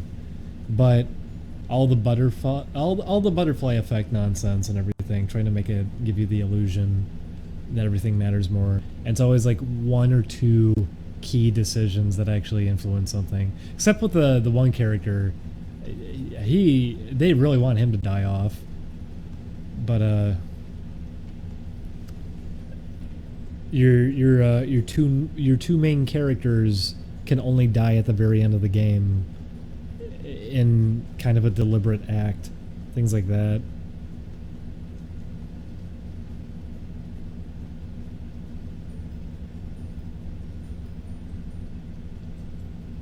I had fun with it because it was very goofy a lot of the time. It was funny at points. Yeah, Pixel Pigeon. I'd actually like to play Until Dawn, I think maybe for Halloween this year with Chris and Julian, because that probably would be really funny. With a group, I'm sure that would be fun. By yourself, I don't think it could, I don't think it's too great alone.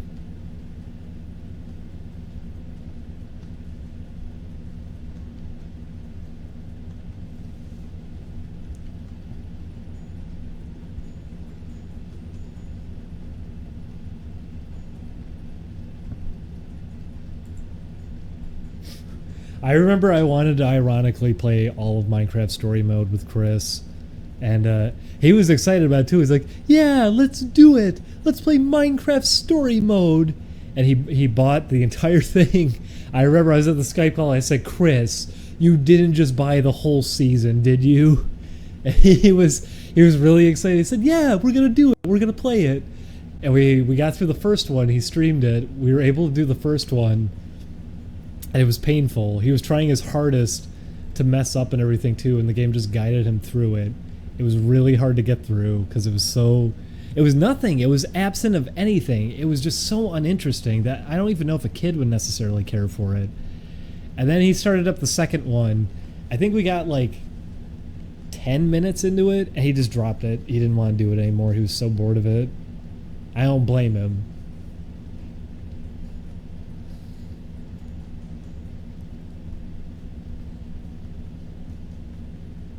Oh, I like Enter the Gungeon a lot. I actually had a lot of fun with it. I think it's flawed in a lot of ways too, though, which unfortunately, I mean, it works against it pretty strongly. It's a game that I can pop in and play it here and there, but I would not actively sit down with it and feel like I need to constantly improve at it or something. There's points where I just kind of go like, okay, yeah, no thanks, not now. Also, some backwards logic. The idea that if you beat a boss without taking a hit, you get an extra life container. Why? That's in reverse. If you're able to do that, if you're able to beat a boss without taking a hit, why would you need that? Why are you being rewarded for being at high skill like that by being able to make more mistakes? You don't need that. Reward someone with something else. Don't reward them that they can now afford to take more mistakes when they just prove that they don't make mistakes. That's very backwards. I don't know why they decided on that, because that's a big part of Gungeon. I think Gungeon needs to give those out in much different ways. I think people need more health in that game for the most part because it's very skill driven. I think a general audience probably is not going to ever find its place with that game because of that.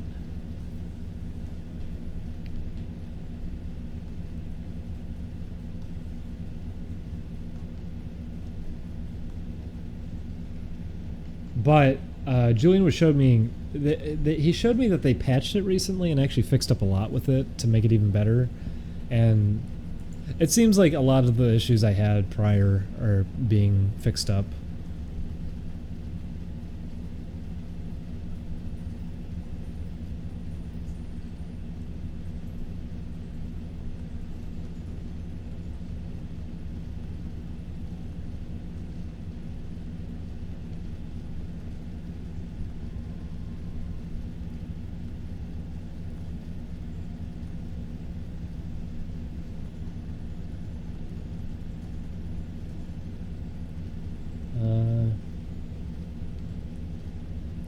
Here, I'll read it out loud. 10222-778. Julian's not very gassy, so no. Julian, I'm actually worried for because he gets he gets like stomach pains all the time, and I don't know why he does. Like anytime during the day, if he eats anything, he always says he's in a lot of pain. I'm always worried about that. He's also hot all the time. If we go anywhere, he's always fanning himself because he's so hot. We were in the movie theater in Arizona with air conditioning and everything, and it's probably like 50 degrees in the room or something. I was actually freezing. I look over to Julian and he's fanning his face and he says, "Is it hot?" I feel bad for him with that.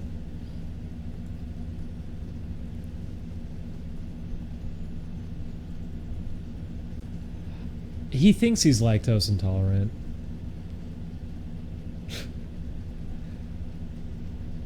Dustin, I'm sure that would make him very happy. He's a huge fan of Ren and Stimpy.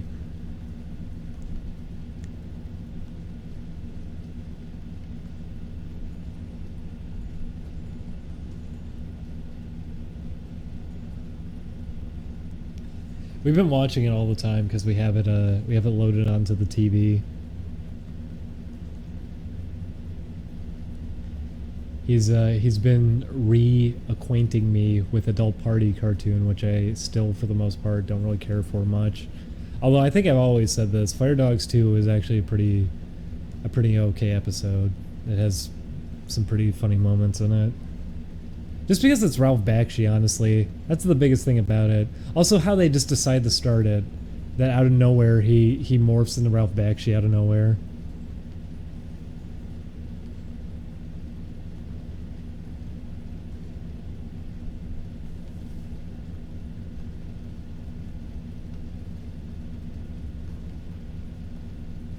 Yeah, Dustin, I was gonna say that I recognize that as we're watching some episodes of Adult Party.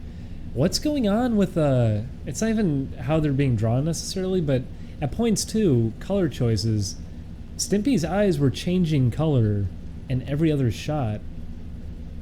And really my big thing with it is I don't know what they were doing sometimes with the Flash stuff. It seems like John K is really amazed by Flash because more and more he's been relying on it for things that are built in, like tweening and everything. He did a bumper for Adult Swim recently.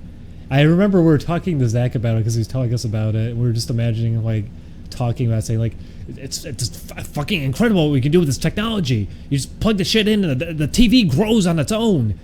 Because it's a bumper, and for no reason the TV in the room that the kids are watching is growing for no, like, okay, and then the kids are just tweening up and down. He's been relying a lot on that with most of his stuff for years now. He's kind of given up any of the traditional end of it and just gone all in with that. Didn't he, isn't there the quote from him too that he said he invented online animation?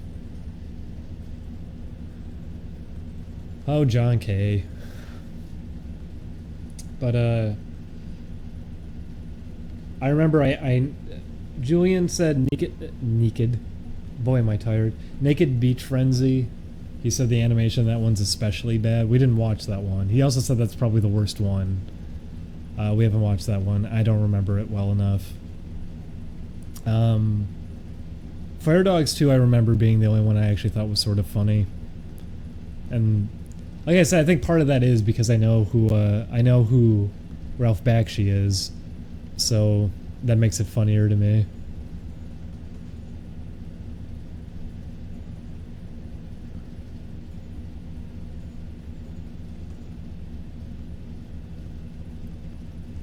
But you'll see little things with that too, with how they use Flash during a Adult Party cartoon. There's a shot in that episode in Fire Dogs 2 where they're sitting in the car and they awkwardly like tween across the car seat. It just looks really jarring. Anytime they work in that sort of thing within it, it always looks very jarring.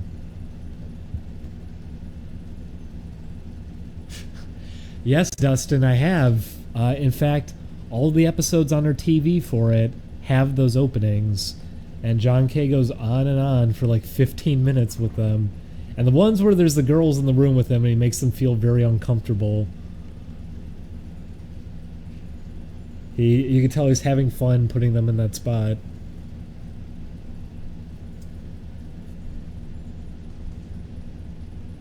Yeah, exactly, Dustin. That's the one that he does. Is he's like, oh yeah, I fucking just drawing really attractive women, and then just going over them, like asking them if they had fun drawing the naked ladies and everything, just trying to make them feel uncomfortable. I think that's always been a thing with John K, though. I think that's always been a part of him.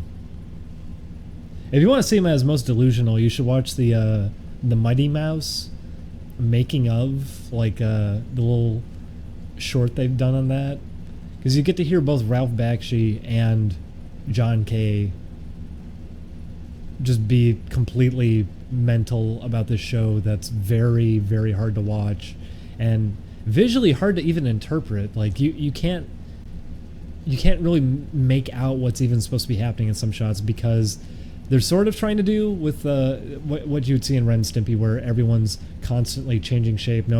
There's no consistent look for characters at points. They're trying to do that without very much animation, and because of that, It's just it's a mess. It's a train wreck to look at.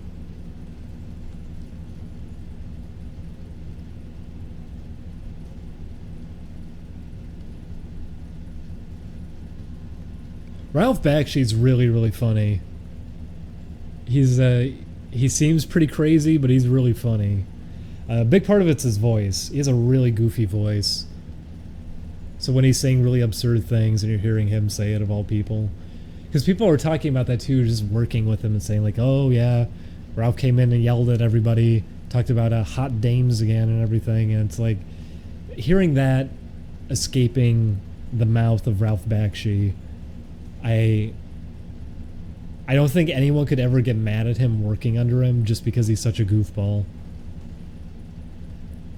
Oh, Dustin, if you want to watch Ralph Bakshi movies, watch Heavy Traffic. I cannot recommend that enough.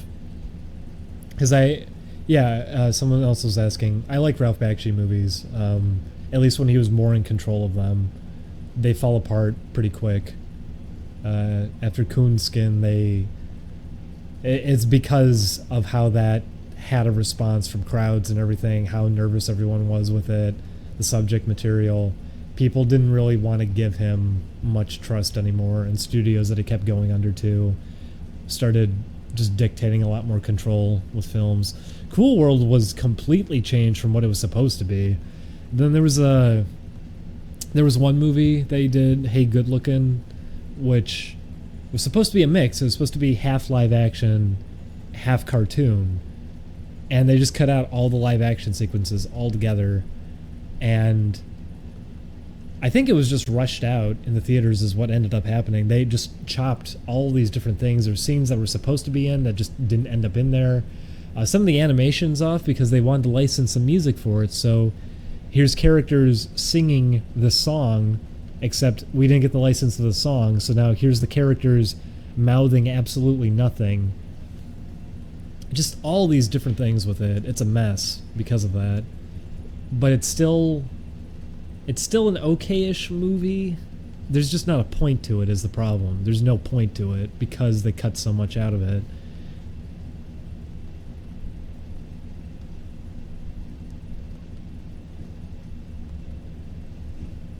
But Fritz the Cat is okay. I think I'm more interested in Fritz the Cat just because of the time period and commentary on just kind of mindset at the time, like about the revolution and everything, how mentalities were, how those youngins were acting back then, things like that. It's I think it's interesting for that aspect at least. But legitimately, Heavy Traffic is a very good movie. I remember watching it with Julian too, because Julian's like, "Oh yeah, I saw Fritz the Cat. I'm sure there's going to be big boobs everywhere." And while it's in there, sometimes it's worked into it with actual meaning. Like there's a point. There's actual like moments that try to be artistic and actually do a good job. There's scenes in that movie that do a really good job. And it's kind of surprising because you don't assume it. It's like, oh, it's an X-rated animated film, Ralph Bakshi, oh, Fritz the Cat, the movie about the horny cat, right? So this is just going to be... And while there is a bit of that, it's justified within the movie most of the time.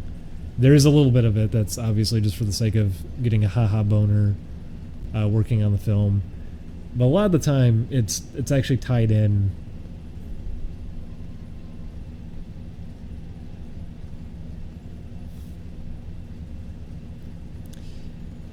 Heavy Traffic is a pretty excellent film. I would recommend it to anyone who can handle it, I would say, because I remember even watching there was a video from someone from the Nostalgia Critic website trying to do like an analysis on it, and they complain about like, yeah, some of the imagery in it's really brutal and intense, and it's appalling. And it's like that's the point.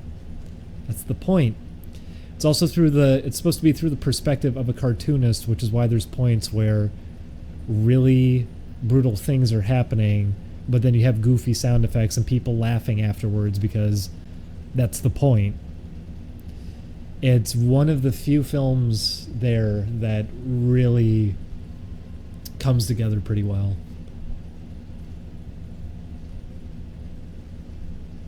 Yeah, Bakshi considers that, I think, to be his favorite.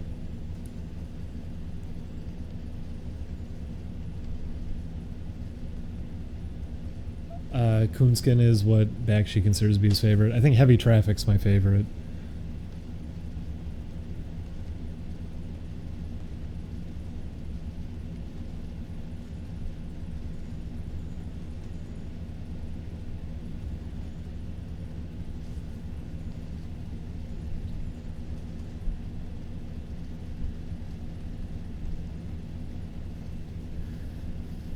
Yes, Robert Crumb did hate the movie a lot.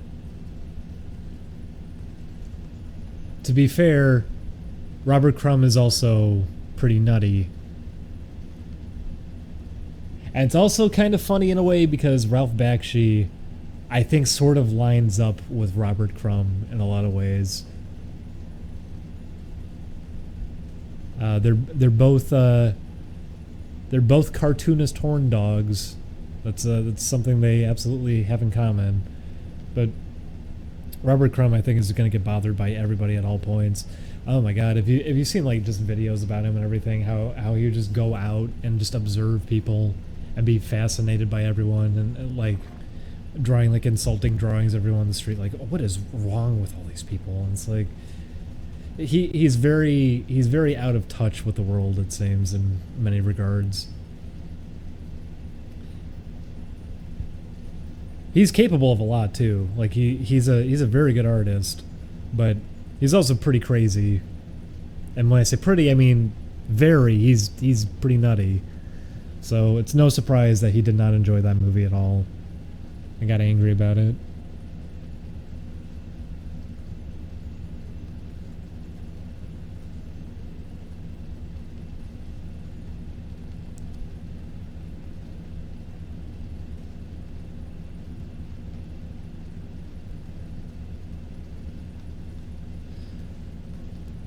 We were watching what's his name? Why am I being a stupid moron? Why can't I think of his name? Come on, what's his name? Jim Woodring. There we go. Jim Woodring. We're watching some videos of him giving speeches, which sadly it's usually the same speech, but Jim Woodring. Sorry. Very talented artist. I really like his work a lot. Just the surreal stuff that he does. But the reason that it all looks the way it does is because the man actually is like sort of crazy. He hallucinates all the time, and it's strange hearing him give a presentation because, to a certain degree, he's rooted within reality and he's able to talk and present himself and everything. But then he starts showing his art and starts discussing it and everything, and says how he showed one off. He's saying like how he was younger, he kept hallucinating and thinking his parents were coming into his room every night to try to kill him. And he shows this image and there's just a mess with all these different things everywhere, and he can interpret it in so many different ways. I remember there was one that he showed that there was someone looking at a statue and like this because it's always an overload, everything they draws, but it was like a pig man looking up at a statue of a pig man crying on the floor, and I figured that was like I had taken it a different way because you would naturally jump to like certain things in your head. You would take the obvious approach to what that's supposed to represent, and then he just says like, oh, well, see, it's actually because this guy in the back was talking to this other guy, and that this is what's actually going on here, and see, he is marveling at and it's just completely absent of anything anyone would think of, and that's why a lot of his work is the way it is, which is fine, because there's so many different ways to interpret it, there's so much there, and I think it's tragic that he really is like having to struggle with something like that he hallucinates and everything, but it gives him a strength with his art because he's able to just visualize things like this like nobody else could, and because of that, because he was acting sort of bothered by that people couldn't interpret the meaning of a lot of his images. And he always says like, yeah, I mean, this one was really straightforward to me, but it seems like nobody else understands this. And then he presents it, and it's a barn, and there's like eyeballs everywhere, and then there's a leg of a cowboy in the corner, and just all these things everywhere, and you can't even make exactly a meaning out of it. You think it's just sort of some surreal visual work going on, and then he talks about it and says like, no, it all means something. And he explains it, and after hearing it, you just think to yourself, like, what? But that's the fun that comes from it. That's what makes it interesting. Hearing him talk about what it means is the most interesting thing, because you're not going to be able to come up with it. In fact, that would be a fun game that he could do, is just have an art exhibit, show everything to everyone, and they write down what they think it represents, and then at the end, he reveals to everybody what it actually means.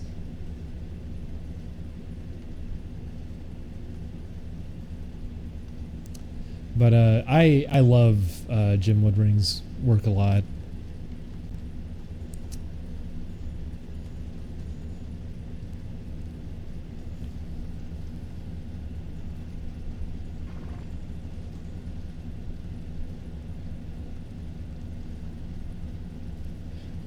His name's Jim Woodring, and I'd say look up some of his speeches because they're interesting. And you should look up Frank in specific, which is it had a cult following during the 90s. It's a fun one to look through because there's no dialogue.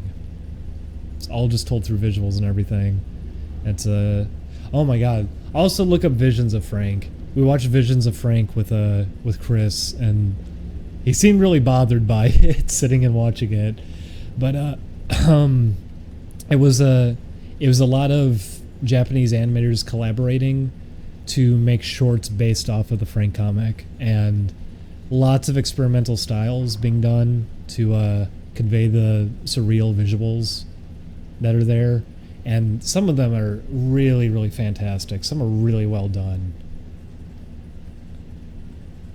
There's one that there's a lot that experiment with stop motion. One in specific looks great because it captures the look of the comic, but then also because of the audio that they chose and everything, and just how it's all dimly lit, it makes it feel very eerie.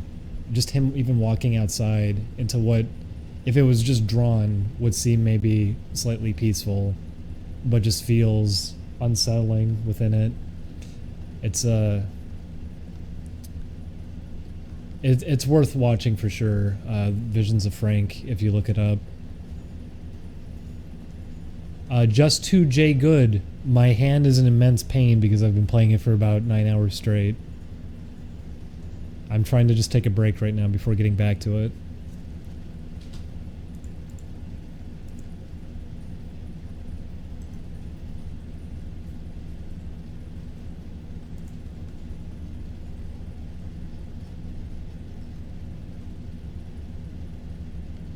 Oh, the thread went away. I was going to answer questions if anyone else is posting them there.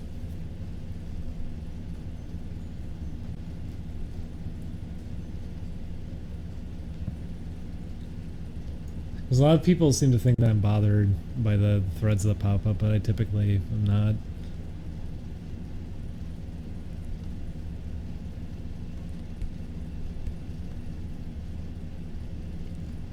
I'm usually interested to see what kind of pops up there. Plus you can get lots of people just being crazy and arguing and being nutso.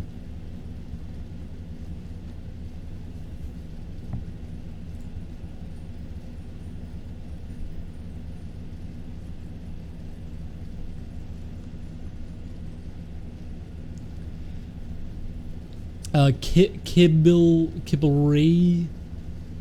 I lived in a few places around Chicago. I had lived in when I was younger, I had lived in the suburbs. Then I was seriously right outside the city, just by the expressway.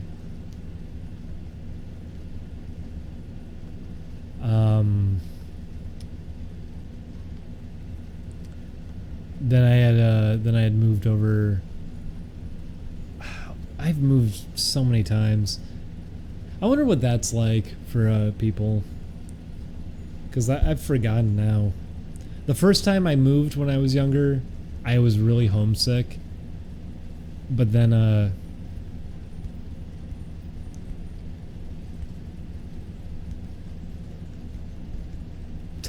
I do remember Scruff McGruff. Was that only a Chicago thing? I remember Eagle Man, and apparently Eagle Man was a Chicago thing.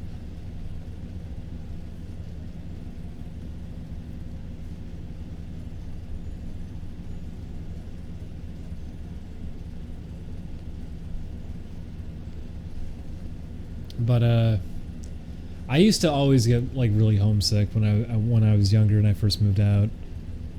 And I was saddened by it too, because even though the house that I grew up in was a mess, it was I don't know, leaving a home like that and the fact that it got torn down, so there's no way to even go back and see it again. It was sad, but now I've moved so many times at this point that I just forget that I was in certain places. It's happened so frequently now. Because, oh, hey, Slow. I didn't know you were here. Hey. It was my mess. But, yeah, I came very close to ending up homeless a few times, too. Which, thankfully, I didn't, but Julian has been homeless multiple times and told me it's not so bad. To the point that he's been okay with, in some positions, just kind of moving past everything and just being like, no, let's just be homeless, who cares? So, I personally would not want to be, but he's been through it a bunch of times. I had almost had it happen. I think the longest I was homeless ever was like for a week. And that's just because I didn't have my whole situation figured out.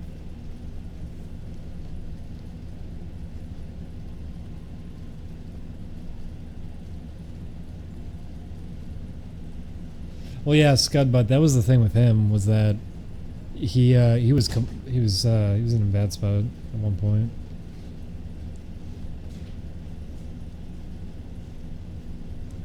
Because at least when you know people, you could like crash at their place or something. If you don't, then you're actually homeless.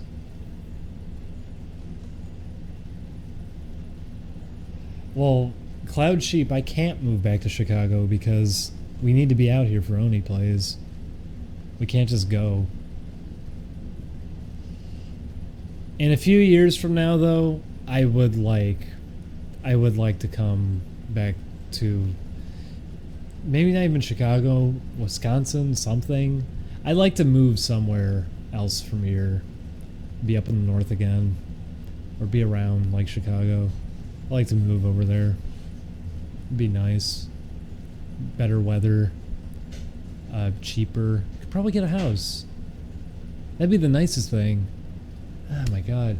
My one friend was telling me she has a $600 mortgage for a huge house, and she has a garage that's a separate building. $600 for her mortgage. And I'm just thinking, like, wow, great. And we're spending $2,000 a month on rent for a really lousy place in California, where kids are constantly doing street races and there's guns going off at night. Great.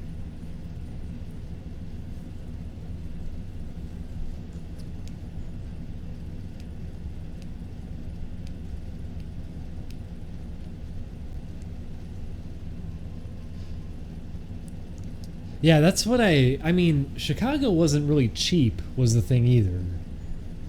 I'd like to move around there. I don't think I'd want to directly come back. And yeah, Cook County was always the most expensive to live within.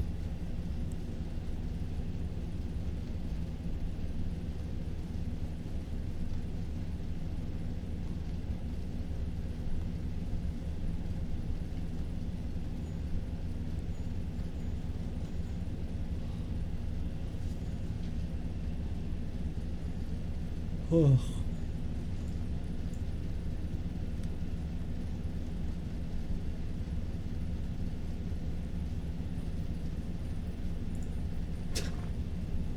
Also, whoever posted that thread, I didn't want a thread, but that is sure to provoke people to be angry within it. So, I guess thank you for that. We'll see how angry people get because you posted that. I'm sure they'll be very quick to get mad. Oops, the turtle bumped me. Ooh, this controller got cold.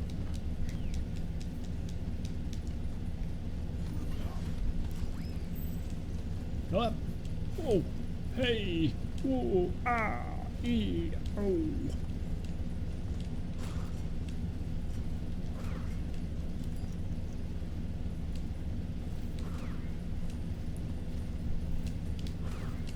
My hand does feel better, by the way, so that's good. Oh.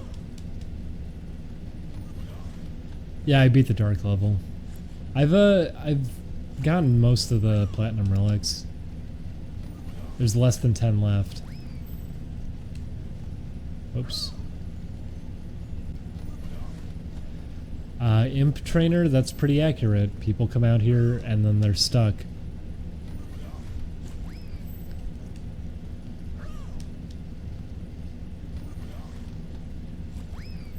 The audio shouldn't be desynced.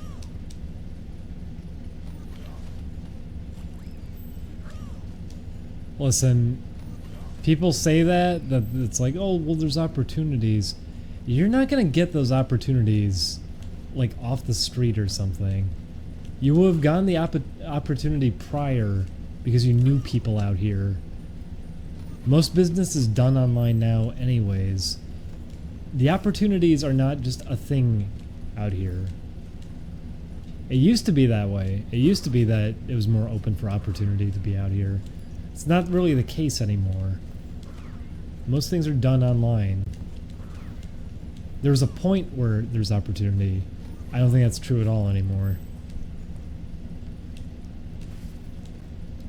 And if you're already in that position for opportunity, then yes, that's when you probably would be out here. Because it's like, okay, now you know these people already, so you get to keep going from there. I wouldn't say there's just opportunity out here.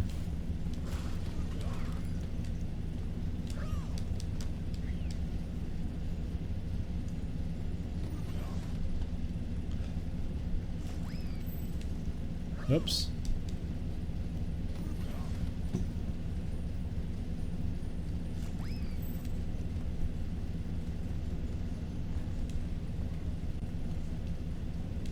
Oh, that's close. Oh, Dustin, what kind of work did you get?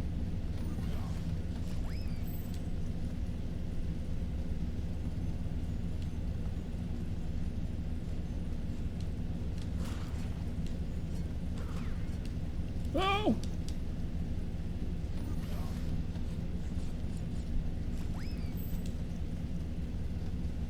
Whoops!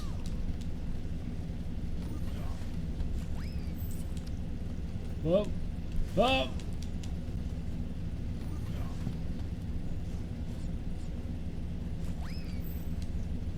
Whoops.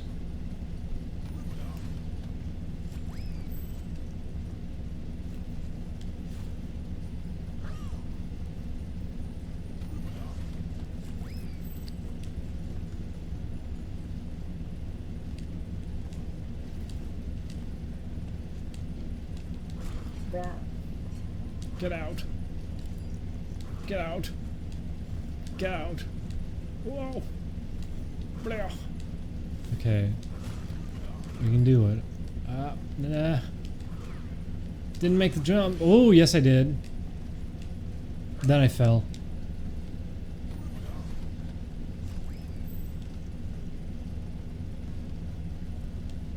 Oops.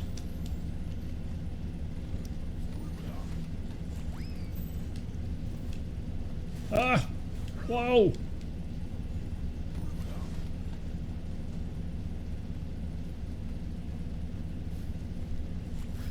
Yeah, I was gonna say, Dustin, we know plenty of people who've have worked on it, and I think everybody kind of feels the same way about it.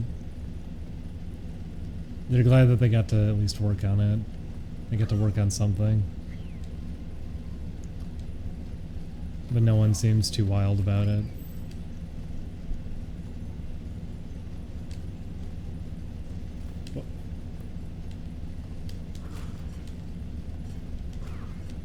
Whoa!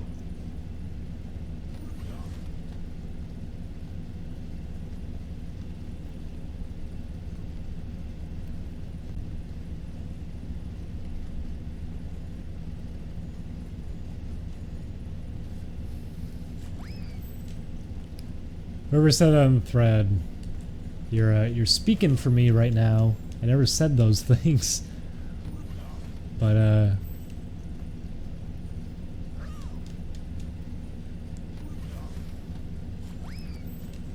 yeah, I have been looking at the threads just because they're typically pretty funny. Or I see stuff that I haven't seen before.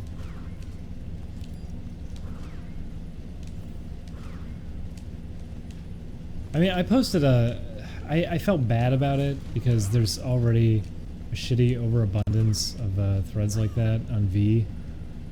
And V's already a shitty enough board. It doesn't need to get shit up by people posting garbage on there. But when I was asleep one night, Julian apparently did like a Q&A thread on there. So I just did one right after. And it was actually pretty fun. Because like I'm familiar with V and everything and how it is over there, and that's part of why it'd be better to do something there as opposed to anywhere else. But at the same time, it sucks to do it there because that board is bad enough, and stupid Let's Play bullshit doesn't really have a place there. But at the same time, it's good to hear from people who already are in a spot who probably don't like you. And you can just get people being confrontational and honest about things. It feels good to get that. Because that's valuable. It's a valuable thing.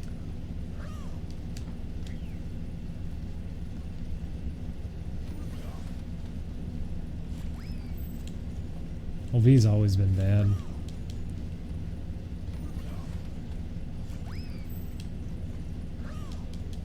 I mean, V is probably rock bottom in terms of boards. I think that's probably as bad as it gets. But,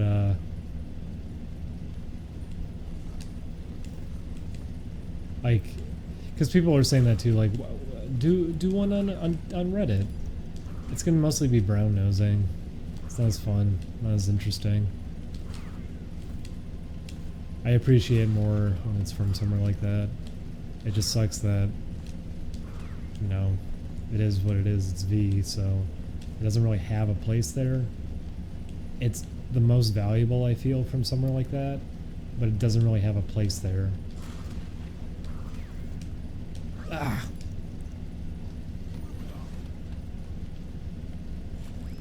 I haven't gotten to watch OKKO yet.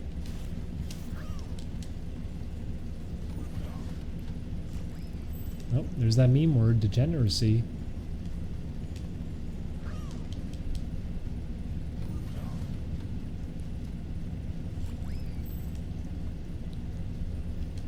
Oh yeah, did I say B was the worst? I guess Pole is actually the worst.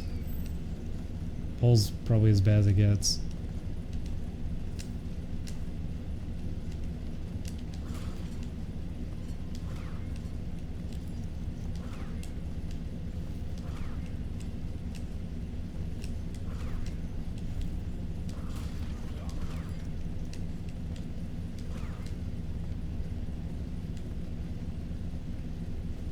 Don't slip in. Oh, he slipped in.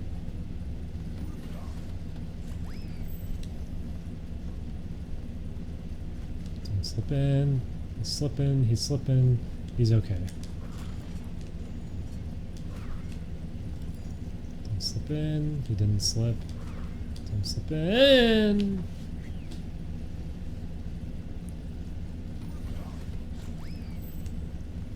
Whoa. 4chan is ow pretty bad. You probably never actually used it. I think people just have that mentality with it. Because there's plenty of bitter individuals on there as a whole, but you take that, you accept that and deal with that. You can still get interesting. I think it's interesting because it's also, here's people unfiltered getting to discuss certain things. So because of that, as stupid and as unreasonable as a lot of people can be on certain things, whenever you're reading discussion, you still are getting to see how people feel about certain things. You're getting also hear responses you wouldn't normally hear, because usually websites are very heavily moderated, and because people have identity tied to them, they don't want to speak up as much. I think there's a value to it.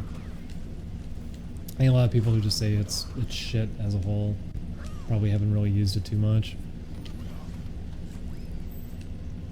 Oops. Some boards actually aren't too bad either. Some boards are pretty good if you're interested in very set specific things. The unfortunate thing is though, if you like video games, you're not going to get a good video game board there, I'm sorry.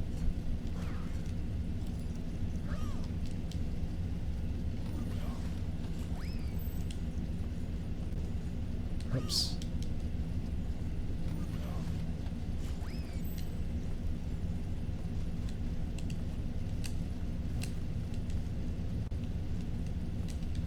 I didn't actually know trash was the thing until recently, though. Someone had linked me to it a few days back, because they were posting cuckoo conspiracy stuff there. It was a funny read. Please don't fall. Hey, baby. Don't fall. Don't fall. Whoa, mama. How's he do that?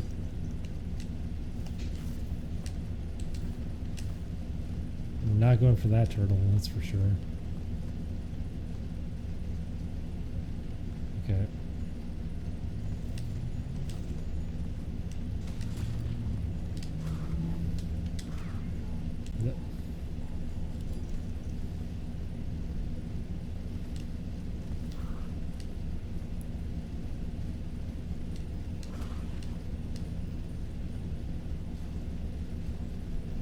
Nope. God damn. I was close to the end there. Didn't someone say though that the platinum on this one is like only a minute something?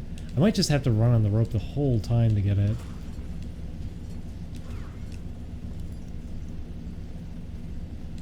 I was almost at the end there too. I got freaked out. I was scared. Yes, I'm using the D-pad for this one.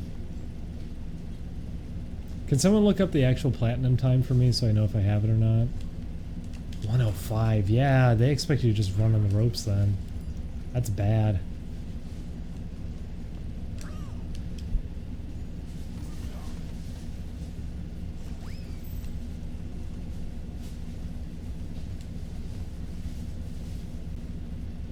Whoop. Platinum's under a minute. Is it actually? Someone said it was like 104. Hi, Julian. How are you? I'm fine. You okay? Yeah. Oh! Do you want to make hamburger helper? Okay. Do you want to make cheeseburger helper? Yeah. Do you want to make turkey burger helper? No. Do you want to make a ground beef helper?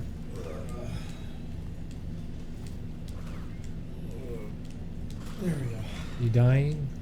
Whoops. Why'd you do that? Because it's hard to stay on them. How are you doing? Are you okay? Yeah. Okay. I just woke up.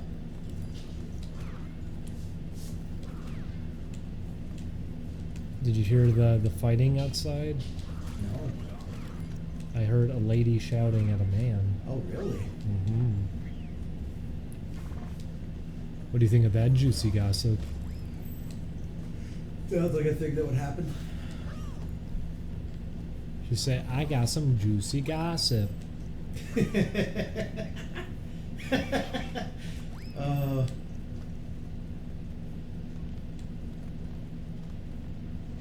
Why do you think everyone's forgotten about Keisha Fabo? I don't know. Where has she All I gone? know is that Deltrice is a stupid fucking hoe. More like fucking Del Taco. How many My Little Pony dolls did it take to make that weave? But what about the new movie, Julian? Remember? Keisha Fabo? No, the My Little Pony movie, remember? Oh, that was really weird. Oh. That is really weird. What are they doing? I don't know. Nobody cares about it anymore. I'm sure little kids don't even care about it anymore. Probably not. Listen, I'm sure there's... They wouldn't even be in, like... They wouldn't even be... They would have had to do that back in, like, 2010. They wouldn't even be in their 30s. They're probably going to be in, like, in their 40s now, everybody who goes to see it.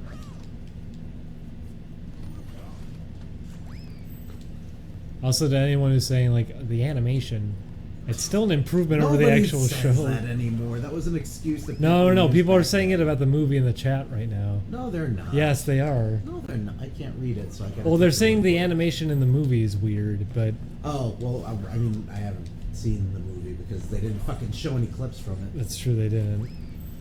I saw clips of it, and it's better animated than the show is, and that's all there really is to it. Is it still in Flash, though? Probably is. It looked weird. I'm pretty sure it is. I like that the pig stops to watch if you fall.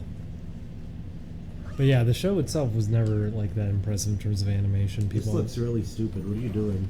What do you mean, Julian? That you just keep dying instantly. Well, Julian, this is how you do the time trial for this one. They expect me to actually do this, that I need to stay on the rope the whole time. And What? Yep. No, they don't. Here, do you want to see something else fun that I found out? What? Let me get up to the next one. Okay, see these turtles? Whoops, I screwed up. Let me do it on this one. Never mind. Let me get up to a turtle again. But I found out why this game feels so off. And if I can get up to it, I can show you. Okay, this turtle here. Okay, so you're supposed to bounce on these guys to get across the bridge. Uh-huh. I'm not going to touch the controller after I get No, on them. you told me about this already. I know. That it, Well, what? Wait, watch. that it slowly pushes you off. Now, you don't usually land on him here, though. You land on the very edge of him, but as you can see, it's Yeah, getting, he's slowly going backwards. I see it. so right there, he's off. So if you land him like that, which you probably would, you'd be that close of a jump, you end up getting off of him, and it's really, really bad because the jumps on this part are really tight. They're really, really tight. So the fact that it pushes you off, it means that you're just going to fall off these jumps most of the time by using them. And that's the way they normally want you to do this one. People have been complaining about this level, apparently. They want them to patch it out. Which, that's stupid. They're not going to remove a level. Why don't they just fix the physics? Because people don't realize that's why this level is so difficult. I'm sure the programmers do. I don't know if they do. I also don't think they care. But I haven't seen anyone point that out or really complain about it. I've noticed it, but most people don't seem to know why it feels off. Oh. Oh. But to run on the ropes in this one, you need to keep like readjusting yourself so you don't slide off. So, like that. If you're not dead center, you slide off of it. Oh.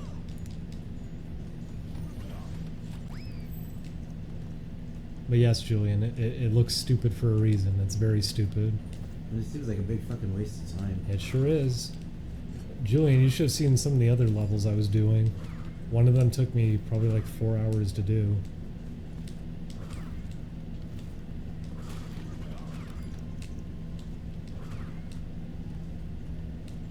Oh!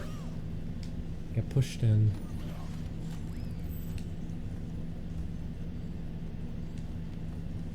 Nope.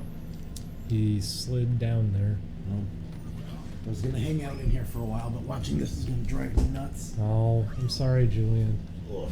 Julian, why? Because I don't like repetition. I'm sorry, it's true you don't. If I say something more than once, you get really mad at me. Bye, Julian.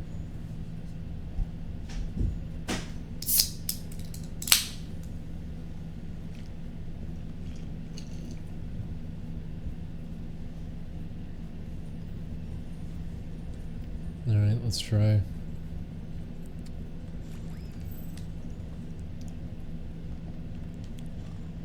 What do you mean?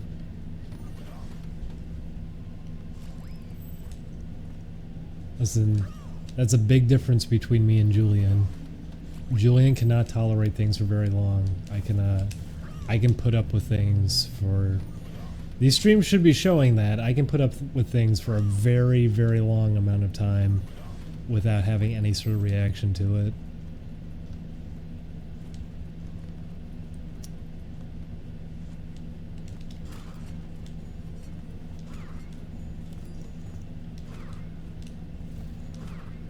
So, saying that they're made for one another.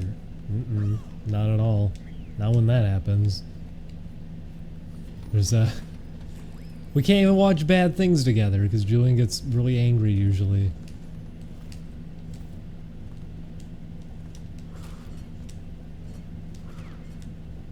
Oh! Opposites attract. Are you Paula Abdul? Are you calling Julian DJ Scat Cat because he's brown? Is it MC Scat Cat? I don't remember. It's MC. Whoops. MC makes sense. He's not a DJ. There's no disc involved.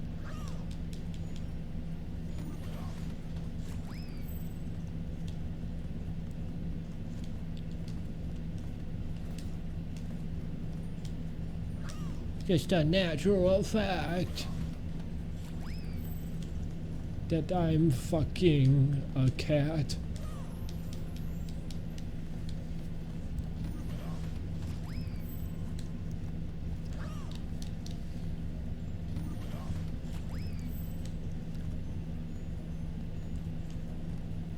I actually like that song a lot.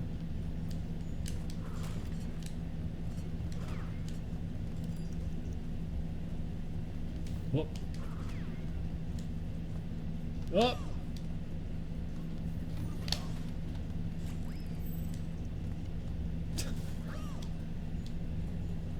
No, Julian would be the one doing lewds. Well, then again, after seeing trash threads, apparently that's not the case. Seriously, what the heck, people? How is there that much porn out there?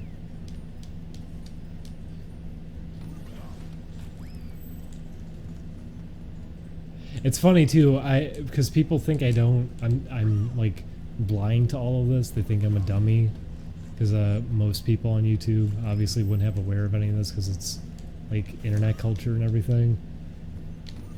But I remember a few of my friends I even caught commenting on one, saying like, yeah, his avatar character is really hot, and it's just like, what the fuck? You thought that all along, huh? You never said anything. I also don't understand it, but whatever. It's a dumb big-lipped alien thing. I don't understand how that's done it for people, but you do you, boo.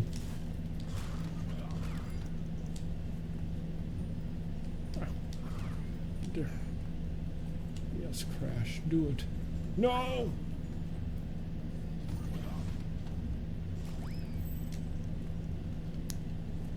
The almighty Mexican, that's because I like to be in the know. Also, I've been using the internet since 1996, so I'm not a simpleton. I've been around these parts. I know the names. I know everything. I remember internet culture scared the shit out of me when I was a little kid, because jokes online were always about just being as shocking as possible. I remember not knowing what an IP address was and using AOL, and someone sends me a message and says like, haha, I have your IP address now, and I was like freaking out like, what? What does that mean? Am I hacked? And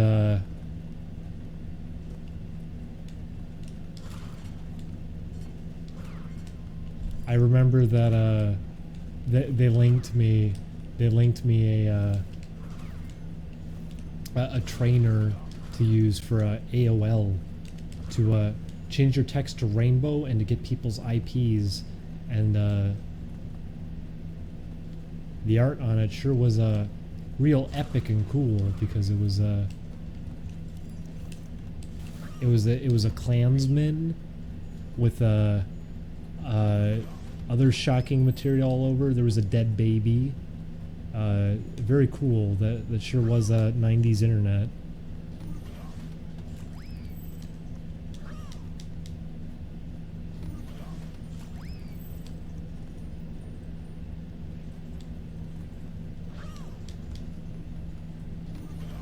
And as a small child, I remember being terrified by that.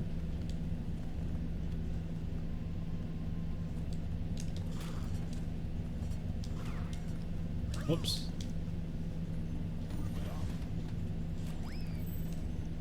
Why are you linking rotten.com over and over again?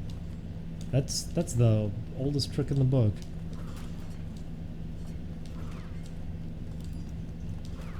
I'm clicking that.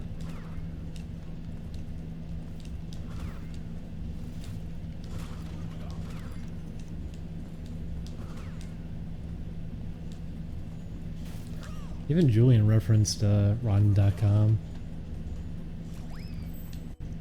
Oops. Yes, I remember old Something Awful Let's Plays. I think I've brought this up in multiple streams too. That's why whenever... I was glad we didn't really do it with that Final Fantasy VII when we started playing it. Something I hate more than anything, and it was... I've referenced this numerous times. Our golden rule on Something Awful for Let's Plays was, if you're going to do a Let's Play, do not read the dialogue out loud. If there's something that's really obnoxious, it's reading dialogue out loud and doing voices. Did you know the website? Yeah, Peggy was... because Peggy had man feet, so they were posting her feet to a foot fetish website. Fenton's Naked Mom is a website, but it was parked by fans of home movies.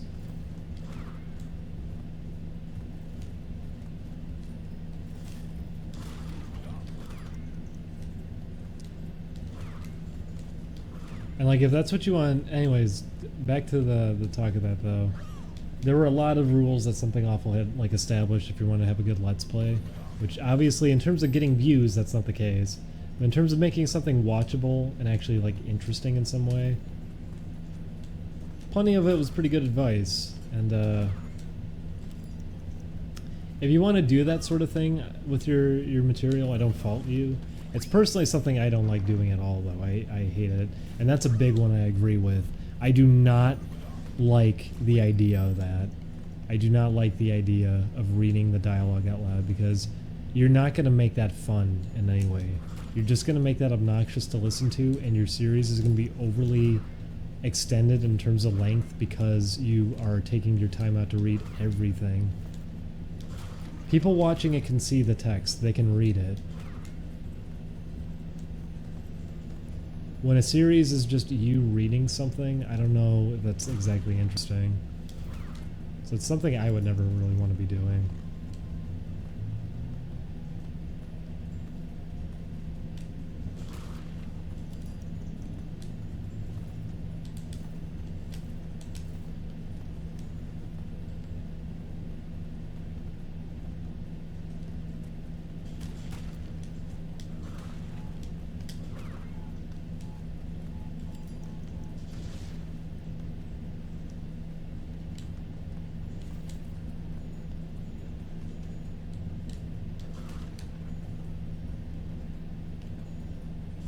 Man, I had to hold jump on that one.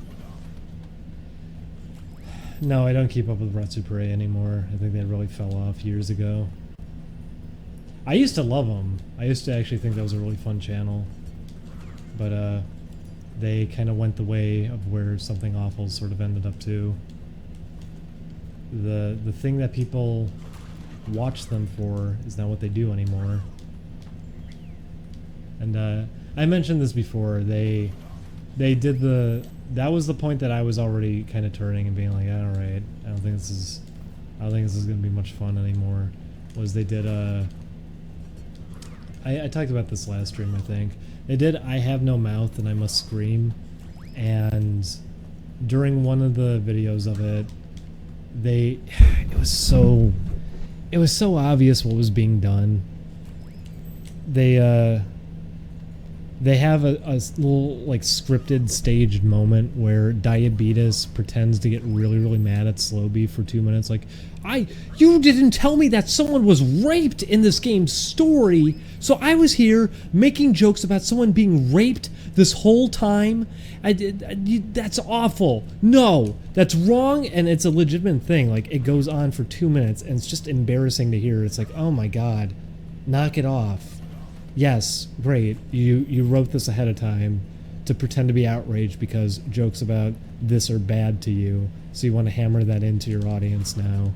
Because your audience were people who could probably take different sorts of jokes. And now you want to try to wean them out of it. I get it. I see what's being done. And it goes for 2 whole minutes. And it's such bad acting, too. Slowbeef is really, really bad at that whenever he's, like, trying to pretend to be like... Because he does that going into it, he's like, hey, yeah, funny, right? Like the forced stutter and everything. It's like, just knock it off. This is embarrassing. It's a really awkward moment. But they sure did. They have made jokes like that in the past, which is why they were using that moment, because they were trying to... This is when they were trying to transition out of all of that. Dustin, if you drew Motifa, I'd be very happy. I hope we can bring that back. I want to do stuff with Motifa. I wanted to do more with her so we could come up with lore for her, because she had her thunder dagger that she used on the airplane.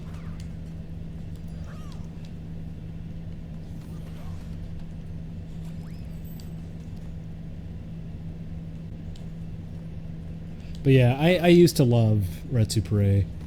I used to have a lot of fun watching it, and I was sad to see that they shifted direction with it and something not really interesting in any way whatsoever.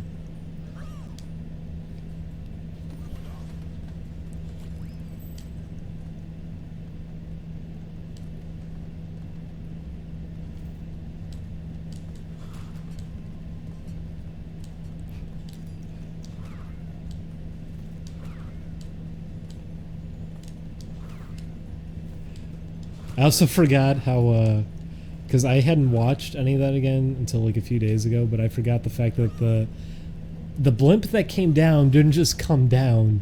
The blimp, like, just abruptly turns straight down and shoots into the ground and disappears. It also pulls one of the police cars underneath the floor with it.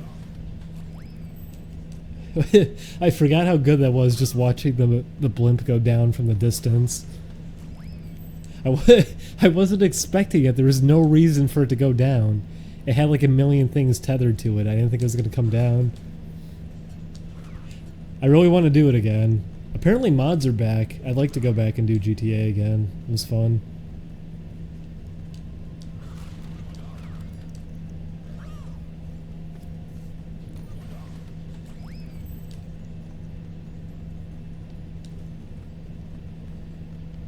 I've seen people do mods of Dragon Ball Z Budokai, where they swap the models. And I requested it before. I'm sure no one's going to actually do it. I'd probably have to do it on my own, but if someone could dump the model from GTA 5 and just mess with it a little bit so it's less detailed, and they could actually shove it into Budokai, if they could have Motifa in Budokai, I'd be very, very happy. Like swap out Goku for her. You can swap the voice clips pretty easily. We would help you with that. We would gladly help you with that. We would play through Dragon Ball Z Budokai story mode if you could swap it out with Motifa and we re-recorded voice clips for it.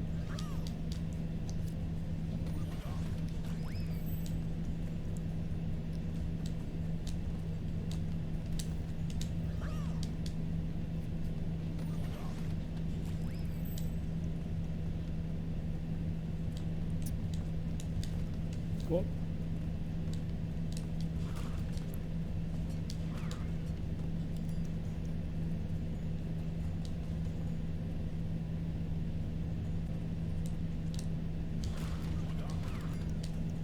Ah, slipped off.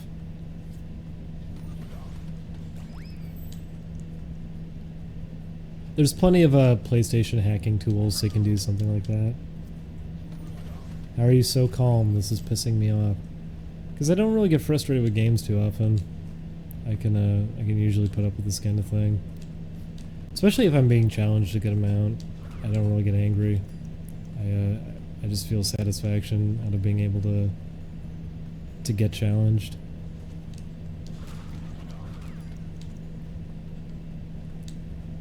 Oh.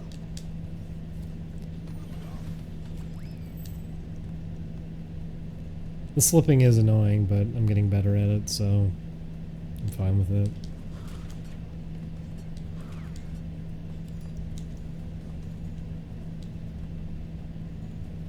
People were saying this is probably the one I'm... Oh, yeah. By the way, that's what I was talking about, how you need to straighten yourself out on it, otherwise you slide off. I need to sometimes tap left to stay on the rope. But people were asking if this is going to be the one I'm going to skip and just get a gold on it, and no, I'm going to go for a platinum on it.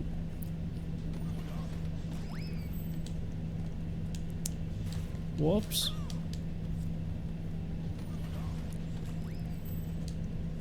Whoops. So is this game worth a buy? No, that's the hard one. If it had a price drop, I think you could have a pretty good time with it.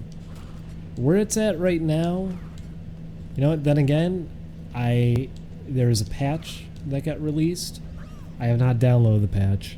I am still playing the pre-released copy that we got. So this is a version prior to the release. In this state, Crash 1, fantastic. It's a big improvement. It's very frustrating because it's still the levels from Crash 1, but Crash 1 is pretty good.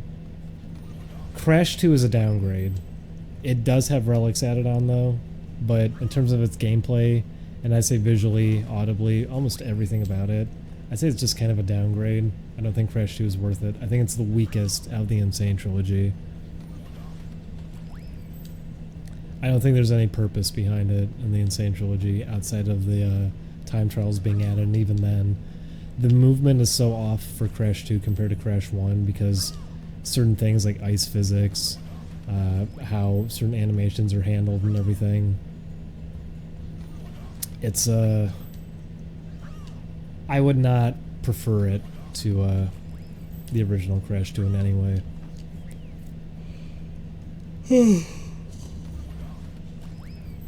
But Crash 1, I'd say, is worth it. Crash 2, I don't see a point. You can download the original Crash 2 on PSN for next to nothing, and I'd say just stick to that one. Crash 3 is kind of middle of the road. I still feel the same way, that they screwed up a lot of the controls, but Crash 3 for the most part is just vehicle stages anyways.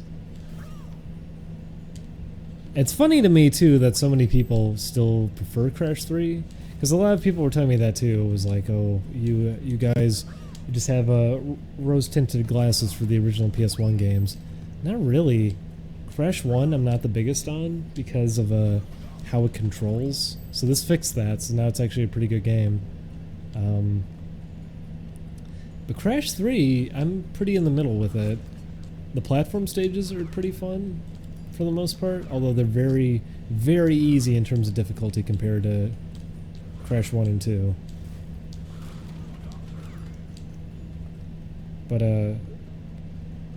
that game is mostly just vehicle stages, and I'm surprised that people enjoy it as much as they do when that's a big part of them.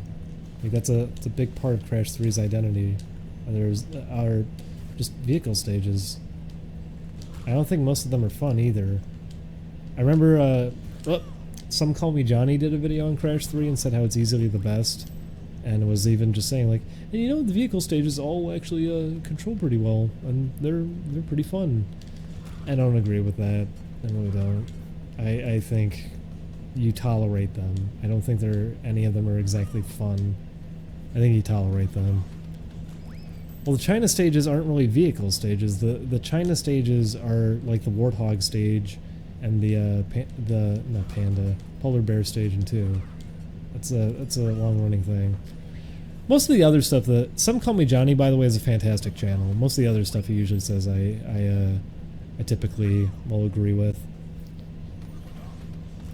He has some great videos if no one's ever watched them, because he really just has his own point of view for games, and he usually plays them to completion and everything. He has a pretty good channel. If no one's ever watched him, I say give him a click for sure. But that was one where I didn't exactly agree. Was that he was complimenting the vehicles in Crash 3, and I don't know anyone who could legitimately try to justify those. I don't really think they're any fun. I don't think anyone ever goes like, oh yes, the airplane stage, my favorite. Although I have heard people say they enjoy the engine fight in that game, which I think is really boring. It drags on for way too long.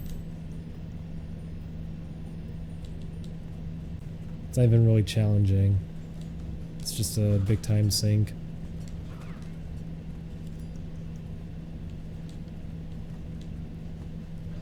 Kind of like the motorcycle stages. I don't really like the motorcycle stages because of how they control. You barely can turn your bike when you're... normally you can sort of turn it. It feels pretty clumsy. But when you hit a speed boost pad, you barely can steer the thing anymore. And if you want to get good times on that stage, you need to stay in a wheelie from them, meaning you barely can control yourself. The jet ski stages are terrible. They're some of the worst, I think.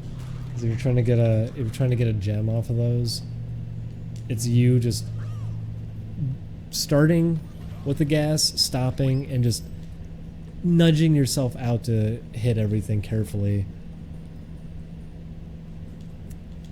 They're not any fun.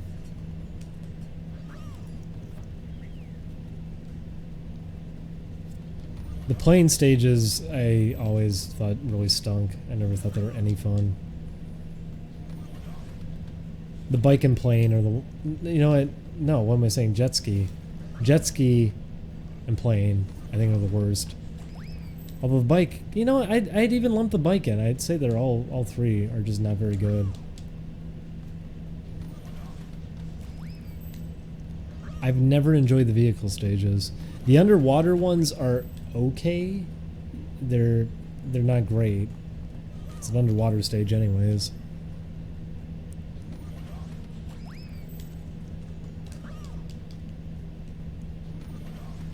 I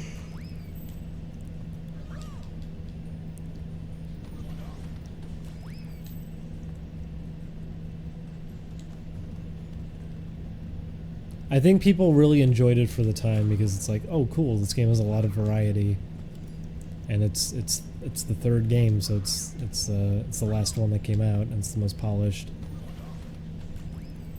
And I understand it for that. When I was younger, I remembered liking 3 a lot, but overall I still remembered enjoying 2 more than 3. Like, I didn't actively want to go out and purchase a copy of 3. I was fine with just renting it and leaving it at that. Although then I ended up with a copy of Crash Bash. I remember I was excited for that. And I think after a week of owning it, we lost our copy of it, and I didn't even notice for like a year, and I just didn't really even care. It wasn't a very good game. People seem to like Crash Bash, which is weird to me. I said this last stream too. When a franchise like Crash Bandicoot has only mostly had the games that came after the 3 Naughty Dog, well, I guess 4 CTR, the 4 Naughty Dog games, you can assume that probably the Crash Bandicoot fandom is not based around those original games. It's probably based around the later ones. It's like at this point, if there are people who say like, "Oh yeah, I'm a Simpsons fanatic," you would assume like, "Oh, so you love like the first few episodes and everything," but then you realize like, "Well, wait, no," because the show has not been at that point at all for a long, long time. Also, I remember being told by Chris like, "Oh, the episodes have gotten a lot better." I watched a few recent ones and they were pretty abysmal. I feel like the reason he might have said that is because there were some that were trying to touch on like current issues. It's pretty forgettable. But the point is, when a series like Crash Bandicoot has spat out like 20 something games, and 3 of them were pretty good.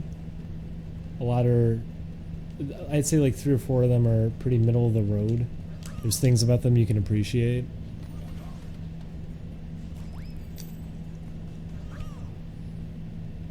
Most of the following is probably based around those later games. The one thing I can at least give some of those later games is they at least tried to do more with the material, thanks to Twinsanity. Twinsanity had so many fun ideas. I wish that game could have been fully realized. Stop dying. You want to do it? This is a platinum for a reason. Thoughts on Twinsanity? I mean, I've talked about it God knows how many times. Twinsanity's unfinished.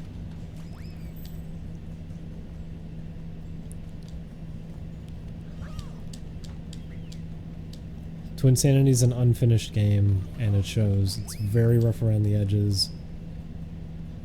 Certain spots, for example, don't even have sound effect cues or anything. Some characters don't even talk when they were supposed to have involvement in the plot more heavily. There's a lot that they had planned for that game, and they just didn't have the time or budget or anything really to put it all together. I think time was the biggest issue with it.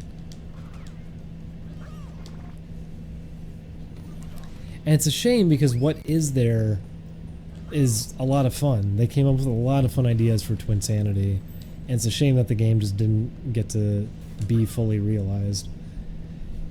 So what most people take from Twinsanity isn't the gameplay. You're not taking that from it at all because it barely works. It's a mess.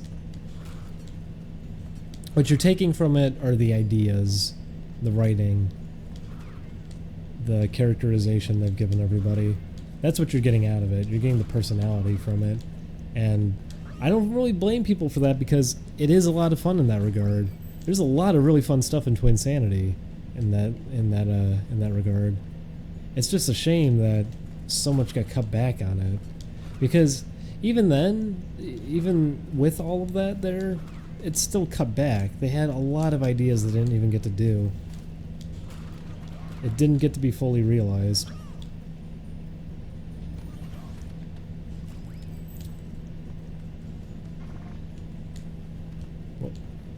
Whoops.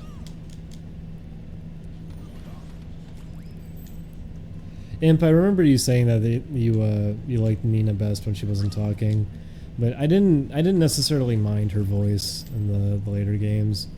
Although there is something about her not speaking that is that I also like. But I feel weird about the angle a little bit. How I don't know. The whole because like Cortex is switched up. Because what was her name even? There's like an evil academy in Twinsanity or something, and the teacher has a letter on her head too. So it's like, oh, it's this whole thing going now. I don't know how I feel exactly about that one. I love the soundtrack in Twinsanity a lot. Was it what was the kart game that had the soundtrack like that?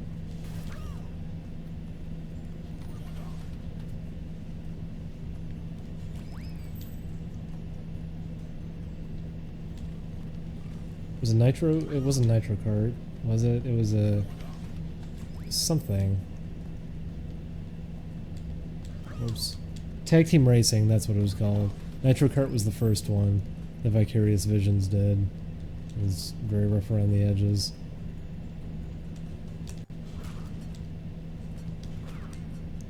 My hand's starting to hurt again.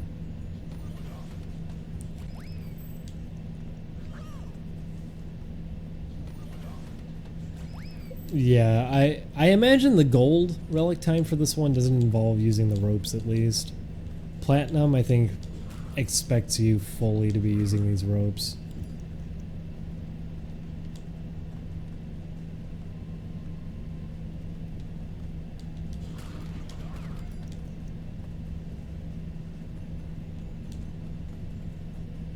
Don't slip, don't slip. Perfect. Oh, there's a gap there. Ah. Those stupid gaps being obscured.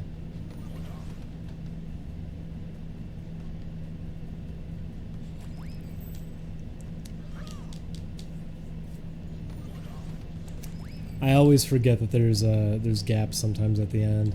The wooden planks do a great job of obscuring it. It's if you see that little bit of green, it's a gap. I didn't notice it. It was too late.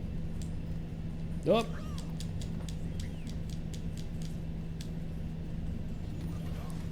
Yeah, I've been going for all platinum.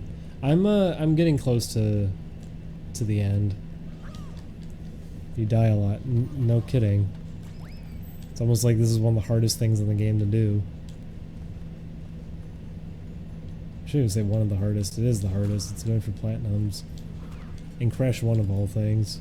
A game that was very much not designed for time trials. There's a lot of levels in Crash 1 are like just endurance tests.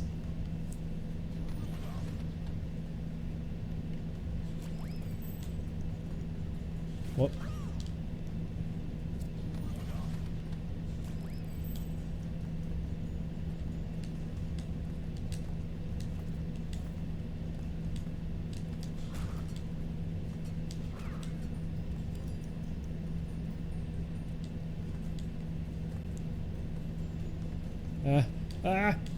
Hey, yes.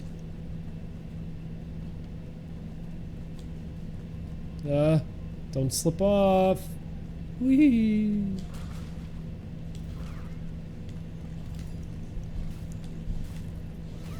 Oh, got bumped in.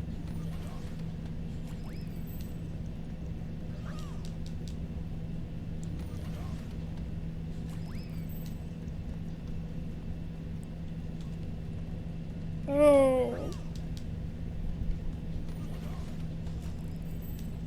Whoa.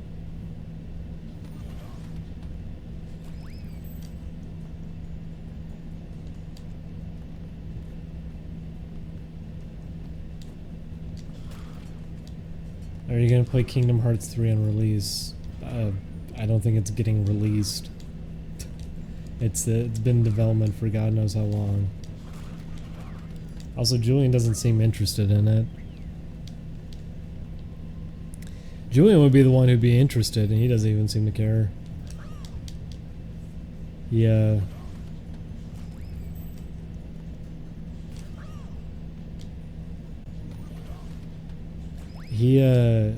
I remember I showed it to him, because he didn't even really bother looking into the trailer, and he was just like, oh, yeah, I don't think it looks very interesting.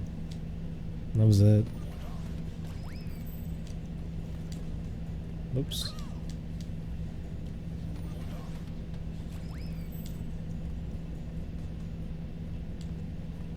Oh.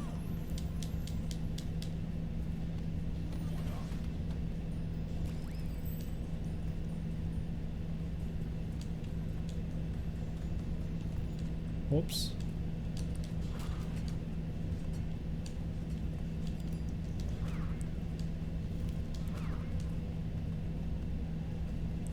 Oh, slipped in. I'd like to yeah, we want to continue Kingdom Hearts. The problem is we were using a PS3 to record it, and we were using a virtual memory card on the PS3, meaning we have to get the files out the Game Grumps PS3. Also, we have to fix our PS3 laser, because our PS3's laser is not working anymore. What's the time goal? I don't know. Can someone actually look up and tell me legitimately what it is? Because someone just made up a time and told me it, I think. Because people were just assuming times. I shouldn't say made up, but I think they were just assuming what the time for this one probably is. But I'm pretty sure the Platinum expects you to do this. Oh, I slipped. It's 104. Yeesh. Yeah, 104. If it's 104, you have to use the ropes no matter what. Oh. Level name. The High Road. Oh, hand's hurting again. Might have to take a break again because my hand's hurting.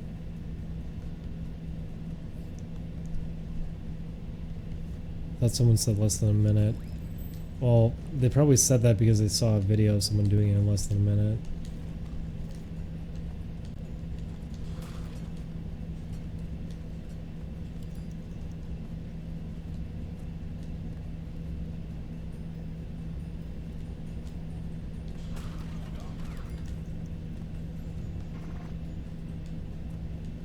Nope, slipped in. Ah.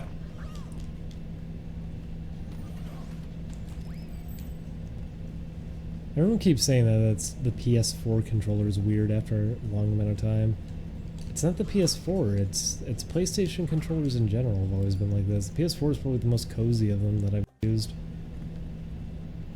The D-pad's always been uncomfortable on PlayStation controllers if you play games for a long time.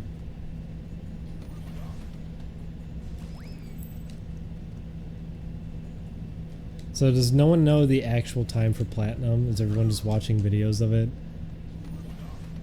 And assuming that that's the Platinum time? Because I like to know the actual Platinum time. I'm sure plenty of people are getting this one really fast because they're using the ropes.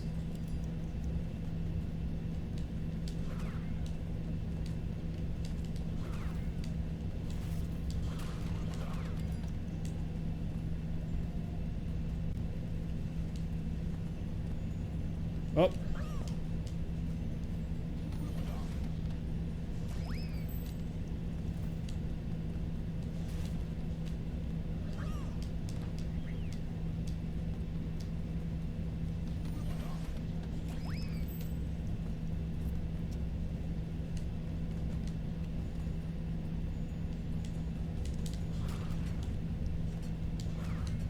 Well, it's 104.61.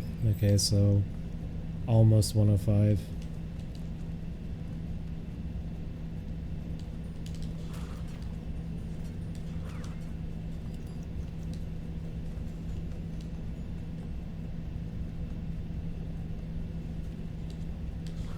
Whoever keeps asking about that anime, Have you been in here this whole time just to ask that? Because I've never watched it if you want the answer. I've seen you ask that for like 2 hours now. I'm sorry I never answered, but that was why I didn't answer. I've never seen it.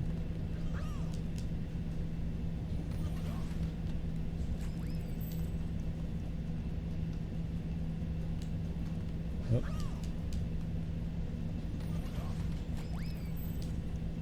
Oh.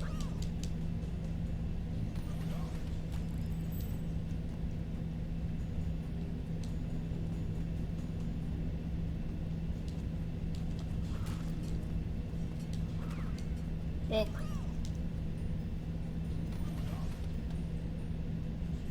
I thought it was your name. Someone has been asking it for hours and hours. Oh.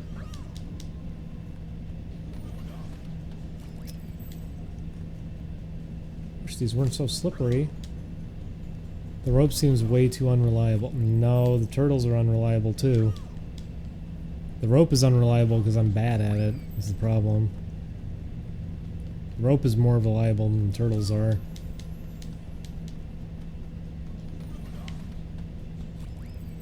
This is also just a hard stage to do a time trial on.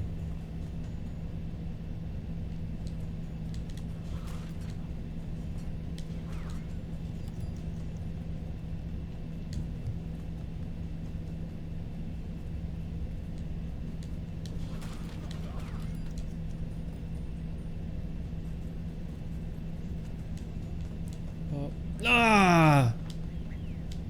I hate that landing on stuff can just push you.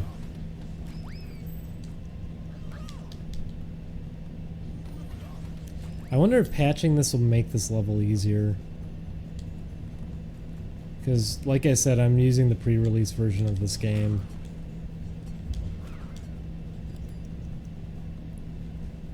Apparently there is a version 1.01 that I have not grabbed yet.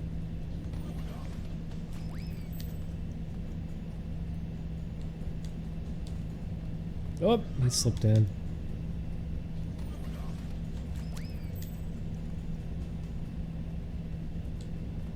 Oh.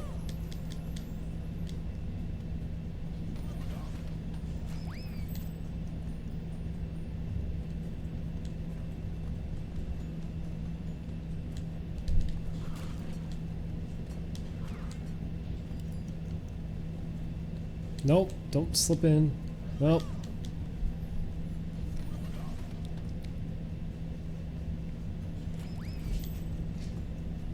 Whoop. It got hot real fast. You want to get Jack in the Box? What would you want? Same thing as usual. Yeah, it feels really hot. I know, I'm turning the air conditioner back on. Oh, you turned it off? Yeah. Why'd you turn it off? Because it was still cool earlier. Oh, You're still on this shit, huh? Julian, that's hard.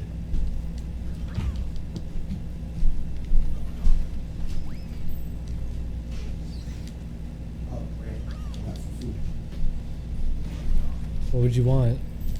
I told you, same the cheeseburger thing, bacon thing.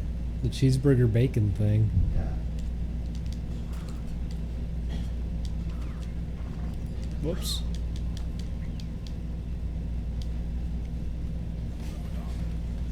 Uh-oh.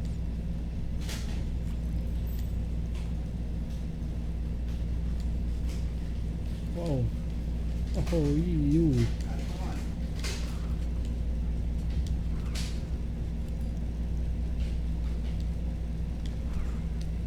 Wee. Wow. Hurry.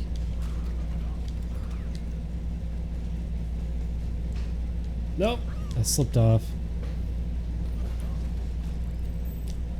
I wish it was easier to predict how the thing is going to push you when you land on it too.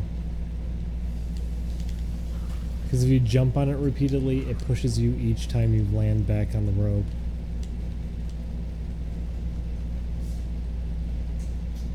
You want me to order it? Are you hungry? I'm hungry. Okay. Hey, you're eating grapes. I like grapes.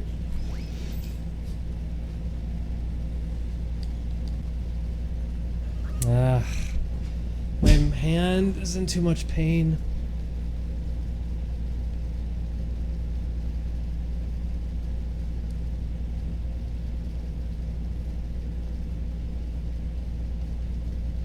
See, yeah, that's a funny joke, because in a remaster of a game where the graphics are kind of the only thing they're changing for the most part, thinking that it looks bad is a petty reason to not want to buy it, when for some of these games it's not even adding anything, like Crash 3. Thankfully, for the most part, it's pretty close.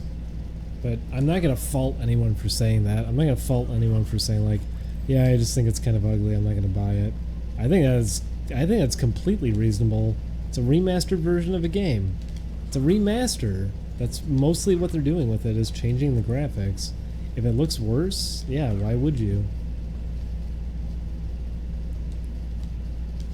Because a lot of people were saying that too. It was like, well, what matters most is how it plays. That's not necessarily true. If that's the case, then why don't you just play the original? Like, if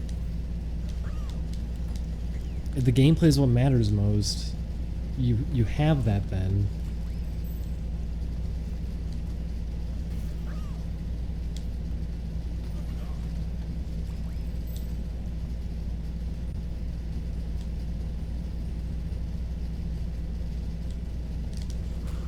Listen, I could make that argument that, yes, all three of us on Oni Plays, we all do art.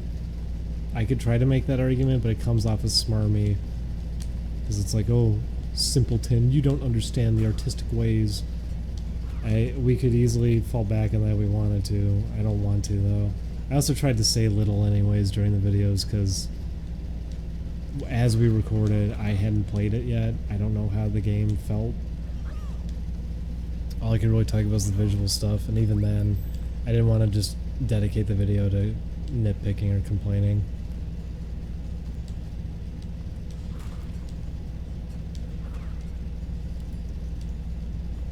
Whoops. I don't know how long I've been trying this one, because a lot of the time spent on this level so far was me with the controller down because my hand hurt too much. Because I've been streaming this game so frequently. Whoop. That ate some time.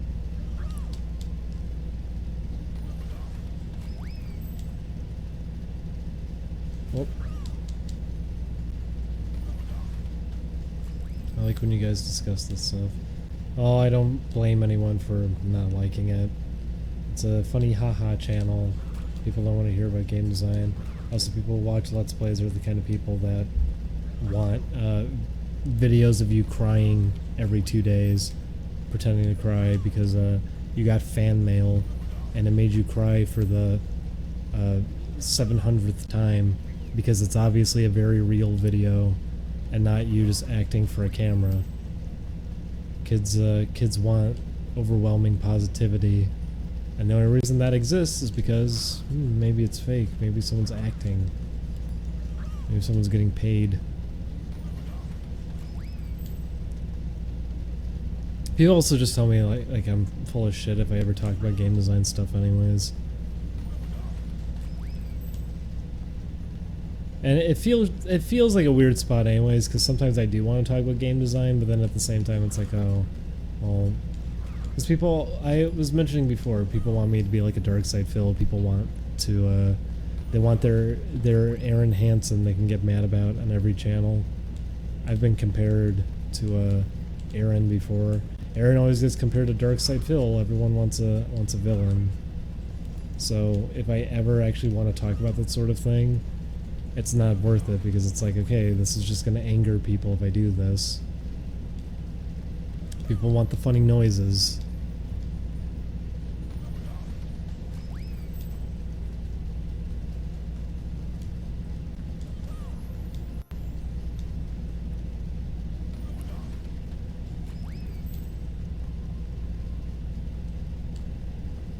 What? Make a game design channel? Absolutely not. I was thinking about doing a channel where I would just talk about games, and by that I mean like actually talk about games, not pieces on really subjective things, or like why this game is awesome. I would never do a video like that where I'd say why this game is awesome or like why this game is bad, because that means you're purely defending one side of it. You're not openly analyzing the whole thing. The video exists to serve that purpose. I would want to go in and look at every little bit about it. But the reason I don't want to do that is, one, it comes off as sort of condescending in general to do video content like that. As if like, oh yeah, my thought's the right thought. I would want to be objective with it. I would want to actually talk about how the game was coded, how certain things work. But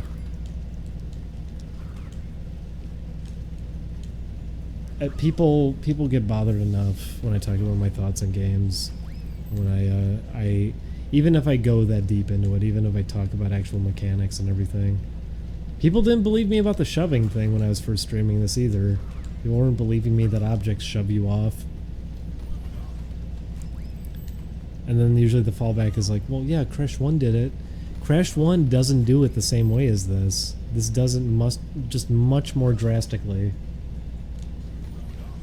You've seen Barry's videos. I haven't.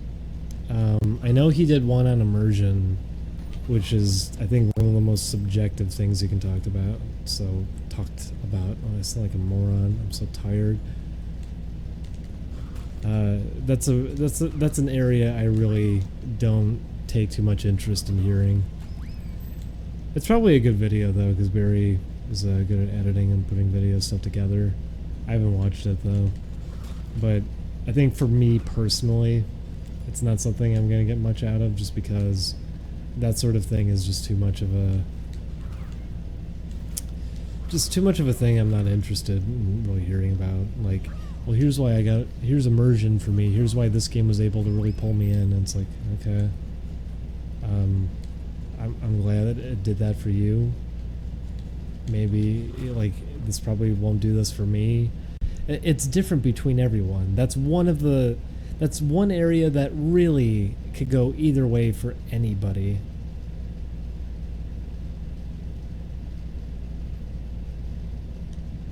It's not a subject that's too interesting to me as a discussion point. There's a million videos already sort of discussing that sort of thing anyways. I'm sure Barry's video is well put together. It's just not one I'd personally be too interested in watching, coming from someone who works on games.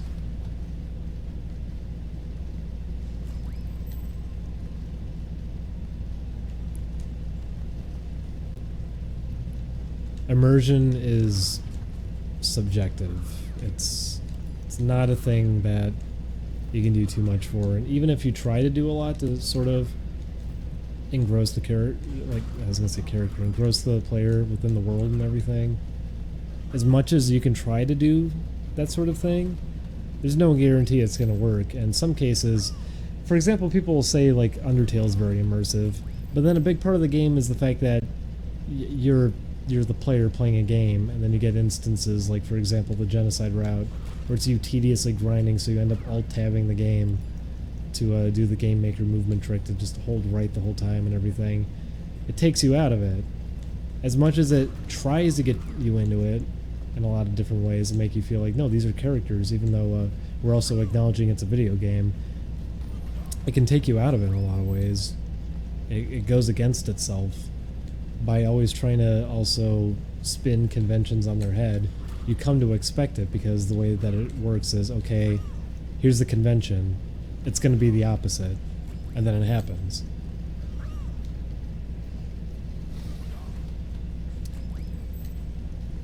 But I had that sort of experience with Undertale. Plenty of people didn't, but I know plenty of people who did too. It goes either way.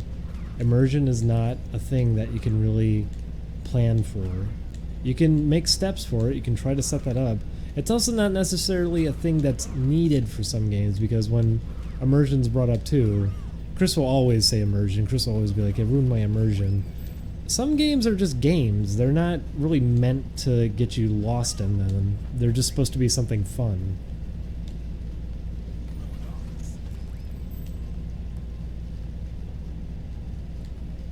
Barry makes the same point. Well, that's what the video's about. Then I just question why it exists.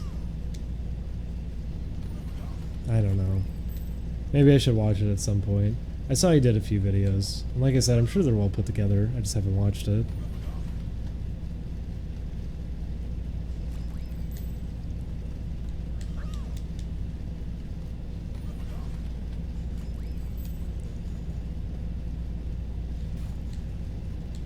Like I said, immersion for me is not even a valuable thing for the most part. I'm never going to get around that, by the way. I don't think I'm ever going to get immersed because people got mad at me for that when we played Resident Evil 7. I thought I was actually being pretty tame during Resident Evil 7. People were getting really mad at me because at one point Chris was freaking out and struggling and panicking. And was like, what do I do? What do I do? And I ended up saying like, well, Chris, just go through the door. I don't think that their AI is going to follow you through the doorway. I'm pretty sure they're limited within these areas. So he goes through the door, and surely enough, yeah, they don't follow him. Because I was able to recognize that as he was playing it, that's how enemies in the game work. And people got mad at me for saying that, like, oh, do you have to nitpick everything? It wasn't meant as a nitpick. It was meant as advice for Chris because he was struggling in the game. And it's also me as a programmer. I know how games typically work, and I also know how intensive visually Resident Evil 7 is, that I don't expect them to program AI that's going to want to keep them on screen in situations where you might get them paired up with lots of other enemies at once. I didn't expect it to have AI like that, and surely enough, it didn't. People were really mad at me for that, for saying that, but it's like, I'm sorry that I was trying to help him.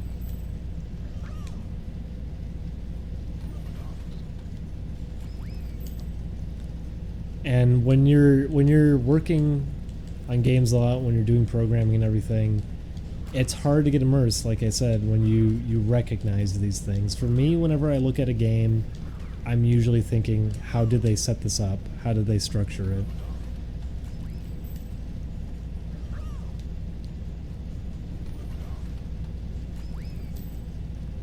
And I think it's a meaningless thing, honestly. I think it's a meaningless thing to throw around as like, oh yeah, you should check out this game, it's really immersive. I think it's meaningless because it depends on who you are. Nor do I think that's a selling point necessarily either. It's like, oh, you should play this game, you get really lost in it. I don't know if that's necessarily a selling point. Like, just because something is able to get you to feel like you're connected with it, what if it's something just not enjoyable in any way? What if you're being immersed within something you don't even necessarily enjoy? I don't think it's a selling point. It's already something subjective, so you can't account for anyone to get immersed within something. And then on top of that, it's not necessarily a thing that needs to apply to a lot of games either, as much as people will bring it up and wave it around everywhere saying like, no, immersion is key. It's not for the most part. Look at this right now. I don't think I'm Crash Bandicoot. I don't think I'm actually here running on this rope. There's little spinning fruits floating in the air. There's a clock going in the corner.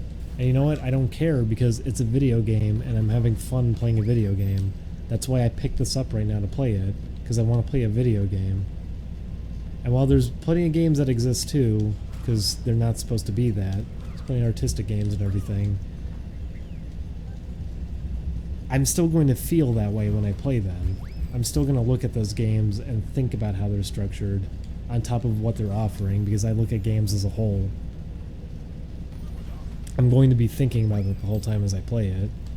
As long as I'm holding a controller and I'm interacting with something in some way, I'm going to be thinking about how that necessarily works.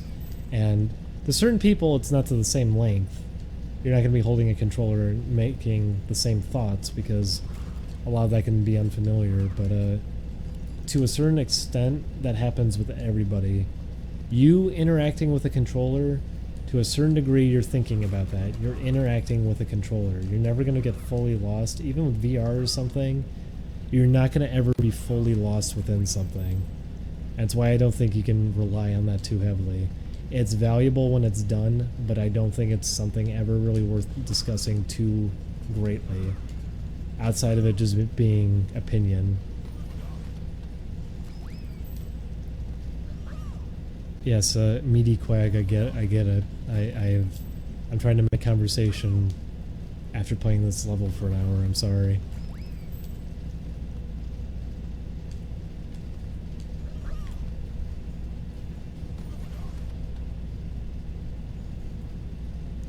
Well, Imp Trainer, I don't necessarily agree with that either. I think you can experiment.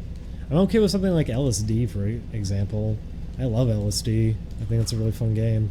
And cue everybody removing that from context because I said I love LSD. But I can enjoy that depending on what it is, that sort of thing. I can enjoy something that gameplay is not prioritized. It's like an interactive experience. But that's what I see it as then, is it's some form of interactive media. It's not exactly a video game because there's no game element. It's just interactive media. And something like LSD, I enjoy a lot. I really like that game. I've always loved it. Always thought it was really interesting.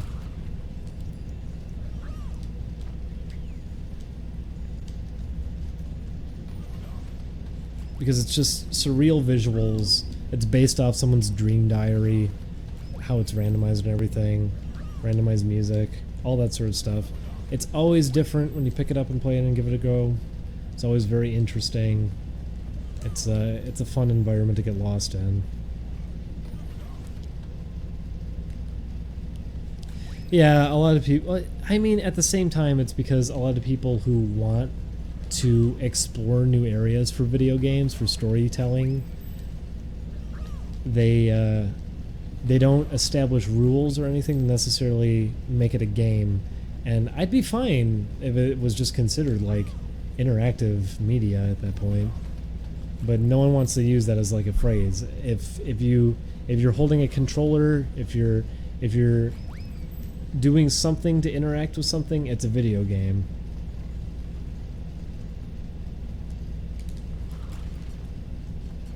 I don't know. I feel weird about that sort of thing.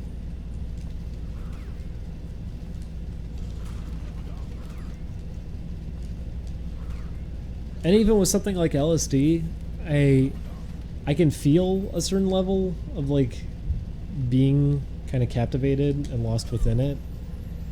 But still, I will always think I'm holding a controller. I am interacting with a piece of digital media.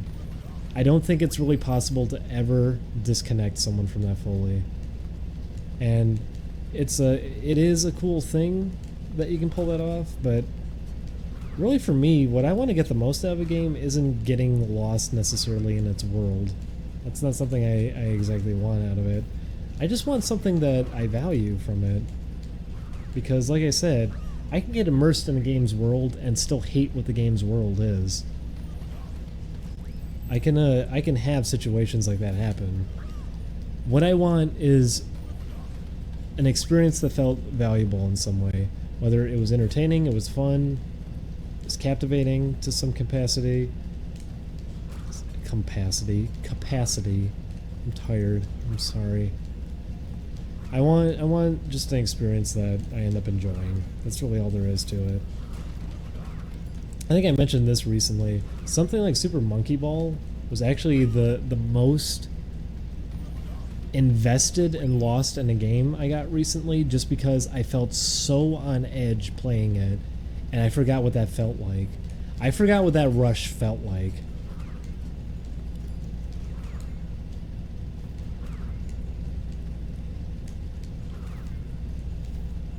And something like that, I value that pretty dearly. And it's not like that's an immersive game by any means. Like, you're rolling a monkey around in a ball with a timer going. There's points and floating bananas spinning. It's not like that's a game trying to pull you into its world or anything, no. But guess what? It's captivating, and it really gets you feeling on edge because everything in that game is intense, and the slightest move can get you killed. You're panicked when you're playing it. And that sort of thing, that's what I like. You can call that immersion. I call that just being really invested in the game. Because I'm not being immersed within the world. But I do care about it. I have stakes. I am very much interested in it. And I feel on edge. I'm panicked. I don't want to fall. I'm focused. I'm concentrated. When the mistake happens, you want to shout because you can't believe it just happened. You were trying your hardest. Gameplay immersion. That's I don't know. I don't like people coming up with phrases like that either. Just properly assess what you mean. Don't start trying to coin new buzzwords like game feel or anything. I talked about that too, how I feel about that sort of thing. Because I hear a lot of people refer back to game feel as a phrase. And I don't feel like... I don't like that being shorthanded just because I feel like that discredits the actual gameplay itself and its control and everything. Just breaking it down to a term like, oh yeah, it's got bad game feel, I'm just leaving it at that. I'd rather hear someone properly assess what about it felt like it didn't work and be able to recognize that sort of thing, as opposed to shorthanding it to a phrase. I think that's more valuable when you can do that.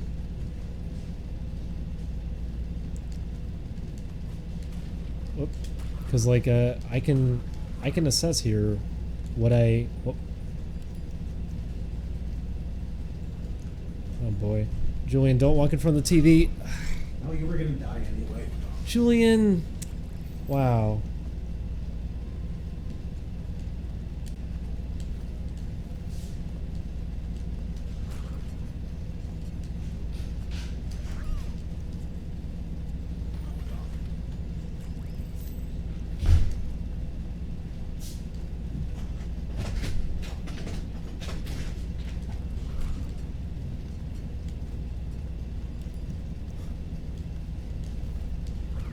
Anyways, like I was saying, I think there's actual value in discussing things.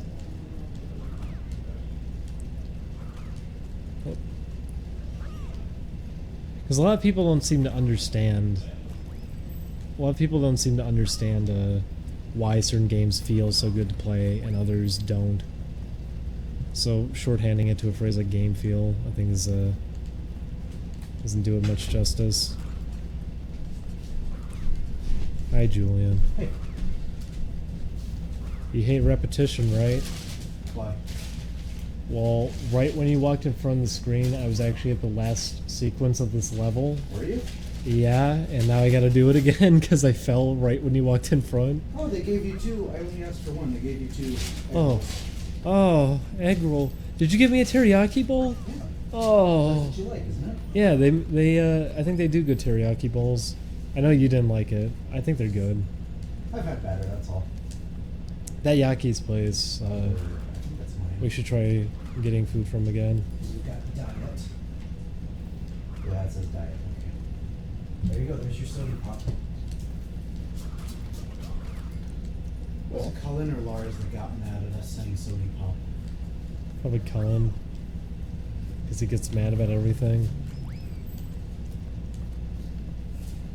I've been trying not to say sody pop as often because it became a meme.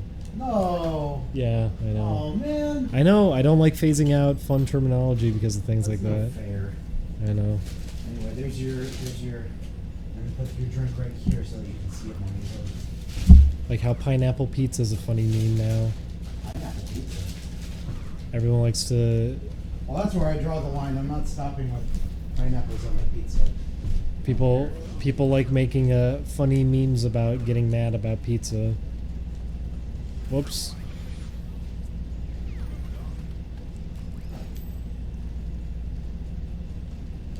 I don't like to say things that catch on as memes because it makes it look like that's what's being done.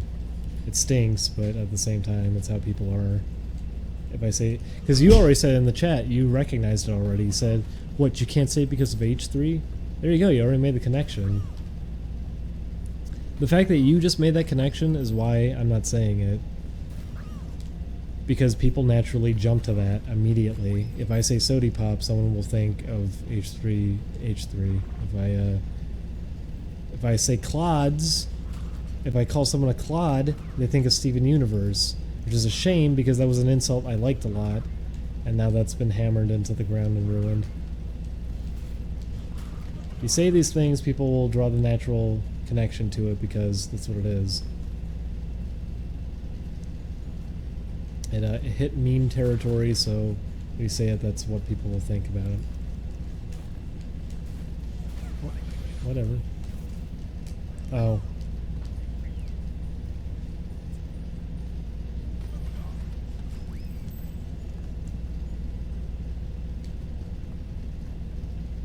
Anyways, like I was saying, I don't like when that sort of thing happens either. When people try to shorthand discussion into phrases like that, little buzzwords to try to catch on. Gameplay, immersion, game feel, whatever, what have you. Here and there, I guess it doesn't necessarily. My least favorite isn't even those. Those I don't really think are. Those are harmless. The one I hate is when people say dated. Dated is an obnoxious one to me because it means nothing. You're not saying a single thing. You're taking something that existed from a prior point in time and saying it's bad because of. You're hinting that it's because, well, something because of the time that it existed, it doesn't hold up anymore. But you won't go into what. You won't say what's wrong with it. You just say, oh yeah, it's dated, and you leave it at that. It's like when people base a discussion around how something's overrated. Oh yeah, I remember artificial difficulty. That was a great one too. I hate that one, because that doesn't mean anything. All difficulty in a game is artificial. It's an artificial environment. Everything is being created with deliberate intent behind that sort of thing. A challenge is meant to be, like, a challenge crafted in a video game. Yes, it's artificially being crafted to be difficult. That happens in all circumstances. That doesn't mean anything as a phrase. Artificial difficulty. People fell back on that just to say that about everything. It's artificially difficult because I didn't know that the thing was gonna come down. Say that. Say that that's your problem. Don't fall back on a phrase that means nothing, like artificial difficulty.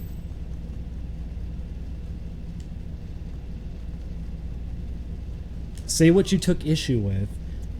That's why I don't like that sort of thing either. I don't like those kinds of phrases because they don't encourage discussion.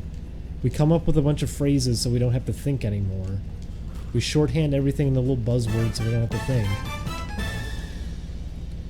Yeah, man, Ocarina of Time is dated and overrated. Boom, discussion over.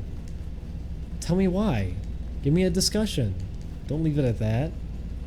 If you're gonna say something like that, you better have something to actually back it up with. Actually, I think Booger Man is underrated. I think it has good game feel. Tell me why. What? What about it? Tell me. Discuss it. Give me something beyond that. Don't just leave it at that. That doesn't mean anything. People, for some reason, I don't know why, everybody wants to avoid saying what they actually think. And when they finally overstep their boundaries and avoid walking on eggshells, they finally say how they feel about something because, oh, if you criticize something, everyone's going to jump on you. When they finally say how they feel about something, they always shorthand it like that. I want to hear a discussion. That's valuable to me. Yeah, I mean, often that is the case. They don't actually think anything. They usually don't. They just leave it at that because they're kind of going along with something that someone else had said. So if you try to get a discussion out of them, they can't offer one. If people ask me about a game and I've never played it, I just say that. I say I haven't played it. A lot of people will get angry about that kind of thing in some circumstances because it's like, what? That's a classic. You've never played it? But I'll just say it up front because, yeah, sometimes I've just not experienced it. But with a lot of people online, they'll go like, oh, no, I've played... I played it, no, it's a classic. And they're like, oh yeah, do you remember Mission 23? That one was notorious. And they're like, yeah, that one. That was a hard one. Woo. Dustin, I love Ocarina of Time. I know plenty of people who have never even played it until recently, and they all get a kick out of it. It genuinely is a pretty good game. It's a really fun time. I think it's a hard one to really take much issue with. And a lot of the things that it did are still in games today. It's hard to really say anything it did was dated either, because it functions how a lot of games currently do too. Z-targeting worked pretty well. And the only thing I can nitpick about Z-targeting is that there's easing on it, so you don't get immediate camera-facing enemy. And even then, that's not a big deal. I actually don't care about that. I could see someone complain about that. They're gonna get bothered by that. I understand it. It is there. But it works.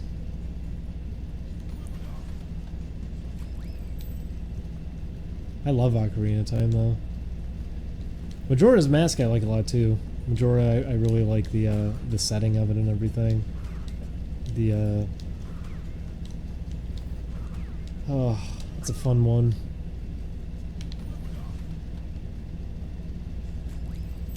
Wind Waker did some fun stuff with combat.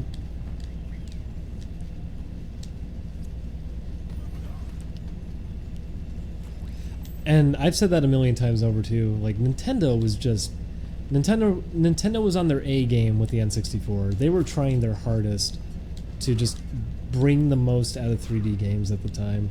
Mario 64 could have just been very simple. It could have just been, hey, we got jumping working? Great.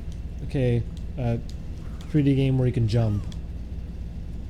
But no, they went above and beyond. They wanted it to feel like, hey, this is 3D, this is the next step. You get to do whatever you want in these games. So, hey, let's give Mario a million different movement options. You don't need any of it. You could just rely simply on jumping, but here's a ton of different options that are all useful in their own ways and really make you feel like you're controlling this character and you get to do all these different things. And obviously over time it doesn't feel that way. You don't feel like, oh, I'm actually Mario. You don't feel that way. That was the intent. And because of that, you get a game that feels great. It feels amazing to play Mario 64. There's so much there to take advantage of. It's great. It's a really fun time because of it. And over time, they've simplified them more, which is a shame to me, because people were able to pick up on it at the time. It was a big new step, but people were able to pick up on it and get the hang of it.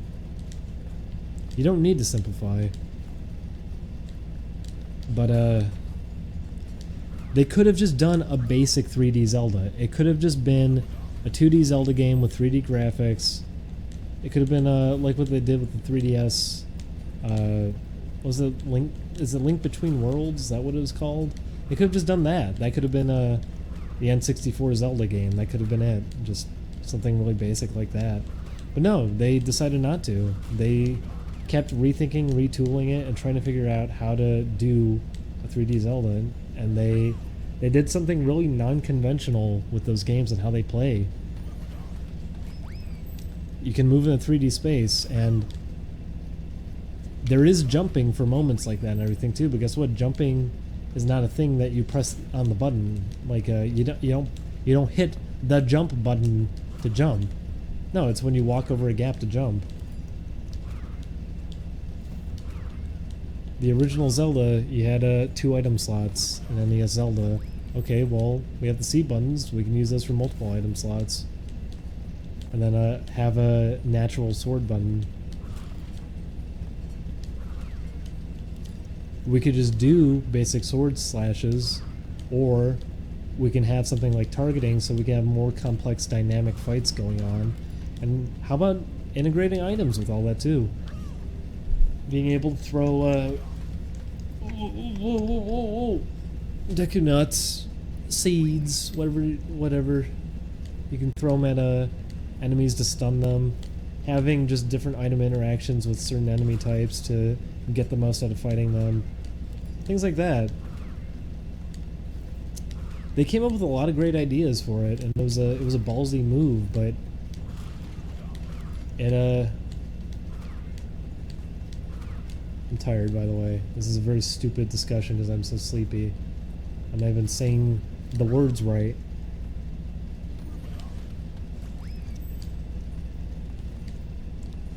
But it just worked. It all worked out. Every attempt that they were making with their games, they were really trying hard to figure out how to bring things in the 3D and make them feel great. And they were so successful with it that all these games, even now, still hold up for the most part in terms of control. Camera is usually where they don't hold up too much. Mario 64, a lot of people wrestle with its camera. I don't have much of an issue with it, but I do hate some of the camera angles that'll lock into at points. You do have to sometimes fight with it a little bit. But in terms of control, Mario 64 is great.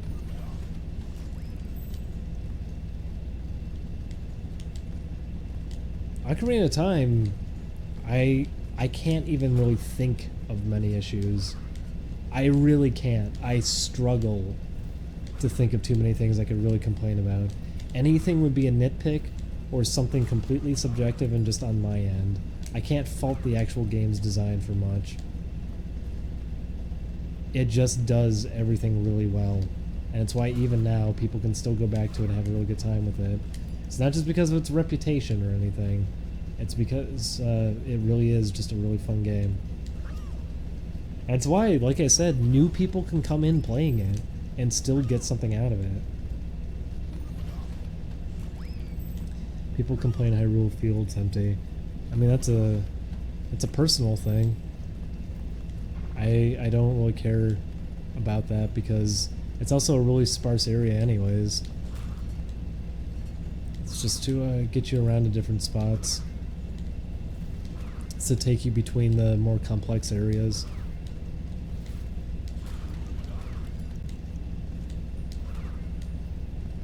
It is pretty barren though, it's true.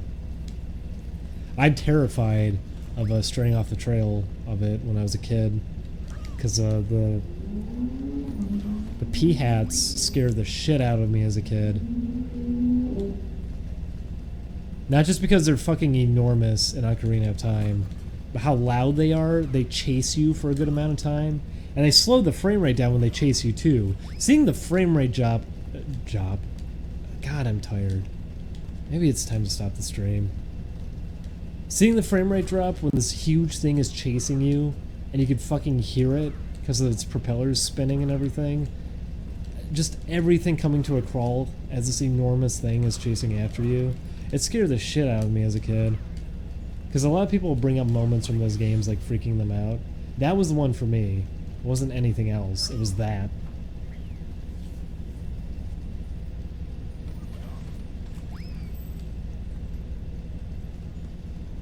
And as barren as the field is, a lot of people don't even know those exist. You only see them if you stray off the trail.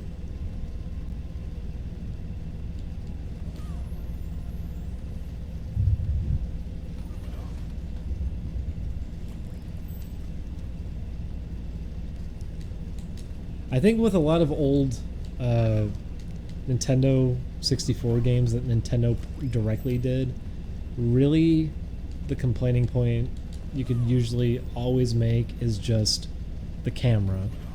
The camera is usually the thing that doesn't hold up. Gameplay, they figured it out pretty well.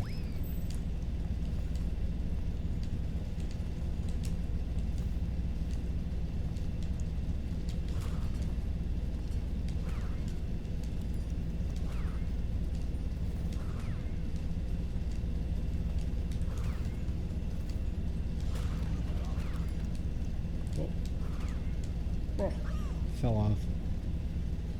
I think it's time to really take a break though, because my hand is killing me. Ugh. Plus I'm tired. I've been doing this since last night. It's already 2 p.m.